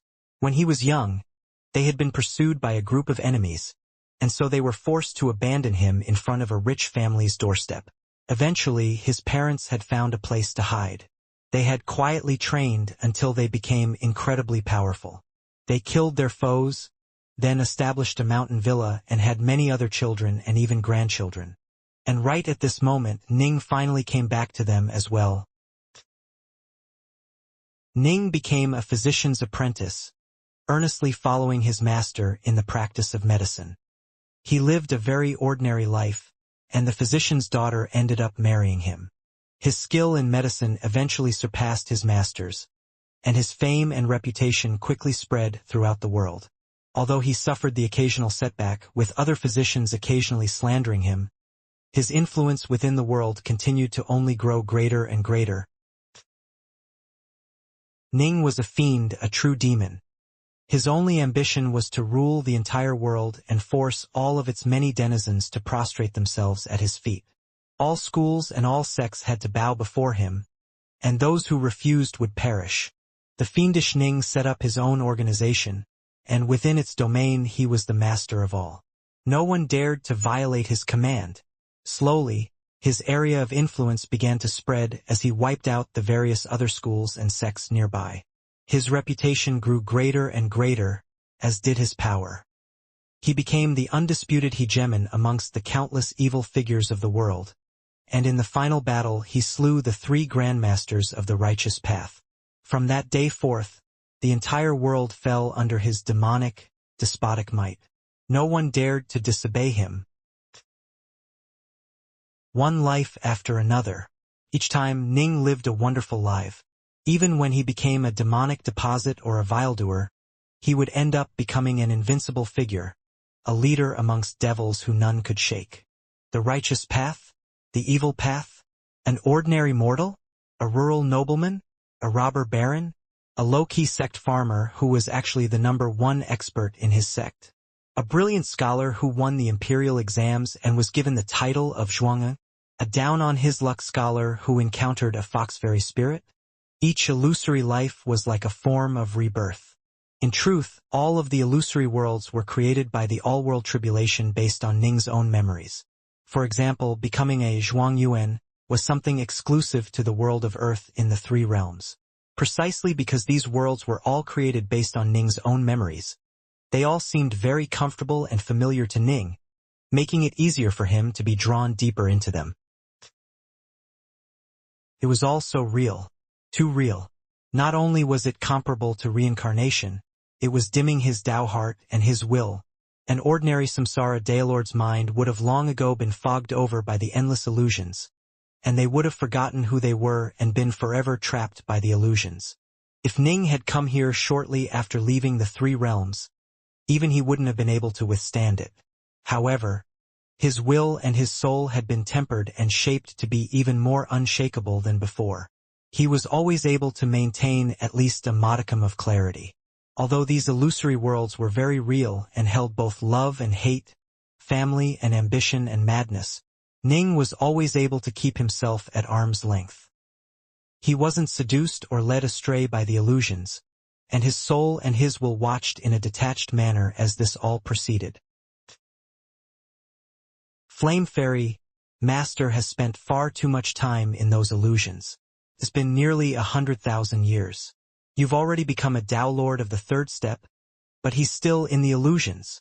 Pill Saint and Su Yuji were next to each other within the cave, staring towards the white-robed hegemon's corpse and the still-seated Ning. Su Yuji gazed towards Ning. Master was able to make it all the way to the hegemon's corpse. Clearly, these illusions aren't able to do anything to him. There's no need for you to worry. Everything will be fine. Let us wait a while longer. If something really does seem to be wrong, I'll go over there and pull him out. Su Yuji had broken through as well. Her path had been that of the Tao of charm and illusions to begin with, and the white-robed hegemon's mastery over illusions had indeed given her new insights and epiphanies. She had gained a deeper understanding of the legacy of Facian the Exalted, and thus her rate of improvement began to accelerate rapidly. Thanks to a temporal acceleration treasure, she finally managed to break through to become a Tao Lord of the 3rd step after nearly 10 million accelerated years. If it hadn't been for the insights she had gained from the white-robed hegemon's illusions, she probably would have taken 10 times as long in order to make this breakthrough. Pill Saint remained a Tao Lord of the 2nd step. The battle scars on the cave walls were of very limited benefit to him. He was at a fairly low level of insight, and as such the intent of a hegemon's Tao was mostly inscrutable to him.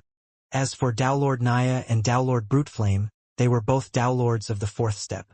Both of them were continued to ardently study those hegemonic battle scars, as they were of tremendous help to them. After becoming a Tao Lord of the 3rd step, my soul has continuously increased in power. Given my mastery over the art of illusions, I should be more or less able to resist the remnant energy unleashed by the hegemon's corpse, Su Yuji said. Eh? Pill Saint's eyebrows suddenly lifted upwards. Master, Su Yuji was startled as well, and strange aura suddenly shot out from the distant, seated Ning. It was as though something had just been given birth to. One life after another. He threw himself into each life, allowing himself to experience love and hate, life and death. Each life was a wonderful one, as the illusions sought to drag Ning fully into that world and drown him within its lies. However, each time Ning was always able to extricate himself. In the blink of an eye, thousands of worlds and lifetimes had gone by. Master, I've grown weary of the red dust of the mortal world. I wish to dedicate myself to the monastic life. Please accept me. A white-robed youth was kneeling in front of an old monk within a monastery. But right at this moment, rumble, the entire world suddenly started to shake. The white-robed youth was briefly startled. He rose to his feet, scanning his surroundings. He looked at the old monk, then looked at the mountains around him. The entire world seemed to be within his gaze. It is time to put an end to this unending cycle of reincarnation, the white-robed youth said. Rumble. The entire world burst apart. The illusions have completely collapsed. The world in front of Ning became clear once more. He was still seated in the lotus position within the cave, and roughly 30 meters up ahead of him was the white-robed hegemon's corpse. Although the power of the illusions remained as potent as ever, they were no longer able to affect him in the slightest, because the sea of consciousness within his mind had just undergone a fundamental transformation. Boom! A powerful tidal wave of heart force shot out, drenching reality in its waters. Reality and illusions twisted together, coalescing into a single spot of light. This spot of light was almost like the world heart which every single chaos world was born from.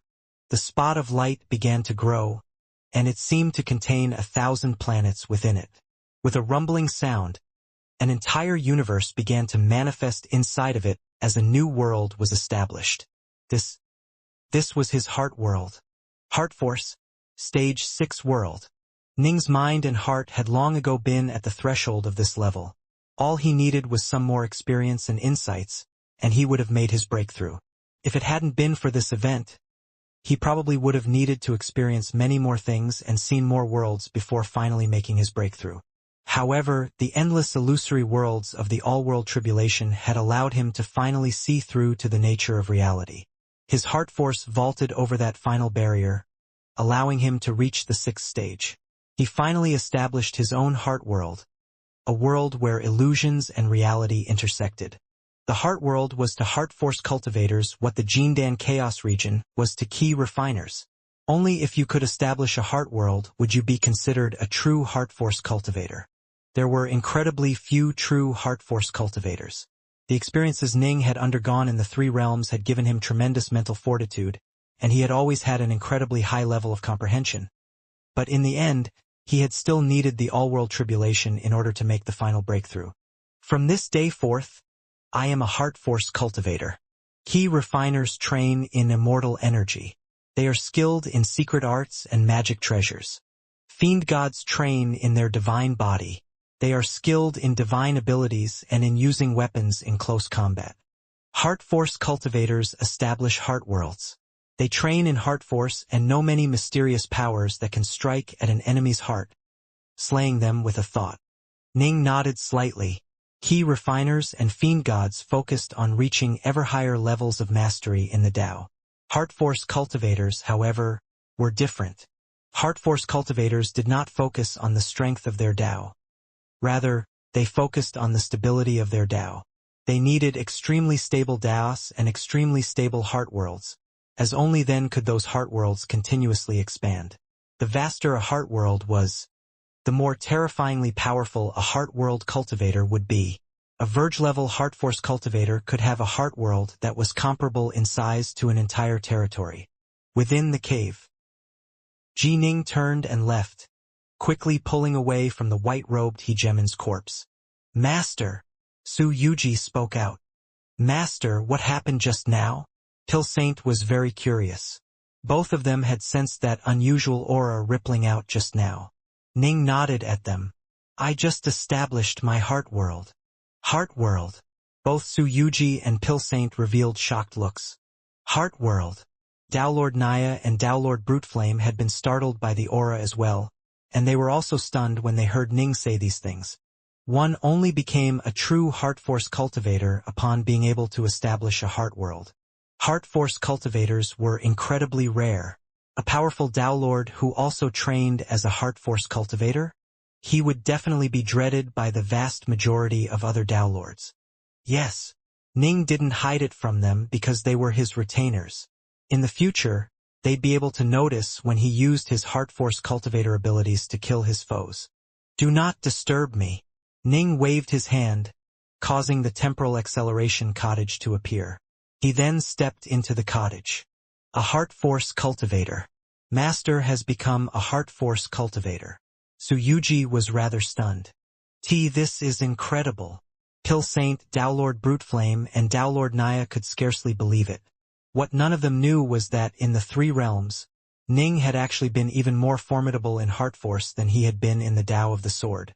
Even Subhoodie had suspected for a time that he had misjudged his disciple. Was it possible, Subhoodie had wondered, that his disciple was actually more suited to the path of Heart Force? And now, he had finally established his own Heart World. Within the thatched temporal cottage, Ning sat down in the lotus position. The task before him was for him to fully construct the Heart World. The larger the Heart World, the more powerful his Heart Force would be. The creation of a Heart World was an extremely intricate task. When he had been next to the white-robed hegemon's corpse, he had been constantly assaulted by the illusions and so naturally chose to move away from its area of influence before beginning this task. My own Heart World. With a thought, Ning began to visualize the Heart World inside himself. Although it looked like nothing more than a tiny dot on his forehead, it contained an entire world within itself. The amount of space that could be held within that dot was theoretically limitless. It was entirely possible for it to grow to become greater than even the Badlands territory. Ordinary Verge-level Heart Force cultivators would generally have Heart Worlds that were on par with an ordinary territory in size. If you wanted to know how powerful a Heart Force cultivator was, you could find out by looking at his Heart World. The Heart World of a masterclass world-level cultivator would merely be roughly comparable to a Chaos World in size. However, Ning's Tao was that of a Samsara Dailords, and thus he was able to break through and make it far larger. Right now, his Heart World was a blurry, foggy region. Arise! A voice rang out within the world, causing the mists to begin to vanish. A continent began to emerge and spread out within the void, and a sky began to appear above it which grew higher and higher. At the same time, his Heart World began to continuously draw in more and more chaos energy. Ning's chaos jewels continuously replenished his supply of power. Relying on chaos energy from the outside world would be too slow, and he had more than enough chaos jewels. The amount of chaos energy needed to make this breakthrough was nothing to him. Soon, the world halted its expansion.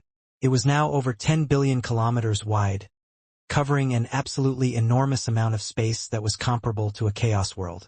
This entire world brimmed with sword ki, as this was a world of the sword. Grow further.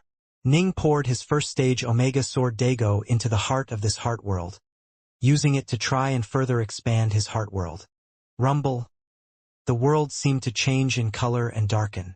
The land mass at the very center of the Heart World began to bulge upwards as the tallest mountain within this world climbed ever higher, stabbing like a sword into the skies from within the very center. This enormous sword emanated the aura of the Omega Sword Tao, and it was also the physical representation of this Tao.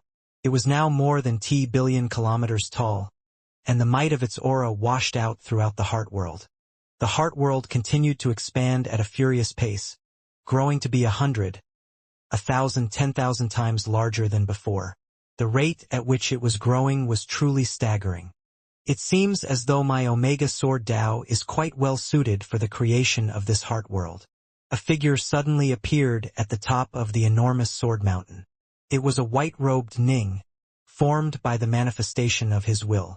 A world created using the Omega Sword Tao as the core is extremely stable, making it much easier for it to grow and expand. Finally hit the limit. Ning halted the expansion. This vast, endless world was so great in size that Ning couldn't even see to the end of it. Again, Ning began the final expansion, pouring his second stage Omega Sword Dago into the core of this world. The heart world had already been terrifyingly large in size, and now it grew even larger. The heavens grew vaster, while the earth grew deeper. The world stretched outwards unto infinity as the enormous sword mountain increased in height as well. It rumbled as it stretched upwards until it finally reached a height of more than 10 billion kilometers in size. Ning's chaos jewels were being depleted at a furious pace as they provided sustenance for his heart world's expansion. Thankfully, this wasn't a real world, and so the amount of chaos jewels used up was still fairly negligible to Ning. If he had to create an enormous real world of this size, even 100 million cubes of chaos jewels would be far from enough. After another period of time passed, everything fell still once more. This is crazy big. Ning himself was shocked as his mental projection stood there atop the giant sword mountain, staring at this seemingly infinitely large world. Thankfully, he was the creator of this heart world and knew everything within it, which was why he knew that the heart world was roughly comparable to a full territory in size. How vast was a normal territory? You generally have to traverse it through relying on spacetime transfer arrays. A single territory was far larger than the entire Brightshore Kingdom. The Badlands territory had roughly 100,000 chaos worlds within it, but the chaos worlds were all extremely distant from each other. As a result, the size of a territory was truly staggering. Arise! Ning pointed off into the horizon, where a heavenly pillar suddenly began to take form. Arise! Ning pointed to the other direction, with yet another heavenly pillar taking shape. Here, Ning was able to create anything at all with his will alone. Soon, 5 celestial pillars had appeared at the ends of this vast world, and they embodied his blood-drop sword intent, his shadowless sword art, his yin-yang sword intent, his soul heart sword intent, and his heavenbreaker sword intent. Come forth. Ning smiled as he stared off into the distance. The earth rumbled as chaos nectar began to appear, quickly pooling together into a lake. Ning just laughed. He knew that all of this was imaginary, not actual chaos nectar.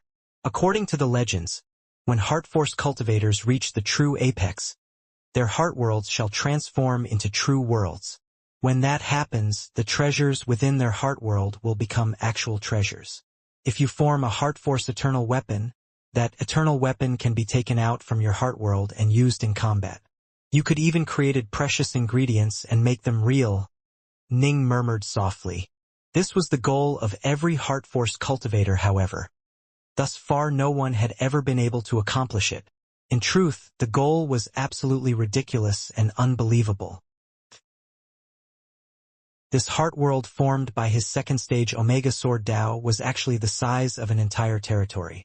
In truth, this stunned and delighted Ning considerably, as only Verge-level heart force cultivators were supposed to be able to accomplish this. Still, it made sense. The heart world didn't really require a powerful Dao. It required a stable one. The more stable the Dao, the better. The more stable the Dao, the larger the heart world. There were many powerful Dao lords who had incredibly powerful and fierce Daos, but those Daos wouldn't be a good fit for establishing a heart world. The toughness of a chain depended on the strength of the weakest link. If a heart world was to be stable, it couldn't afford to have any weak links at all. Many heart force cultivators often wandered the universe, seeking ways to further stabilize and perfect their Daos. When Ning had come up with 5 supreme Daos and linked them together, he had already formed an extremely stable Dao. Now that he had truly fused them into a single Dao, the Omega Sword Dao, he had created the most perfect and stable Dao possible. The Omega Sword Dao was not only a truly ultimate Dao, it was also the most stable of Daos. It represented the absolute limit with regards to the Dao of the sword, and it had no flaws whatsoever. A mere second-stage Omega Sword Dao was already comparable in stability to the Daos of many Verge-level heart force cultivators. The third stage of this Omega Dao would most likely put Ning at a level comparable to the most supreme heart force cultivator Dao lords in existence. There are differences in power even amongst Verge-level heart force cultivators.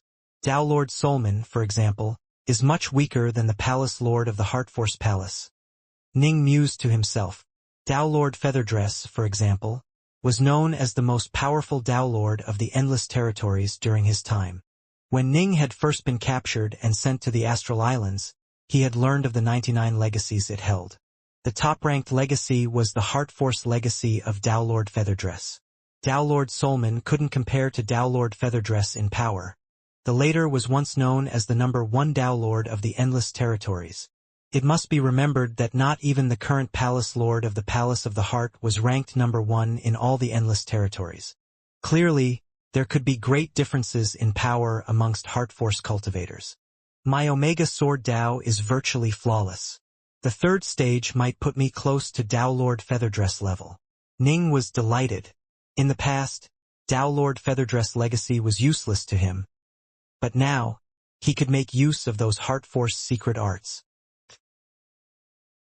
As a Heart Force cultivator, he was on roughly the same level as Dao Lord Solman. Even if he was a bit weaker, he wouldn't be that much weaker. He could be considered a second-tier Heart Force cultivator Dao Lord. In close combat, his sword arts and his Northbow swords ensured that he stood at the very peak of power amongst second-tier Dao Lords. When you combined the two, Ning knew very well that there were now very few Dao Lords who could match a freak like him. Time continued to flow on. After Ning became a Heart Force cultivator, he began to train in the terrifyingly powerful Heart Force arts which Dao Lord Featherdress had left behind. His heart world was built around his Omega Sword Dao, making his Heart Force incredibly pure and possess strong offensive powers. Dao Lord Featherdress legacy was a bit softer and more subtle by comparison, and so Ning used the information he gained from it to create some Heart Force arts of his own. In the blink of an eye, more than 60,000 additional years went past. Ha ha ha! A loud laugh rang out as the Nine Dust Sect Lord emerged, appearing to be in an excellent mood. Ning had been meditating silently within his temporal acceleration cottage. He now opened his eyes. Ha ha! Dark North, were you in training? I'm really sorry that the ancestor left no legacies behind for you. You waited for me all this time for nothing. The Nine Dust Sect Lord smirked. It seems you had a fruitful experience. Ning walked out of his cottage. The ancestor's path was that of the Tao of Water, and he also used staff arts. I benefited greatly. The Nine Dust Sect Lord was extremely smug. Jealous? Dark North? Maybe just a bit. Ning nodded. This patriarch of the Tao Alliance left something for me as well. The Tao Alliance? The Nine Dust Sect Lord turned his head, puzzled, to look towards the white-robed hegemon's corpse. That one over there? He left something for you? Yes. Ning nodded.